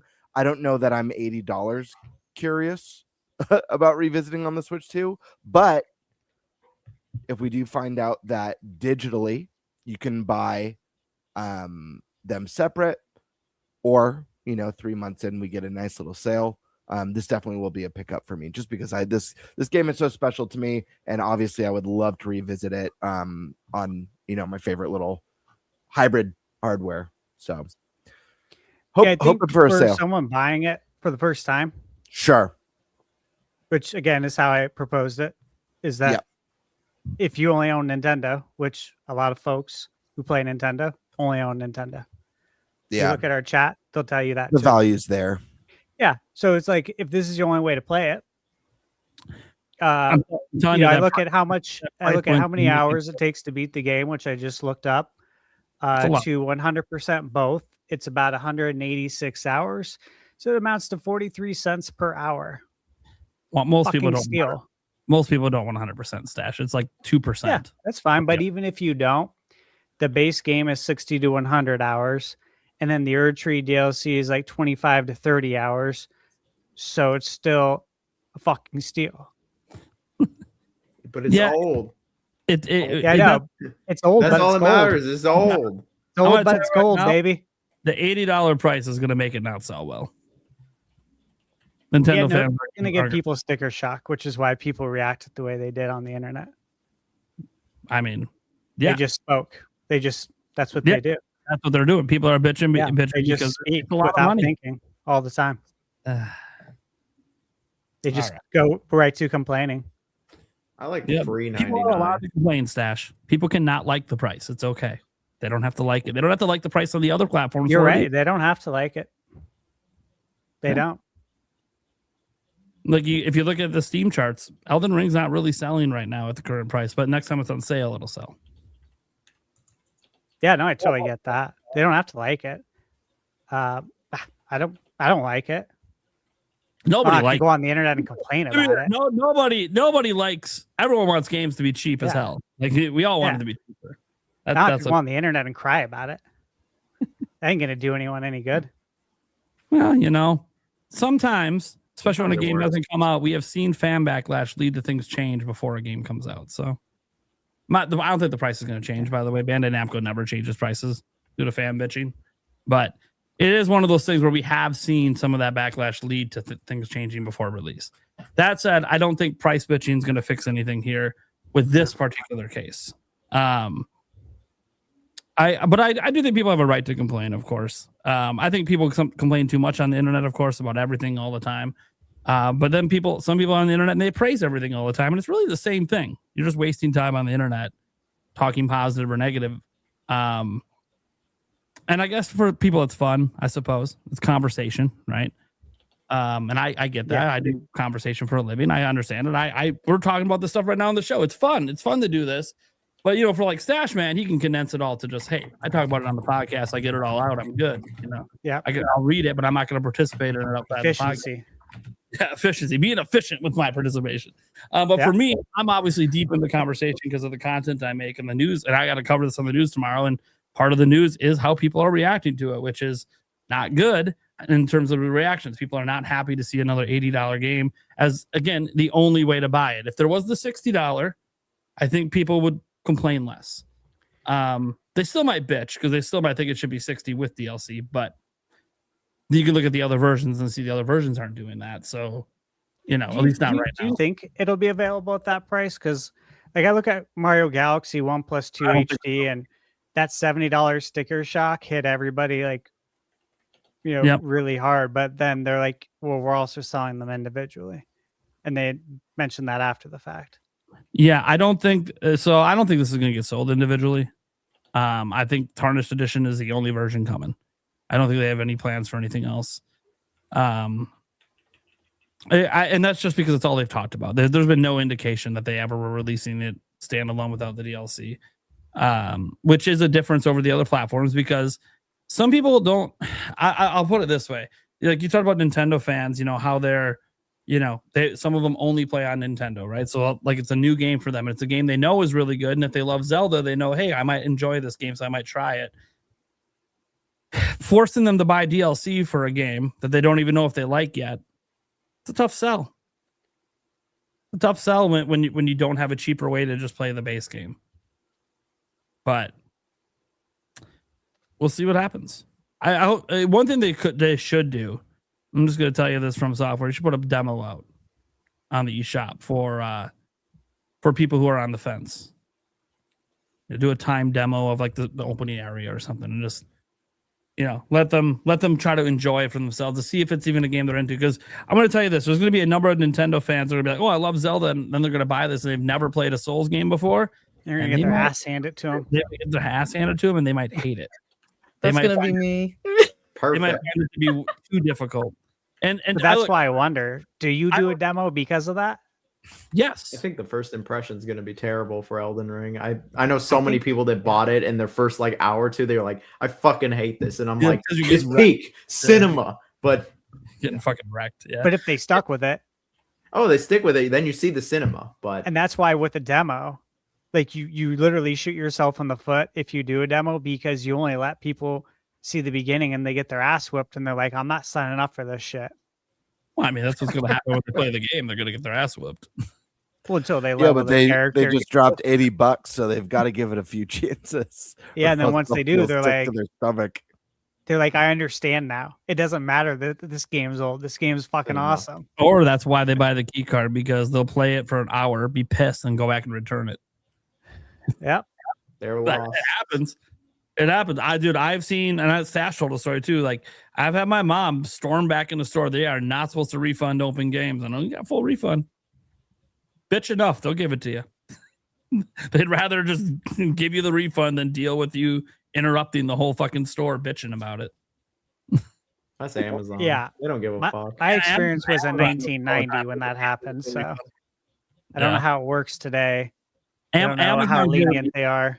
Amazon's very easy. If you buy a game, you open it and you play it and you don't like it and want to return it, just bitch at one of their customer service reps. You'll get a full refund. They'll probably I can let you keep imagine it too. Amazon being easier. Yeah, half the time they let you keep it. Not advice to get free games, by the way. Don't No, scamming a big corporation that has more money than you'll ever have in your whole life is a terrible idea. But hey, you know what? I really fucking hated Mario Party 10, and I had to bitch to somebody about it all those years ago, and they said, "Why don't you just keep the damn thing?" And I was like, yeah, perfect. I've got something for my alcohol to sit on. Yeah, I bought Returnal off Amazon, and I ended up not really liking it. So I was like, it was like 2 days after I arrived at my house, and I was like, I wonder if I talked to Amazon, would they give me a refund for this? There's no way. I'll send it back to them. It's fine. And then I talked to Amazon literally within like 2 minutes. I had a full refund, and they said, just keep the fucking thing. I'm like, all right. Like and I went to like GameStop and resold it. I'm like, dude, I got more than I made money. This is yeah. great. Amazon had a I only know because I used to work there inside like a bunch of like shares or whatever, and they like sent some share information, and it was that I think it was 18% of Amazon orders worldwide end up as a return across like the whole company. And I'm like, in comparison, Target has like 5%. Like Costco is like under 10%. Like Amazon's the goat of returns. Well, they believe in just keep the customers happy. They'll keep coming. Pretty back. much, yeah. That's just And would rather have it's I you know what? There's a reason everybody's got Prime and is ordering because the customers are happy with that. You got Prime because of the new boys season. That's why. There you go. I mean, there's Fallout also. Yeah. All right, that's all I really have to say on it. I don't think Nintendo's raising the price. I think they're going to eat it and just keep eating it. And one thing I just want to point out, because no one seems to mention this, and I find this interesting. It's a larger conversation we're not going to get into much, but I just want to point out that I do find it interesting with PlayStation in particular, watching them jack the prices multiple times over and over and over again. And, a lot of people defending it, being like, hey, they can't help it, world economy, because everyone's jacking the prices. This is the most profitable PlayStation generation of all time. Don't believe me? Ask Sony's CEO, who stated this in their last financial brief. So they're making more. I'm not talking about revenue. I'm talking about pure profits. They are making more than they've ever made in PlayStation history, and they're jacking the prices. I just want people to keep this in mind when people think Sony has to do it. And I'm like, why? They're literally making record profits. They do not need to do it. Number go up. They need the number to go up. The ROI has got to be there. I Yeah. saw it literally firsthand being with PlayStation. And I'm telling it's you, all I about know the why ROI. I'll tell you why they're doing it right now. So these prices are normalized when GTA 6 comes out. Oh, they know what 100% they're are doing. counting on it. Oh, yeah. They know they're going to sell out of those $900 PS5 Pros when GTA 6 drops. They know it. They know it. They know what they're doing. They're profit maxing. I'm not going to get mad at Xbox because they're having a hard time selling anything. So I wouldn't be surprised if it is actually really expensive to make their stuff because they're not ordering a lot of parts. But PlayStation's making record profits and jacking prices doesn't make sense. Nintendo isn't actually making record profits. They're actually kind of down a bit, but you're always down when you start a gen. So that doesn't really mean much. I'll leave it at that. Stash, you've talked throughout. It's because I have to step away and I'm supposed to lead the next topic. Yeah, I'll give you a little piece while you step away then. Yeah, guys, I think the biggest thing I'm wondering, I was wondering going into this, and I didn't really touch on it, and it's whether or not we're going to see more price increases on PlayStation and Xbox. Because I think what's interesting is we keep thinking that, okay, there's no way in hell they're going to raise the price again. And then they do. It's already too much. Yeah. And then, sure enough, Microsoft, right? Remember, we're talking about Microsoft here. Microsoft money. They're raising prices on a product that doesn't even sell. Okay. So now we get to throw logic kind of out the window, because we're basically at this point where anything can happen. And so now I'm wondering, like, okay, could it go up some more? Could PS5 Pro go up to $999 without a disk drive? It could definitely happen, because like I don't think the Lenovo Legion Go 2 is selling like hotcakes, and they just raised the price by 48%. It's wild. What an increase, man. It's I mean, for the top model, which presumably, like, if you're gonna buy one, if you're gonna spend that much money already, you're probably gonna go for the top model. What's the difference between the top and the mid, out of curiosity? I know storage, obviously. Storage is always going to be one of them. No, sorry, I should have phrased that better. What's the price difference is what I meant to get between the top and the... So $1,500 to $2,000. Okay. Wow. Yeah. Yeah. Insane. Can always go up. Can always get more expensive. But you know what won't get it more expensive? The minimum wage in America. Yeah, I know. Such bullshit. Cost of living goes up. Your wage doesn't. But here's the best, the worst part. I say best, but obviously it's the worst because it's so crazy. Is that cost of living goes up, your wage doesn't, but they'll hire somebody. They'll put out a new hiring listing, and that wage is way at the higher. cost of living, and it's higher than what you're getting paid, and you're proficient in your job. Make it make fucking sense. I was a recruiter for a little bit, and this is exactly what we dealt with. Like, literally, we had to be competitive with the market, but then, especially over here in California, where it's legally required to post the wage of a position, and immediately, like, this just kicked up a bunch of shit. That was when it was with Amazon, funny enough. And immediately it was like, okay, well, all these people are making like 100,000 a year, and the posting says 150. Like, what the fuck is this? And I don't know what they did. Like, so I'm wait, glad I can get there. more money? Yeah, I'm a new employee. And their response would be, "Oh well, boomerang, just quit and come back. You'll get way more money." And I'm like, is this what it's come to? Well, so at Loan Depot, as the director, and obviously I do lots of interviews and lots of hiring, and I do hiring for my own team as well. And when we put out, listings to like ZipRecruiter, and we're putting out the wages, and I would discuss it with my VP, Kristen, and anytime, and of course I did this for many years, so that wage continues to go up because the cost of living continues to go up. So as the years go on, it's more. And then I'm looking at our employees that we have right now. I'm looking at our team and how much they're making. I'm like, we can't be paying somebody more off the street who has no experience. How many months are we going to have to spend onboarding this person, teaching them the role, right? And then hoping that they actually get it. Otherwise, it's sunk cost. When we got people who are doing this job and making less. So it's like, if we hire them, we got to pay the people we have now more. We need to give them a raise. So I was always saying, we either need to lower that, or we need to give them a raise, or do both, because you can't be paying someone off the street to do a job more money than your current staff that's been loyal, knows what they're going to be training them. Yeah, I was just about to say that, dude, I've been through that. The irony, it's so stupid. Yeah. But this is just like, look, remember, I worked in finance with credit, obviously.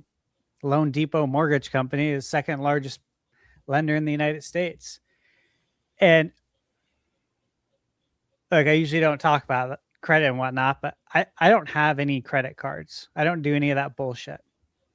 I will not. I do not do it.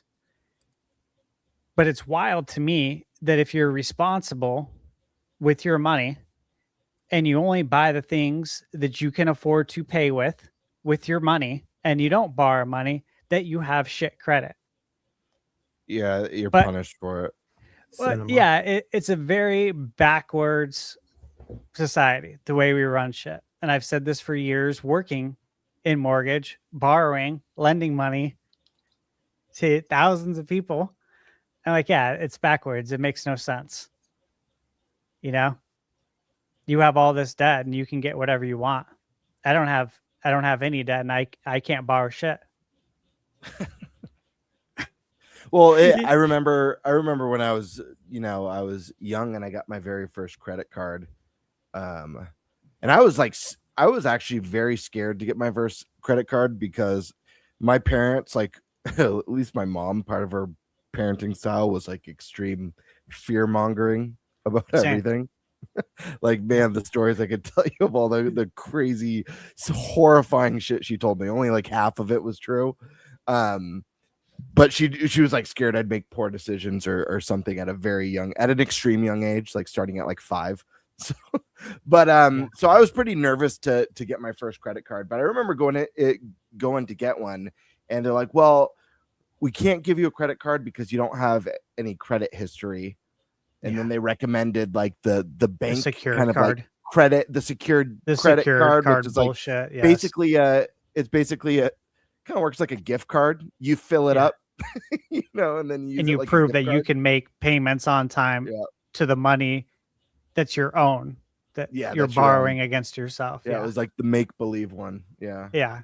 You have to do pretend credit card for 6 months first, just so we know you're responsible. Yeah, we got to make sure that you actually pay this on time, because if you don't, then that's probably what you're gonna do if we let you borrow money. Is that still a thing? Do they still do that? 100%. It still is offered. Yeah, you can also get loans with like, if you just have a co-signer or something, which is what like my bank when I was like 18, they were like, oh, just get I think I was trying to get it for like a car, and they were like, oh, just get a loan out with your dad or whatever. And I was like, they always say, I'm privileged to have a dad that wants to take a loan out with me. I was like, isn't that great? I was like, it's like, that shit ain't happening with me. It's just not happening with everybody. Yeah. No one's co-signing for me. Yeah, that's how it was for me too, with anything. Yeah, I said I need a cosign. Yeah, kiss my ass. My parents love me. We get along great, but they ain't co-signing for shit. I'm the same, dude. I don't blame them either. I've never had a late payment in my life. My parents still wouldn't co-sign for nothing. But good on them. That's all right, some Nate. Scary stuff. You're up, dude. Take it over. All right, we got one more topic, guys. We were talking about Luigi's Mansion. It's kind of fitting because the reason this topic exists is due to this guy who's super chatted right here. Good old Special Nick himself is here. Welcome, buddy. Then you're all arguing, and I'm just starting Tropical Freeze for the first time after using my last game voucher. Nice. Sad day. No more game vouchers. Okay, so the reason I bring him up is because as I got to switch the banner over here as well. My gosh. I am not on top of things right now, is because he put out a couple tweets. In those tweets, he said some interesting things. One of them was that he heard that Nintendo is considering pitching a Luigi's Mansion movie. I would assume that would be to Chris Melandri and an Illumination, of course. So that would mean that obviously there's no plans at the moment, but there's been conversations about pitching one, which, it makes sense. Luigi, popular character, and look, since it's just at the point where they're considering pitching it, probably not going to be. It's going to be a while before we see this, right? We're talking probably 2030 or something like that before we would even consider possibly seeing a Luigi's Mansion movie. So that's one thing that was brought up, but that's not the only thing brought up about Luigi's Mansion, because in another tweet, and this one This one I'll show on screen just so we have the full context here. So let's share this right here. So in another tweet, he said this: as far as I know, they are doing a new game. And to give the context, this was about his movie stuff. And then he said, no, we want a new game. And he says, as far as I know, they are doing a new game. Pretty sure that's been heavily rumored for a while. I have a very small amount of info on it. And of course, he shares none of it. You bastard. Anyways, he's got a small amount of info.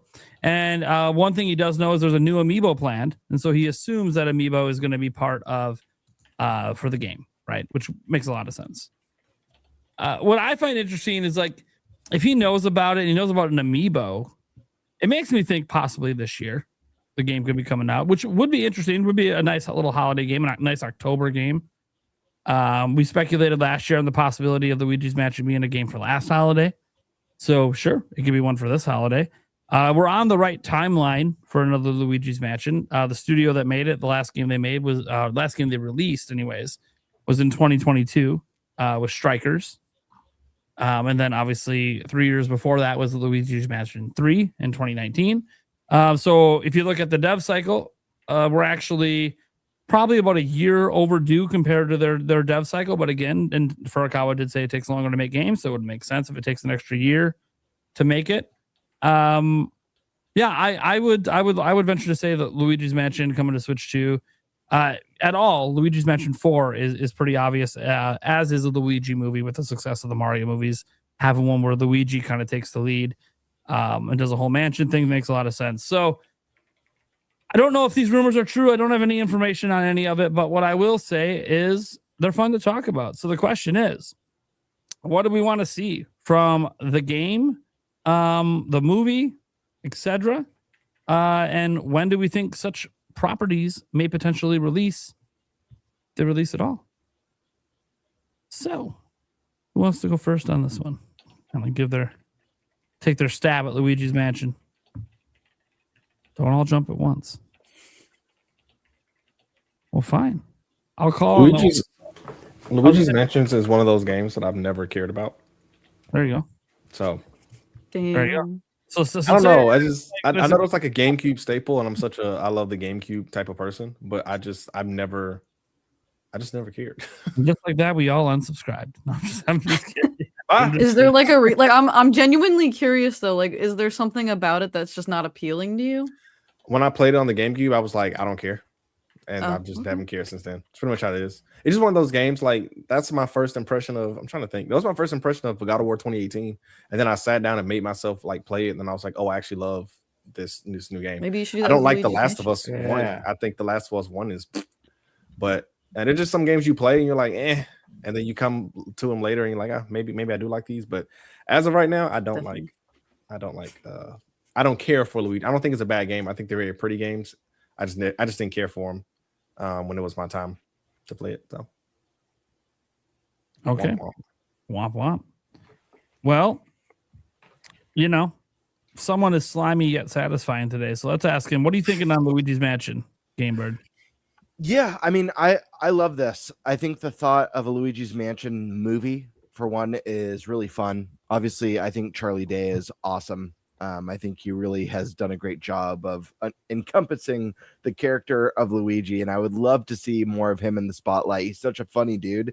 And I think that setting overall with the character is just so great. I think that they could do some really unique things with a Luigi's Mansion movie that maybe we've never even seen before in the games. But I don't know.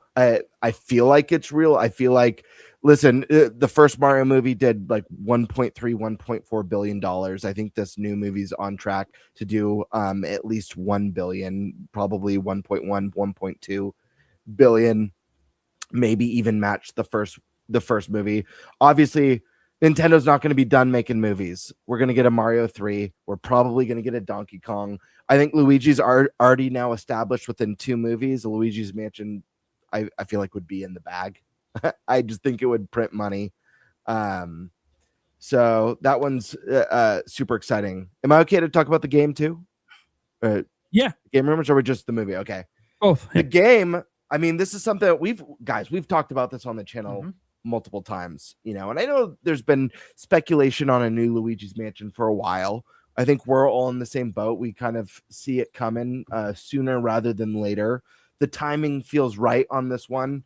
I think what's more exciting is thematically what a new Luigi's Mansion looks like. I had my famous pitch on the podcast where I love the idea of like a haunted Christmas, almost like a Nightmare Before Christmas, do a kind of holiday Luigi's Mansion theme, and make it kind of like a village. It's not just the one building. You've got your main building, whether it's a hotel or whatever, but then you can leave it and there's like this kind of like haunted Christmassy ghost village that I think would be really fun to explore and kind of take the series, and make it bigger and better and a little bit more ambitious. The one thing that I think is really exciting about the potential of a Luigi's Mansion game is, it definitely was one of the top lookers on Switch 1. And the animations, my God, are just amazing in that game. How much character and personality and charm all the characters have. This is one that I definitely believe in. Is it coming out this year? That I don't know, but I would not be surprised to see this one at least get some sort of a drop, a trailer drop or a mention this year. Yeah. Okay. Those are my initial thoughts. Alyssa, you got some thoughts?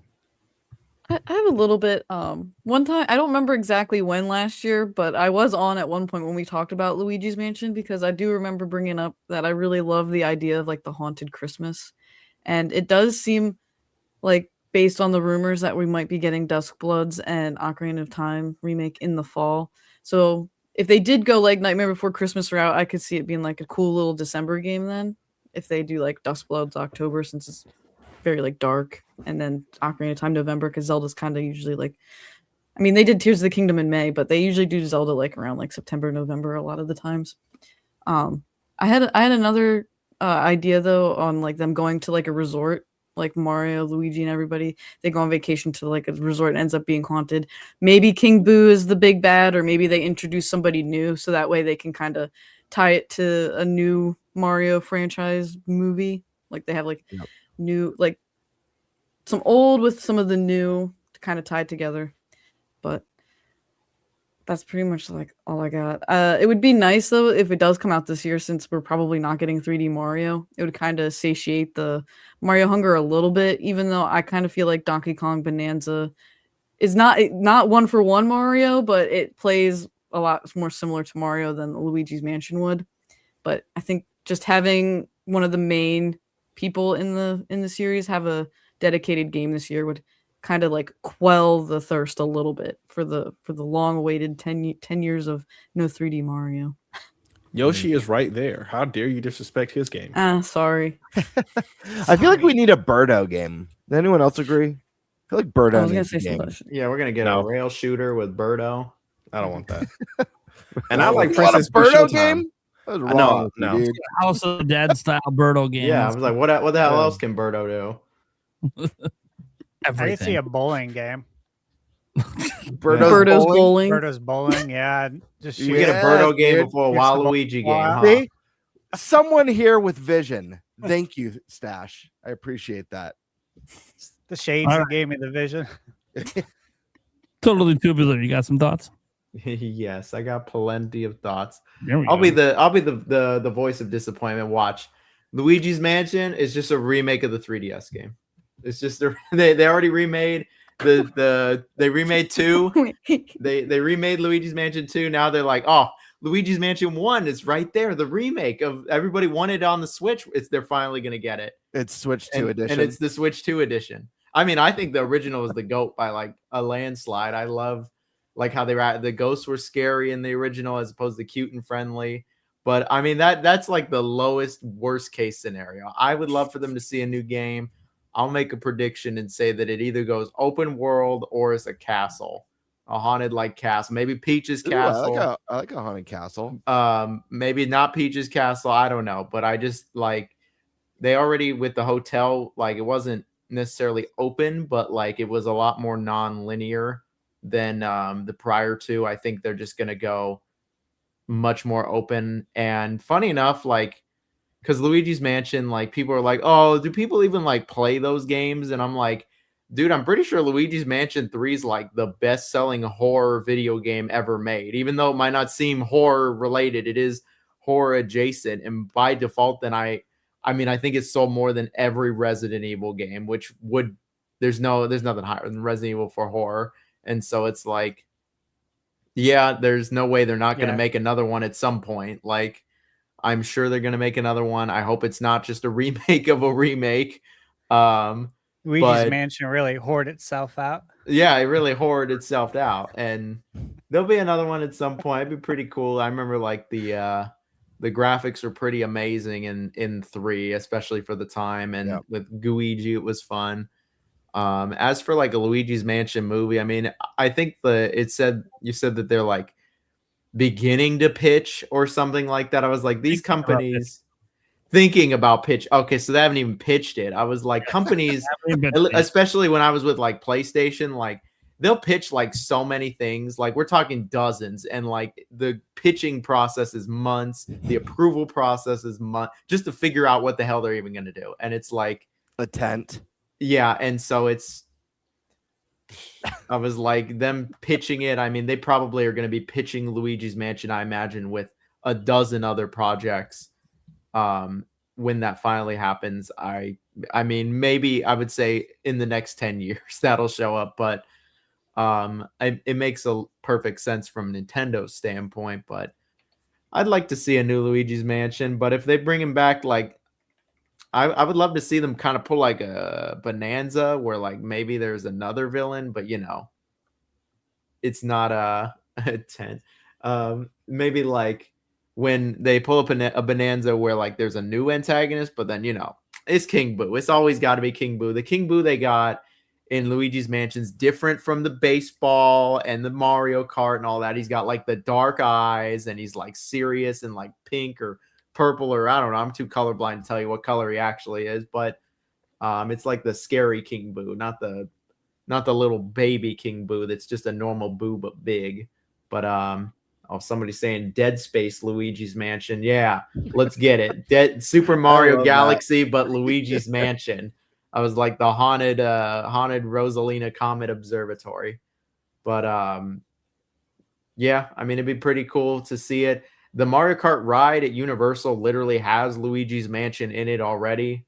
There's already that little bit of synchrony, I guess, with Universal already. It's only like, I mean, the ride's like 3 minutes, and it's probably like 25 seconds. Jonathan, there's been a theme tonight of your predictions making me very sad and depressed, because you predicted we're getting a 3DS 2D.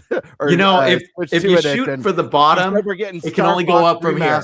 Yeah, see, if he for our Ocarina of Time remake stuff, he'd be the one being like, guys, it's just the 3DS version of HD. Hey, you know what? The way I see it, totally tubular and not squarular. If you shoot for the bottom, you're gonna only go up from here. Like, I'm going in this with the bottom, with a bare minimum expectation that isn't nothing. And I'm like, yeah, it's just a port. It's just a stupid port. And you know what? I say that like, oh, it's just a port. Who cares? But like, then you look at the numbers and it's like, okay, no, actually this sold like crazy. So I guess there was somebody who cared. And it's like, I don't know. I just go into this. I go into every showcase, every rumor, everything with just the bare minimum. It was like the bare minimum, the worst case scenario, because then, you know, you only have a positive reception from there if it's anything other than that. Like, I remember when I read Monkey Ball was coming back, like this was like 8 years ago, and I was like, fuck, we're gonna get a new Monkey Ball. That sounds amazing. And then they're like, we're remaking Banana Blitz, and I'm like, bro, that's like one of the shittiest ones. Why on earth would you remake that? And then they're like, well, it needs to sell well, and then we'll remake the ones people care about, and then maybe we'll get a new one. And I'm like, what is this, like video game terrorism? You give into their demands and you buy the one you don't want. I was like, no. But I mean, eventually we did get the Monkey Balls that people actually wanted and some new ones. But I just think back to like shit like that, where I'm just like, I was so excited for a new Monkey Ball, and it's like the worst one they're remaking. And so I'm just like, I'm just gonna go with the low shot.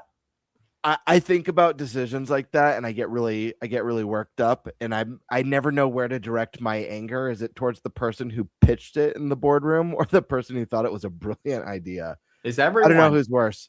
I was like, it's everyone. Yes, so. And I don't know. Like, I remember when I could say it now because it's been years. I remember when I was with PlayStation and they started pitching a Horizon Zero Dawn remaster. And I'm like, you got to be fucking kidding me. I was like, who the fuck wants this? And like, then it was like a town hall with everyone or whatever. And they were just like, yep, we're doing it. It like had overwhelming approval. And I'm like, really?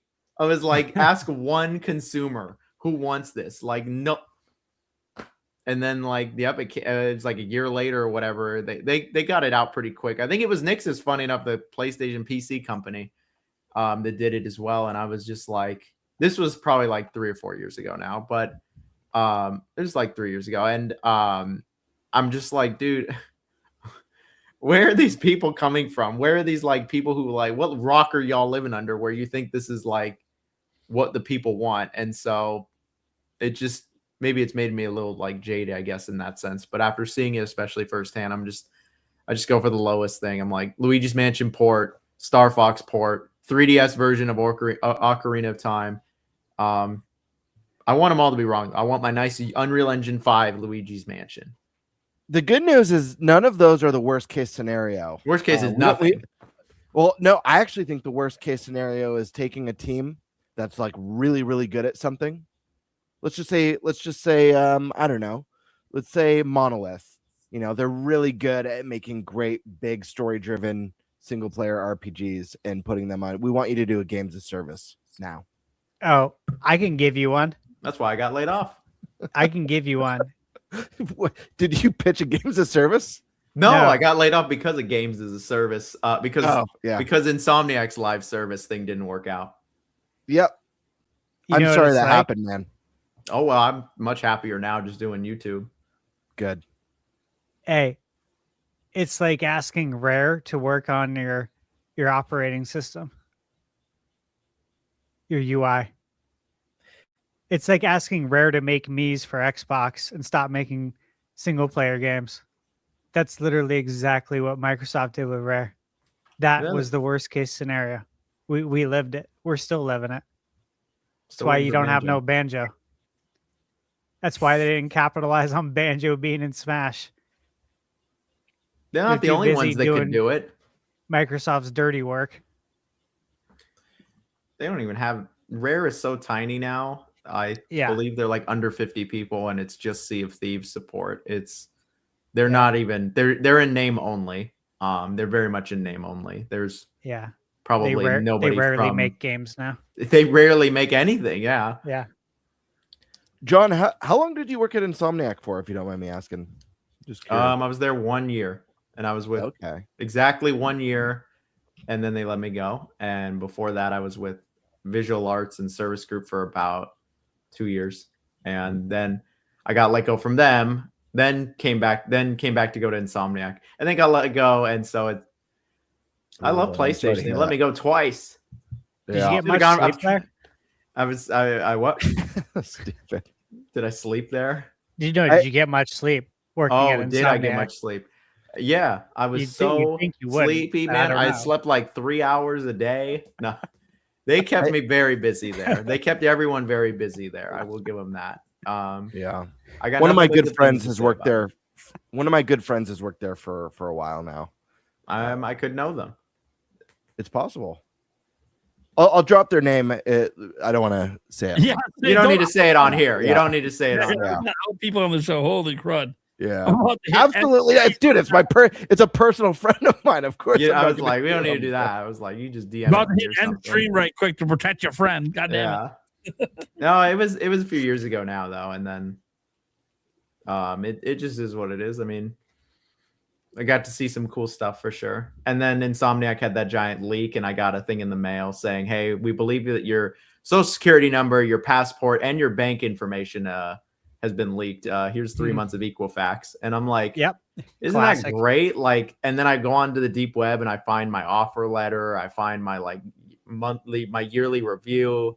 I even found my own bank information using like Tor or whatever, and I was like, "This is awesome! This is so awesome!" I found out, Wow. and I was like, "Let me go see what my manager was making." It's Did you? crazy. Alrighty. Oh, I did see. And then I'm like, and I'm the one that got let go. Okay, that I swear I'm not bitter, fellas. Not at all. Steve Thunderstash, get some thoughts on the mansion.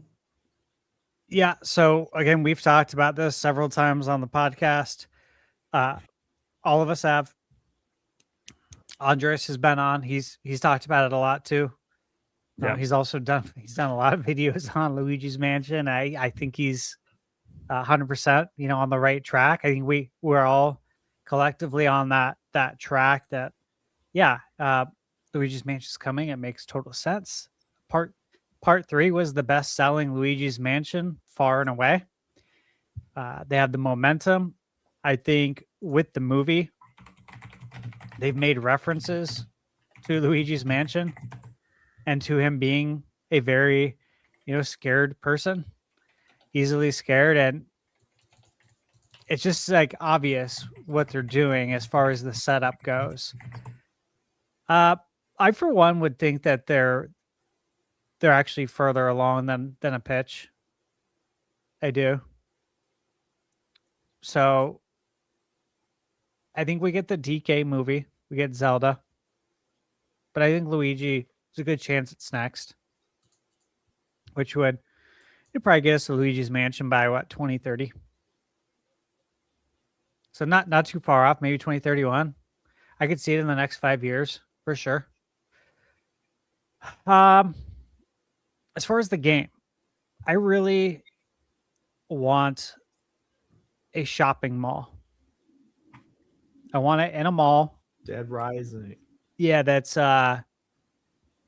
obviously it's hollowed out basically, just the remnants of the old stores in the mall. But Christmas theme. Christmas time at the mall. I think that would be a lot of fun. Do you make That's an really old it. 1980s abandoned mall? Yeah, 80s would be Yeah, badass. 80s Like to early Stranger 90s Things. mall.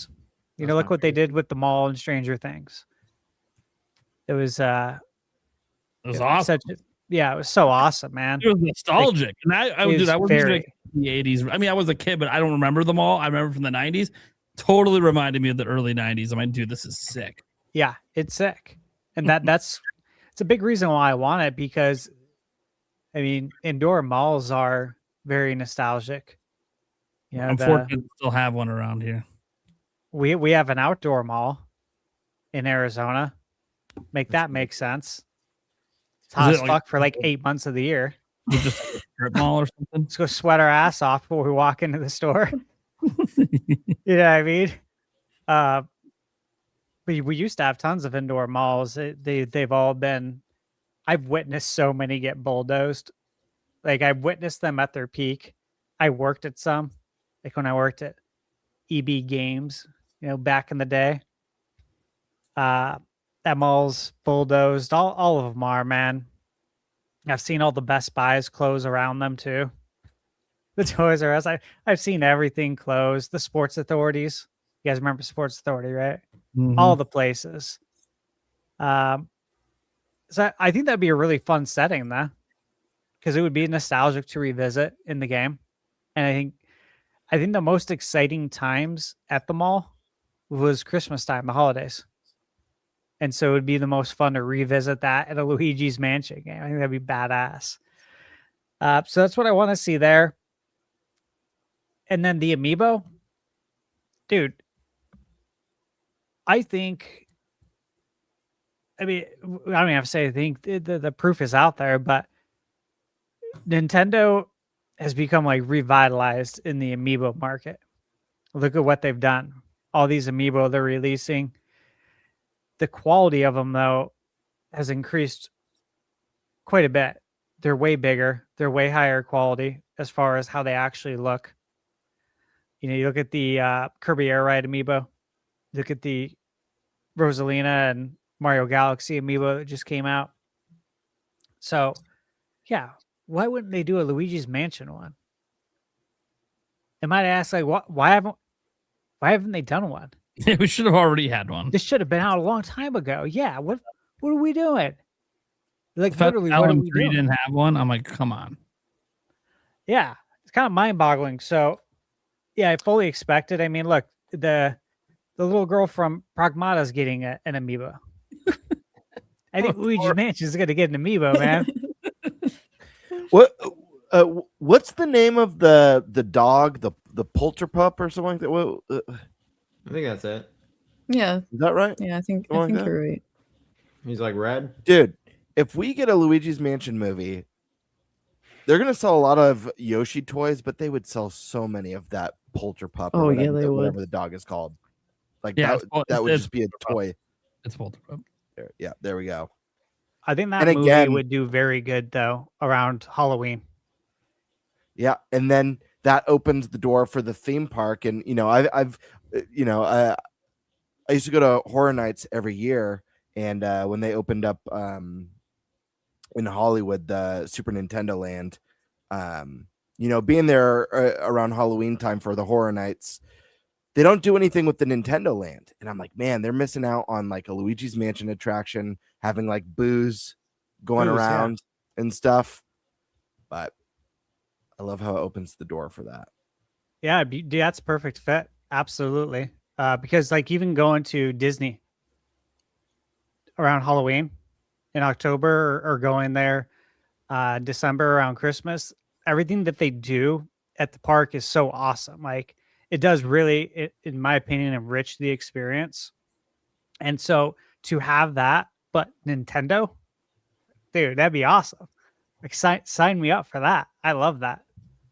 Yeah, for the Horror Nights, they literally just close the area. They close it. Yeah. Anybody goes this year, let me know. I got the season pass. I have a problem. I'll let you know.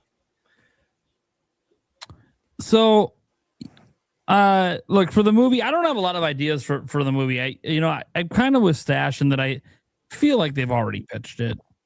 Maybe that's obviously that's not what Special Nick heard, but the people that he's hearing from might not be, all the way in the know. They just finally caught wind themselves that Nintendo was thinking about pitching it. I would assume they already have. Now, because of that leaked docket earlier, I think the Donkey Kong movie and even the Star Fox movie would come first. The question is, would it be another Mario movie, or would it be a Luigi's Mansion movie instead next after that? I have no idea. But 2030, 2031, somewhere in there sounds right to me. And yeah, have it be like a Halloween movie. Make it. I mean, I like the Nightmare Before Christmas theme idea for the movie. I think that would be sick. They could do some really cool stuff with the movie with that. So yeah, that I would like to see that. As for the game, look, you talked about the mall. I was going to bring up an abandoned mall because I know you've brought it up before, but I just think it's such a cool idea. Especially if they can and people are like, well, can a mall be big? Well, sure, a mall can be big enough. And if they want a really big mall, there's Mall of America. You can just base it off of that one. You could live in that place all day. There's so much to do in there. Thankfully, Mall of America is still around and still gets enough customers to stay around. So it'd be cool if they had like an abandoned video game store in the mall that looks just like GameStop. That would be get Rainforest Cafe, Mall of America. Yeah, Rainforest Cafe, classic. I didn't mind the food last time I was there. It's still just okay. You're paying for the environment. It's the experience for sure. Yeah, that's the environment. Because I went to Mall of America once last year. Actually, it was actually really nice. They've done a good job at giving reasons to want to come there. I think other malls could maybe learn from some of what Mall of America's done to stay relevant. Anyways, yeah, so I'm going to bring up an idea actually someone super chatted in that I think is really cool. So Warren Bowman's DC channel says Luigi Mansion 4 haunted cruise ship or shipyard. I like the cruise ship part especially. Yep. I think that could be bad because what is a cruise ship if not a floating hotel? Except it's like a city. So there's other things going on in it that could just be so cool. And you could see the setup too, right? Luigi and friends going on vacation. Some shit hit the fan. Yeah. And Luigi's the only one left. He's got to save his friends. Where are they on this cruise ship? I don't know. Time to play and find out. Oh, that could be so cool. Like you could play on so many themes of that too. You could bring like haunted pirates in there. Oh, that'd be sick. God, You do Titanic or Titanic? Yeah, you definitely have a Titanic room where you walk in and there's like a fucking ghost holding another ghost floating on a door in some water. Yeah. What is going on? That would be great. That would be so sick. Yeah, so I think that could be just a really cool idea. Again, I don't know if they will go that route. Of course, whatever idea they have, like someone mentioned, like them going more open world. I don't think they're really going to do that. I think they look at what's been working with Luigi's Mansion this whole time. It's been this single building. Well, the buildings get bigger every time. I think it's still going to be like a single building thing. As cool as it would be of Game Bird's idea, where you have your main building, maybe a small little town.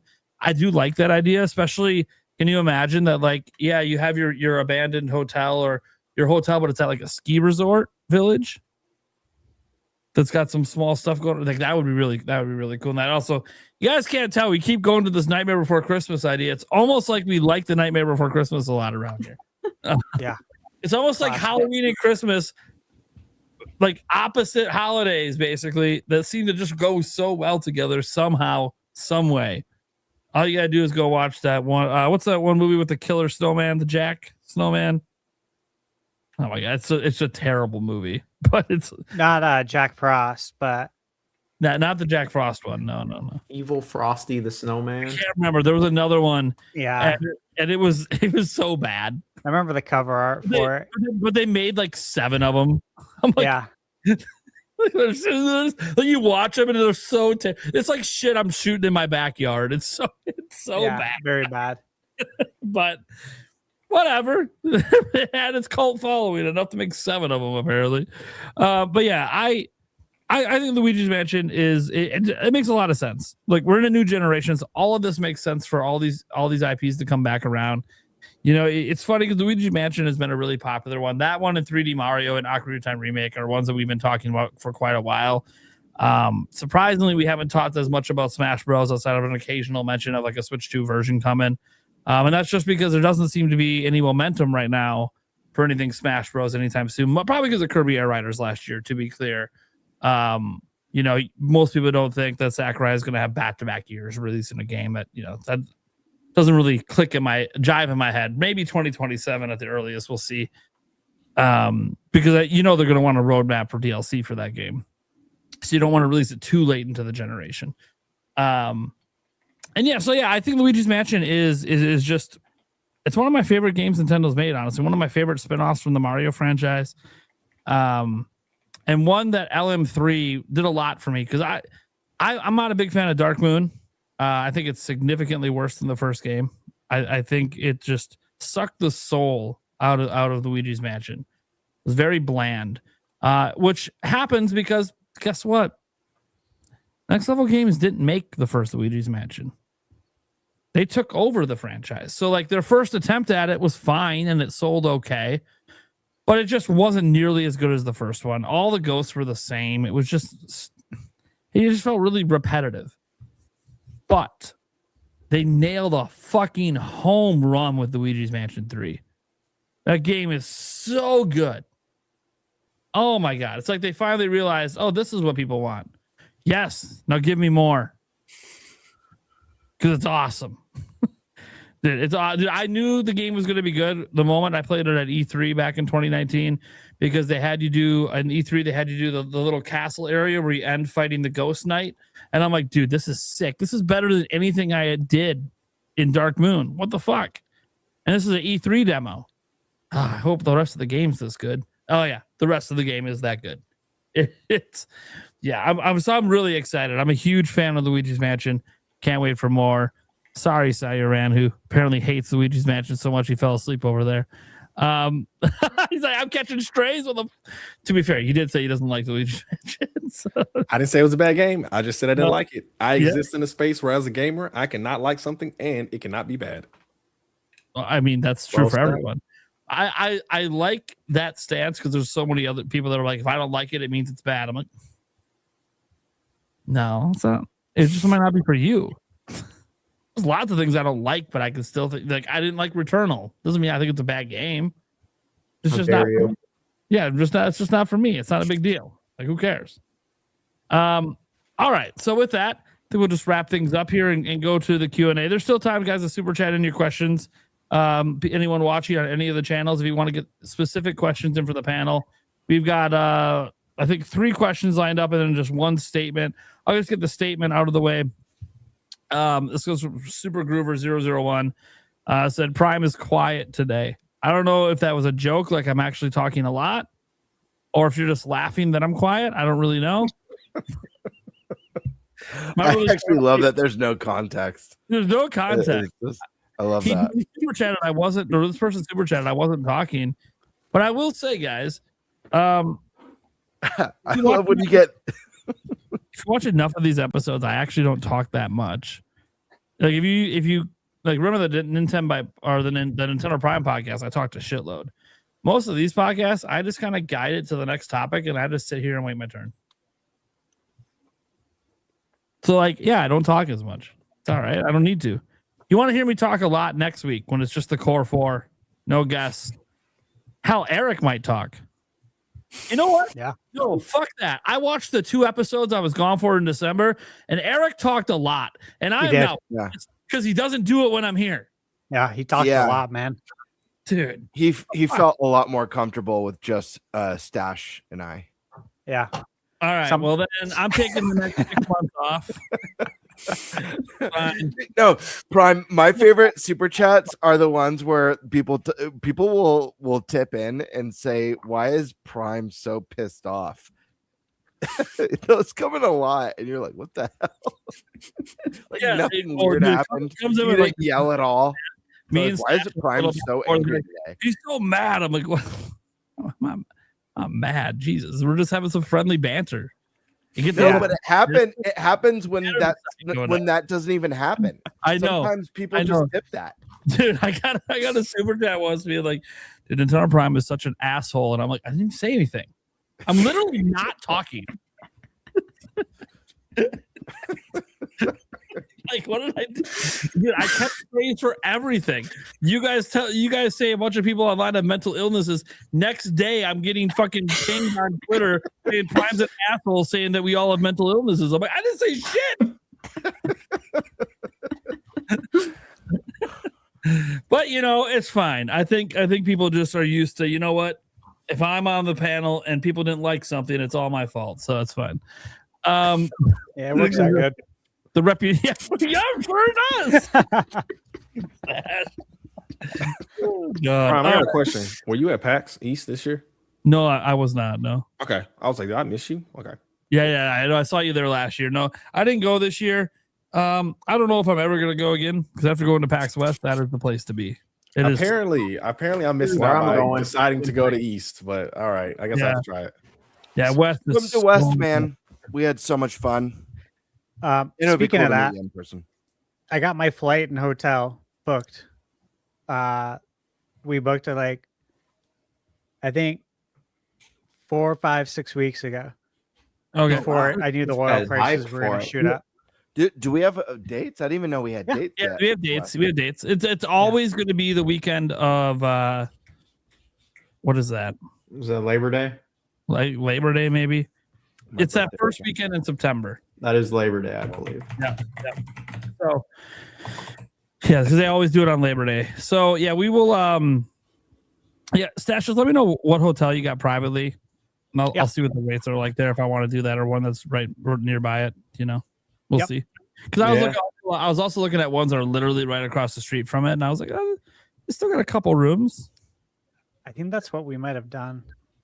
Yeah, there were some that were still had some rooms available, and I was talking to Eric. I was like, we might need a book soon if we want to get a decent rate because this is only going to go up. Yep. At least get that booked. We'll see on the flights. We could probably wait a little bit, but no, I wait too long. All right, let's get to the next one up. Obviously, the classic, Demonic Brawler. Bring back NFL Blitz, NBA Jam, NHL Hits. Had to save that to look, guys. I was featuring super chats throughout the show that were relevant to the topics, but this one needed to be read off every week. Yeah. It's tradition. Legendary. It's tradition. And if he ever misses an episode, I hope someone else picks up the slack because we can't not have that be part of an episode. Yeah, we can't not have that. Totally tubular. Jonathan's just gonna be like, yeah, but they're just gonna be ports. I'd be fine with that. I was like, dude, those games are legendary. I don't even like sports games, and I like some of those. I was like, those. I'd be happy with ports. I mean, fucking just get rid of the licenses. Ports and then just offer like an alternative, updated roster of modern players. You can play with the old school players or play with the current players. Just let us put in user-generated content, and you don't even need to give us anything. I was like, just bring it back in any way. I was like, I'd be happy with a port. I was like, at this point, with those. Not to be the port guy, but ports, remakes, and remasters. That's all we get. All right. Demar Brawler says, my question is, does resale value increase as well? Yes. On like all the price increases, yes. I'll give you an idea. I can resell the PC that I built 2 years ago for more than I paid for it right now. Yes. What about for key carts? Depends on the game. It depends on the game. That's not game dependent. Like the value of the games is always game dependent. So, and then Wink the Man. Here we go. It's the last question we got, unless we get some more in. It says, do you think the next Nintendo system will be a brand new 4K home console or a Switch 3? They got to change it up. I don't think they get away with doing just a Switch 3. If it is a Switch 3, it needs to be like a Switch DS. It's got to be some sort of a hybrid clamshell. Well, hey, look at that. Look at the iPhone. Do you guys see the new iPhone? Yeah. Oh, so someone was unboxing it. Like, wait, someone unboxed the new one? Yeah, a day or two ago. Okay. It comes out this year? It was on X. It wasn't supposed to be unboxed yet. And No, so they haven't Apple's even- like, they haven't revealed it screw yet. They it. don't reveal it till like 2 weeks before. It is a folding phone. Yep. Oh, they're doing it? Oh, they might get me to upgrade this year then. Right. And so I didn't upgrade this past year, which I'm glad because I'll definitely get like my maximum upgrade. But when I saw that, my first thing I thought of was, GBA SP. Do we have the tech now to do this on the next Switch or possibly on a future Switch 2 model? I gotta see the foldable phone. I gotta see it. Did he unbox the foldable one? Yeah. Oh my god, I gotta see it. It's about time they get with it. Android's been how long have we been had But those? no one's showing any. Well, they don't want Apple coming after them. No one's showing any of the images. I wouldn't be surprised if the video's taken like just fucking. Well, the they video's went all- probably been nuked. They went all Men in Black on Twitter. Apple probably nuked it, but obviously that doesn't mean it. Once it hits the internet, it's available somewhere. It just might take a minute to find. Yeah, there's got to be an image of it somewhere. Okay, I see some dummies. Hold on.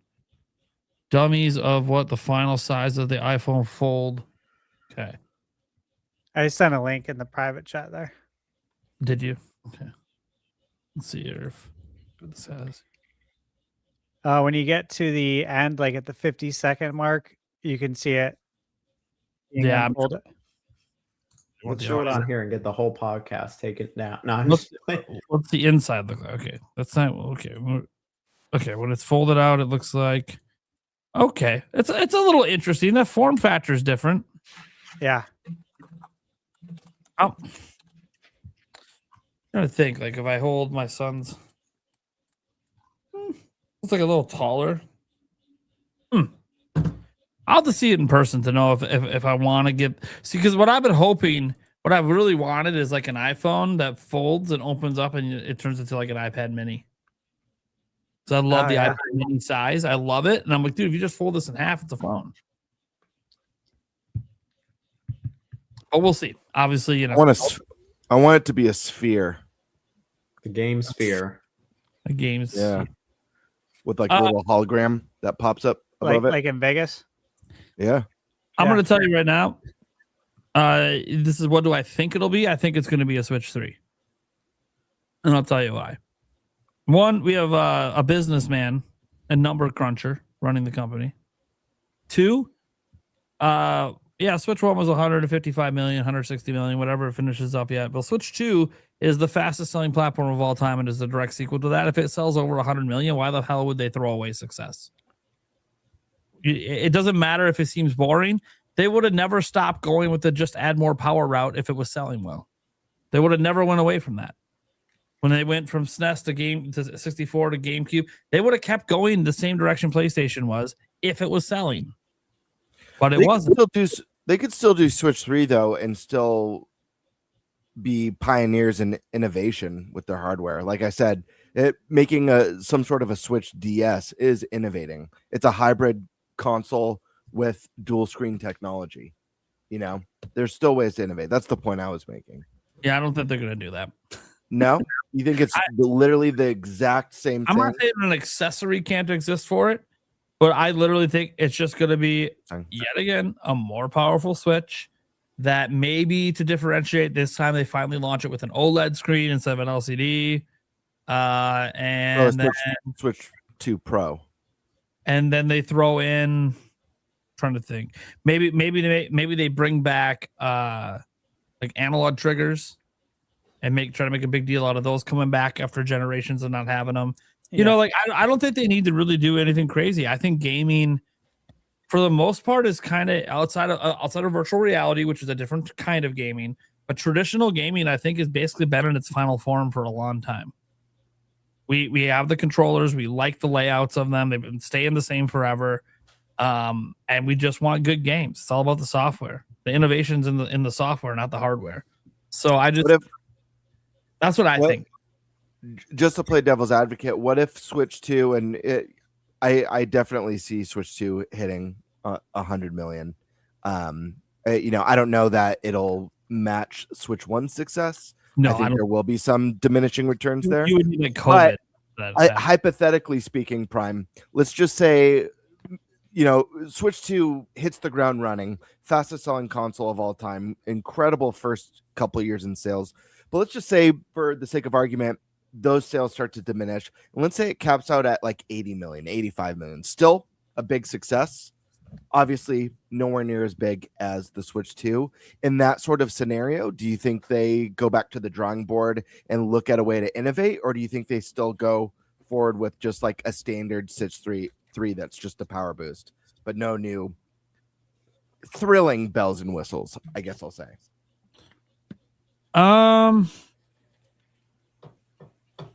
Because that could change your opinion on what they do. Yeah, here's the thing. I don't know that Nintendo is thinking about like this is about what I think Nintendo's going to do. I don't think the sales matter. I think the decision's already been made. Like I think it's already in development right now. Like Nintendo has always said like, hey, we always start development of the next machine after the current one. So I think they already know they're doing a Switch 3. Like, why would you go away from what's working? Even if it tops out at 85 million, maybe they release a Switch 3 earlier. Maybe they think, oh, maybe price point was a bit of the problem. Can we drop this new Switch 3 at cheaper than what we launched the Switch 2 at? If the economy's in a different spot there, and prices have come under control. There's a lot to determine here because obviously the market's the worst it's ever been to launch a system right now. Sure. And Nintendo kind of got in right before the market went to shit. And have just held, but I'm glad they've held. But no one else is. Like launching the Helix and PS6 is going to be very difficult whenever those ones come out. I know rumors are as soon as next year or you know, latest 2028.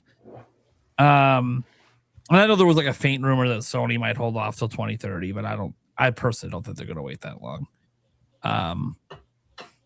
Yeah, I'm just really curious. I think some of it also matters. Like, does the PlayStation 6 Portable eat into how many Switch 2s can sell too. Like when that releases, is there a dramatic drop off in Switch 2 sales? Because now they have a competitor, like a direct console level competitor, not just a PC handheld. So we'll see. Nintendo obviously has always crushed the competition when it comes to handhelds. It's like, oh, Vita sold 80 million. That's great. I'm like, yeah, double that. I don't think they're going to be able to compete. Yeah, I mean, look, price point, and obviously it has to play all the same games. Every game on PS6 and PS5 has to run on it. The Vita was fantastic. That barrier of entry was insane for people. Yeah. So yeah, I think they're just going to go with Switch 3. I think it's just a logical choice. And I feel confident saying that even now, because not just based on the current sales and all of that. You guys remember in the early days of the podcast, I was pretty adamant they're just going to call this thing Switch 2. And we kept trying to come up with other names. I'm like, dude, Switch 2 it's boring. Everyone says it's boring, it's lame. I'm like, yeah, it doesn't matter if it's boring, lame. It's about what's the easiest thing to convey to consumers. Yep. Nintendo has done the non-boring shit before, and it didn't work. You know, they've done the supers. You know, they've done the whole brand new name every system. It didn't work. And they tried to do like Wii and put a U after it. Didn't work. So what's the easiest way to do? Use number. Like the entire industry uses numbers. Just use a number. It's not that hard. And it worked. So yeah, I think that this whole idea, I don't think they view Switch as a lightning in a bottle moment. I think they view Switch as no, this is the future. We combined our handheld and home console together. Now, because we did that, we have to actually be more careful and less risk adverse with our hardware. Because we don't have, like in the past, they could be like, oh, we could try something with Wii because we already have a handheld that's doing really well. Or we could do something crazy with our handheld because Wii is now doing really well. They don't have that two-pillar console anymore where one can make up for another being a dud. So now it's like, no, they need each system to be successful. Well, then you just keep the hybrid nature going because that's why Nintendo's game output is so good, by the way, guys, because they were already making games for handheld and making games for home console. So you put it all together, and now their game output looks insane. I was counting it. Like, this isn't all the exclusives, but like Nintendo published games, there's like 10 or 11 exclusives on Switch 2 right now that they have published. That's insane. Exclusives. You have to buy a Switch 2 if you want to play those games. That's insane. So I think it's 8. I'm sorry. I think we had 8. So I had 8 published ones out of 9 months it's been on the market. I think is the exact number. But I'm like, and there's like 11 or 12 total exclusives. But dude, that's an insane thing. Like I think Nintendo is just going to keep it going because why stop? People will complain. People will go, just like they did this time. Boring, iterative bullshit. It's just a Switch 3 Pro or the Switch 3 is finally the real Switch 2. And it's like, okay. And it'll go on really, really well. I think we need a second screen, man. I don't think it's far fetched. I'm just saying. Listen, I think that there's a fantastic offer, a fantastic proposition with Nintendo Switch Online and the ability to play the greatest catalog of gaming in history, and it's missing DS and 3DS. And yes. Well, listen, the point is like, I'm not saying ditch the hybrid form. I do think it keeps the form factor. I 100% agree with Switch 3. I think that makes the most sense based on the success. But you know what else was successful? The DS, the DS is insanely successful. And yes, the 3DS had a rocky launch, but it ended up being a very successful handheld as well. So those are two proven concepts that Nintendo has under their belt. I think if you merge the two, you're getting the best of both worlds. And the DS being, it did Switch past the DS yet? I don't recall. Has it officially passed the DS? Yes. Yeah. Okay. Yeah. Well, regardless, you take the hybrid nature and mostly the form factor of Nintendo's best-selling console, and you add in some of the features of their second and nearly identical selling console in one, opening up that whole library to NSO, I think is a big deal. I think that's happening anyways this generation. I think we're getting with an attachment or an accessory attachment. Okay, that's fair. Think they'll I'm just sell- saying. I think the console needs a second screen. Yeah, they're probably going to sell an attachment that clamshells it. Oh wait, you're finally agreeing with me. We talked about this when the evidence popped up for this last time the topic came up, talking about dual screens. Is that now there's like proof of it? Smell tea. I can't deny proof. My thoughts were all opinion. Now there's proof. I can't deny proof. Good. So I do think that see it my way. See it my way.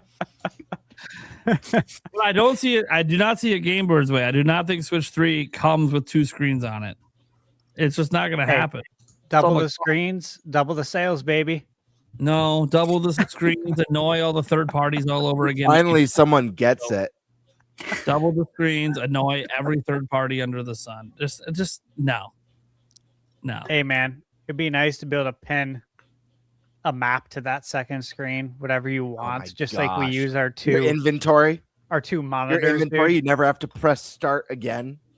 That'd be sick. Just like when they bring Wind Waker HD or Twilight Princess HD to Switch, it will never be as good as the Wii U version because it's missing the one feature that prevented immersion breaking by not needing to hit start to get to your inventory or map. That's the ultimate quality of life feature. Yep. To have that. I want to answer this though too real quick. I will say that I 100% believe it'll be a Switch 3.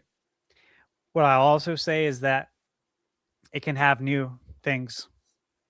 So I think they can go either way, but they're not abandoning the Switch name. That is a brand name now, just like Nintendo is a brand name.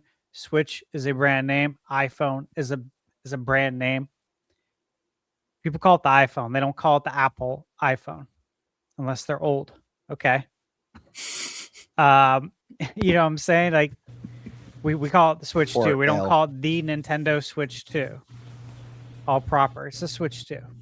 It's a Switch. We know it's Nintendo, but it's a Switch. And to the kids, who knows what they may not even think about Nintendo. They think it's a Switch and they don't even know it's Nintendo. So 100%, they're not ditching that. And also, this is where everything's going. Everyone has copied. Microsoft now has a PC handheld. They're doing another one.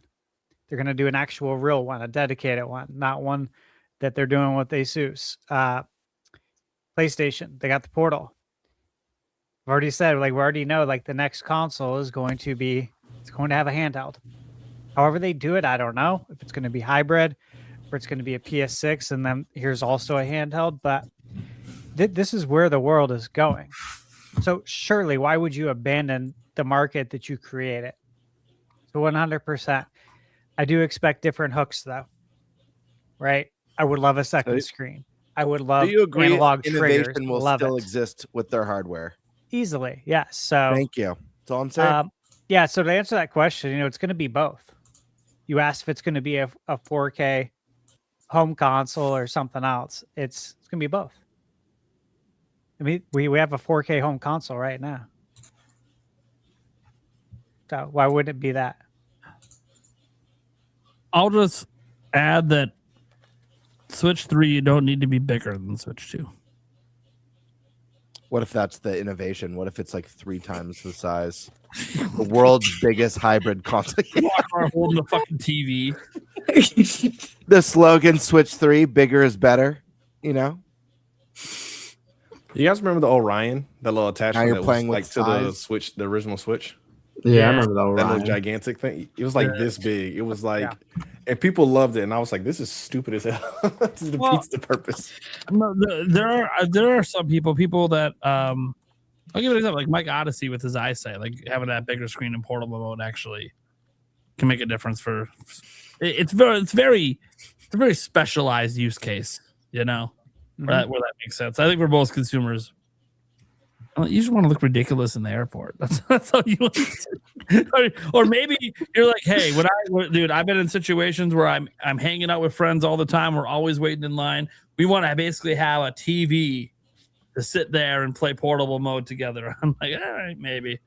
But yeah, I actually have one of those that are on my shelf back there. I reviewed it a long time ago, back when I used to review stuff sometimes. Works. Battery life is shit, but I mean, you're running dock mode on the go, so. All right, cool. We have one more that came in here. This was about this topic. How about Switch 3D? I don't Like think 3DS, but for Switch. Yeah, that's what I'm assuming, anyways. Yeah, I don't see it happening. I 3D think Nintendo craze is did a over. correction during the 3DS era by releasing, the 2DS, to capture that market because so many people didn't use the 3D. I personally, I love it. I think that makes the 3DS so damn cool, and kind of like this timeless piece of technology that will look back. It'll probably be looked back on fondly years from now.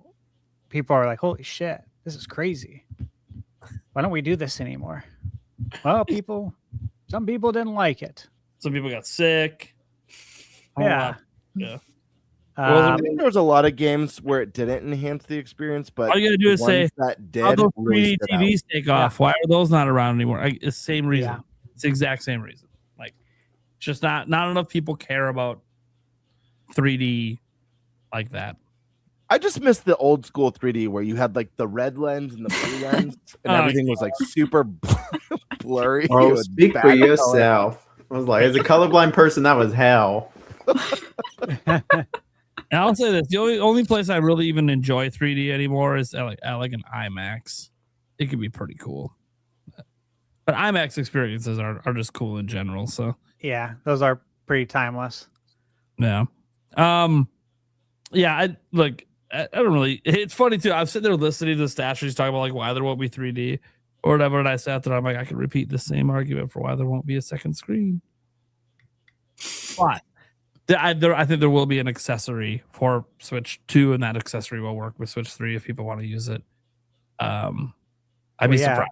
Yeah, actually, I shouldn't be surprised if Nintendo made it not work with Switch 3 to have to buy a new accessory. But Well, for the DS, obviously NSO. You Yeah, have that's that second screen. that's the only reason, though. Like, I don't think that's why I don't think the Switch 3 will come with an extra screen, because like that would have to be a core feature of the whole platform, and I don't think Nintendo's going backwards to that, because this is an all-in-one system that has to be able to support not just your games, but the third parties that bake it on other platforms that don't use two screens. Yeah. So like, and again, this isn't Iwata era. This is Furukawa. We got to remember like who the president is and what he did with Switch 2. What did Switch 2? They added what, mouse mode that like nothing uses. It's a more powerful Switch. Let's just be honest about what Switch 2 is, and it's working. So I think we're thinking too much. We think there's going to be some big crazy innovation. It'll be something. It's not going to be. It's going to be something like mouse mode where it's just. I'll happily take those triggers.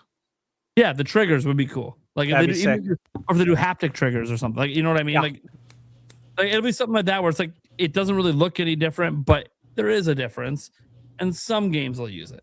Give me the DualSense tech and handheld. I'm all over that. Bro, they brought the Virtual Boy back. Any of these can come back. It's the same. Anything it's is the same possible. company. Dude, I'm waiting for the Power Glove re-release. The Power Glove and the Super Scope. Oh, look, after Virtual Boy, dude, anything's possible at this point. Anything's possible. Dude, can you imagine if they made a modern day Power Glove? That would be sick. That might be the first time I'll finally second time that I'll buy one of the NSO accessories. Because I bought the GameCube controller one. That's the only other one I bought. So, I didn't own a Virtual Boy at one point, but I used one a bunch because I had a friend with one. I've never seen a Power Glove in person. Never. They're really uncomfortable. I know. I've heard. If they ever redo it, I hope they add a little more. Add a little padding cushion. or something in there. Yeah. Yeah, I heard they're really Make it more uncomfortable and pleasurable they work like experience. hot trash. But it's like in that what was the one movie they introduced it in where they're like, oh yeah, The Wizard. the Wizard, Yeah. I'm the best. With My friend Lucas. You got the power. Lucas, yeah. He said it's so bad. Yep. It's like it's terrible. As in, like, it's so badass, but no, it's really just really bad. Also, Yeah, there was another movie where the kid got really cocky head and then everyone kicked his ass. And he's like, why does this thing suck so much? I'm like, it's just a piece of shit. yeah. It just looks cool. But for actual Power game, Glove literally is one of the motion control, coolest dude, it sucks. video game accessories, period. It's terrible. They could, by the way, if they did remake it as an accessory, I mean, I assume they could make the motion controls better today. I always wanted it for Punch Out. Yeah. That'd Always, be cool. yeah. I just want it as like a fashion accessory, like just to wear, you know? Yeah. I would, Like, that's probably what I would Show do. up at a party. Nah, all of PAX West, I just walk around with that thing on there. Wear them as like workout gloves at the gym. Dude, that would be so sick. Yeah, that would be Gotta power up them biceps. right. One Give last someone a competitor before titty we sign twister out. with them. How would Nintendo Switch 2 hold or keep a stable second screen? I would be all in the accessory and how it's built. There's lots of ways they can come up to do that. With screws, of course. There you go. Yeah, could clip on, screw on. Who the hell fucking knows? There's patents out there that show like Nintendo attempting it behind the scenes for like different things. So, yeah, who knows? Be a grip, like some sort of a grip. Yeah. Again, we're talking about thing in this case for Switch 2 where it's an accessory that would literally be for NSO. So it would be, and it would probably, I wouldn't even be surprised if like say it's like a DS accessory. If they do the OG DS, you know how the top screen originally had like a slight slant and then a flat spot.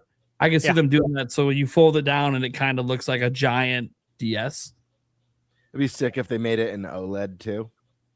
Ooh. Oh. Ooh. That'd be beautiful. People start buying it because like, can I just play all my games on just this screen, please? Well, yeah. Hey, if you think about it, if they release, Switch to OLED, it would be kind of weird to then buy an LCD screen. Like, Well, not to mention, I would like the option to buy an OLED top screen as well. if you can change your priority screen, the the Switch 2, you could already put the Joy-Cons on upside down now with the electromagnetic technology. I accidentally put them on upside down. I was like, what the fuck did I do? There's a reason there's two of those ports. They won't charge though.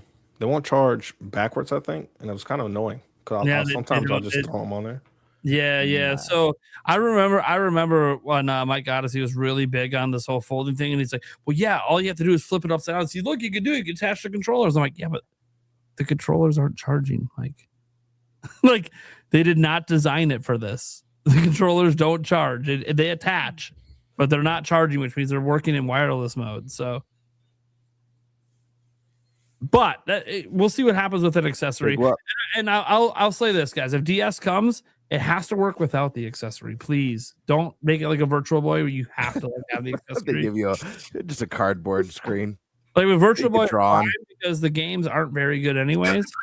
But like, I don't want to have to buy an accessory to play DS and 3DS. You know,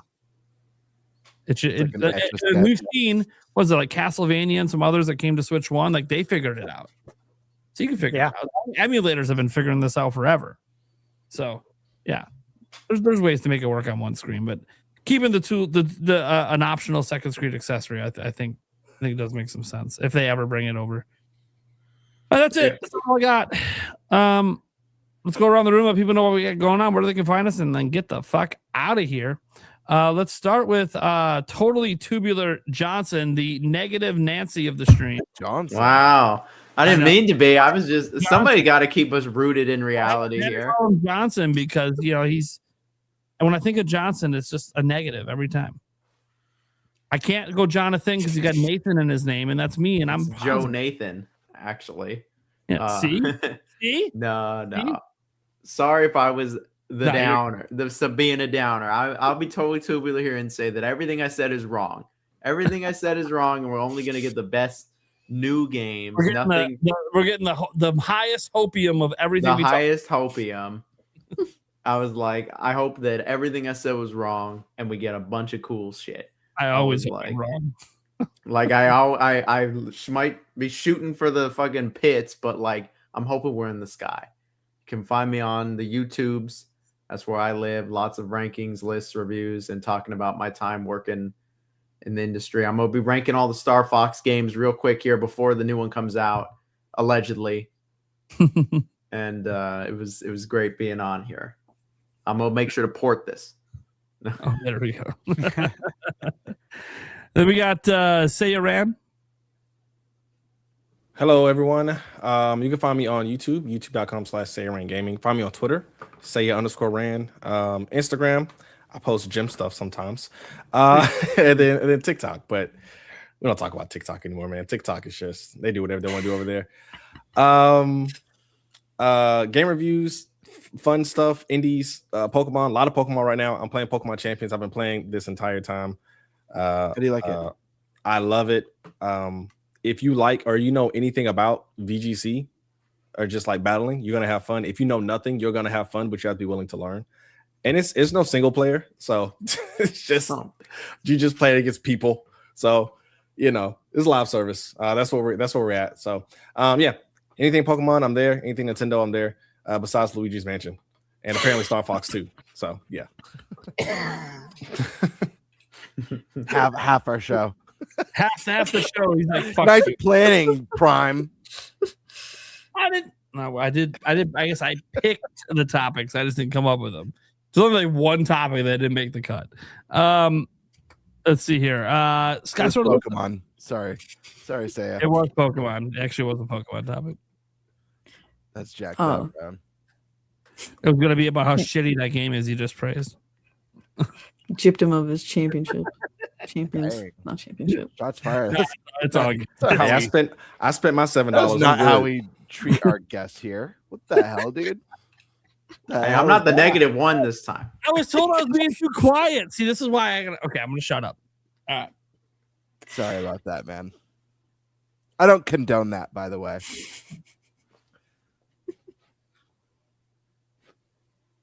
I stream games on YouTube. I'm Skyswords Alyssa. Right now I'm playing through Mario Galaxy, so I'll be doing that tomorrow.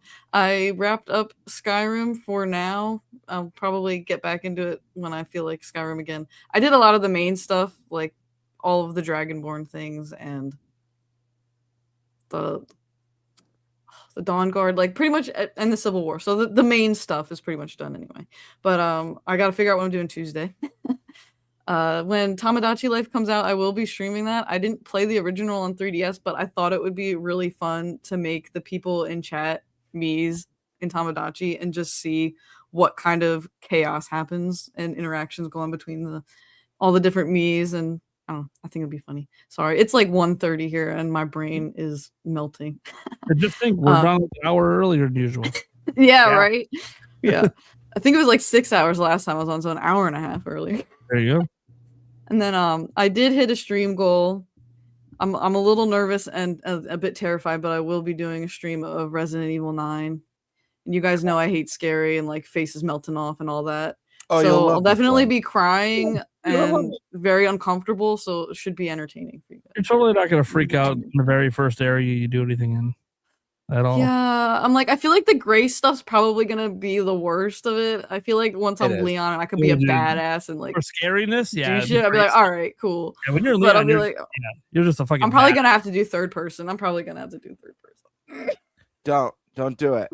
Do first person. All right. I'll try the first person because that's the intention. When you're live streaming, make sure you darken your room as well. You gotta set the vibe. And headphones. I have to have the studio lights on, but other than that, I'll have I do turn the other. No. All right. We don't even guys. like poor see lighting. You won't even get to see how scared I am. The glow of your monitor, light your face. Scary. Keep the scariness. I'm telling you, your chat will appreciate it. And you freak yourself out even more, so the reactions will be even better. And balance a glass of milk on your head while you play. That's a guarantee. That's a promise. She doesn't do it often, but last time my dog started barking, I think she saw a deer outside. It scared the shit out of me, so I'm like, please don't do that while I'm playing that game. Then we got the Game Bird Classic, Slimy. What's up? Very, very, very. You guys can find me here on YouTube at Game Bird Classic or on Twitter at _Birdmaster. Just did my first live stream, my first true live stream yesterday. I will be doing that every Tuesday night going forward. I'm probably going to I might start a little bit later, 30 minutes later next week at 7:30, but I'll be doing a post about that with the time, as well as I'm working on this was phase 1, the live stream. I had talked about it before. Phase 2 is ensuring at least one video drop a week on the channel. So now I'm working towards getting phase 2 going. That includes discussion videos, game reviews, and a lot more fun stuff, some collaborations and all that goodness. So definitely stay tuned. And yeah, I look forward to seeing you guys all there. I had a lot of fun live streaming last night. I imagine it's only going to get better as I get a little bit more comfortable and a little bit more familiar with it. And worst case scenario, I could just say Prime and Alyssa never taught me what to do or gave me any tips. And yeah, that's it. All right. Stash Man. All right. So I just posted a review this morning at 3 a.m. for Chain Staff. Awesome game. I compared it to Contra meets Mega Man X meets Bionic Commando. And definitely worth checking out. Checking out the review if you like that stuff. It's priced very well too at $15. So outside of that, I got a lot I'm working on. Cinderia on Steam. Reanimal, wrapping that up. Grime 2. South of Midnight. Starfield on PS5. I got Bubble Bobble 3. It's not out yet. I don't even think it's really announced. I'm a big Bubble Bobble fan, and that's coming out in the next 2 weeks. We got Replaced coming up. Bird, I know you're going to be playing that. Hell yeah. Jonathan, you going to be playing Replaced? Yeah, it wasn't on my radar, and then I played it at GDC, and I was like, wait, this is actually kind of fire. Yeah. I'm very excited for it. Is anyone else going to be playing that? Alyssa, Ryan? What game? Replaced? This game's been in development for about 7 years, right? Time. It's about 7 years now. Yeah. It means it can't live up to the hype. Not playing it. Yeah, definitely won't. No, you think what Prime GTA 4 all 6 over again. GTA 6 has been in development too long. Can't play it. GTA 6 can't live up to the hype. That game is going to be destroyed. It's a completely different. Nah, I feel really bad for them. It's a 6. See, I'm not that hyped for it, so it's not that hard to impress me. Port. What else? Mouse PI, of course. Port. Pragmata. And Saint Slayer. I got that right now. That comes out on, I think, the 21st. Embargo's on the 17th. And the new Jay and Silent Bob game. The new beat 'em up. That was a GDC too. That one's cool. Nice. And then Little Nightmares VR. I should be getting my hands on that soon for PSVR 2. And then there's a couple I can't talk about. There's a lot coming, man. There's a lot coming. Holy shit. There's a lot. No sleep for Steve. Yeah, you can find me on YouTube at Thunderstash Gaming. Thank you. Nice. Okay. Guys, I'm Nintendo Prime. You can follow me everywhere. I mostly am active on X and YouTube, but sometimes you'll see me active over on Blue Sky a bit. The Facebook page I don't really do much with anymore. So, technically I have a TikTok. I would like to start live streaming the podcast over there, but I have to join some stupid company to get access to do. It's so stupid.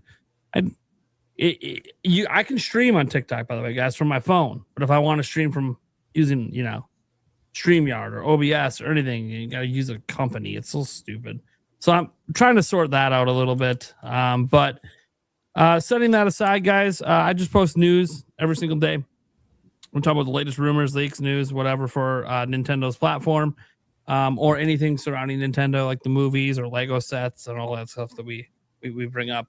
You can follow me here at Nintendo Prime. Also, be sure to follow the NintenByte Podcast Clips channel.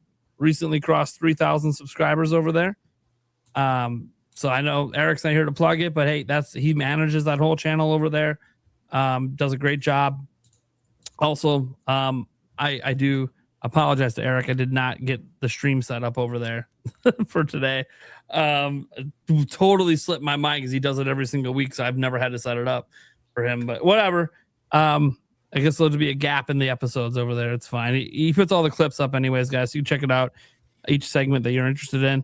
And then everywhere audio podcasts are heard, we get the audio version up the next day after the live version. We're live every Wednesday, 8 p.m. Central. If you listen to the audio version, I would appreciate if you guys would drop a review. It just helps spread awareness, whether you like or dislike it. If you dislike it, cool. You'll spread awareness the show sucks. If you love it, you spread awareness that you can come here to get all the cream. That's it. Catch you guys next week.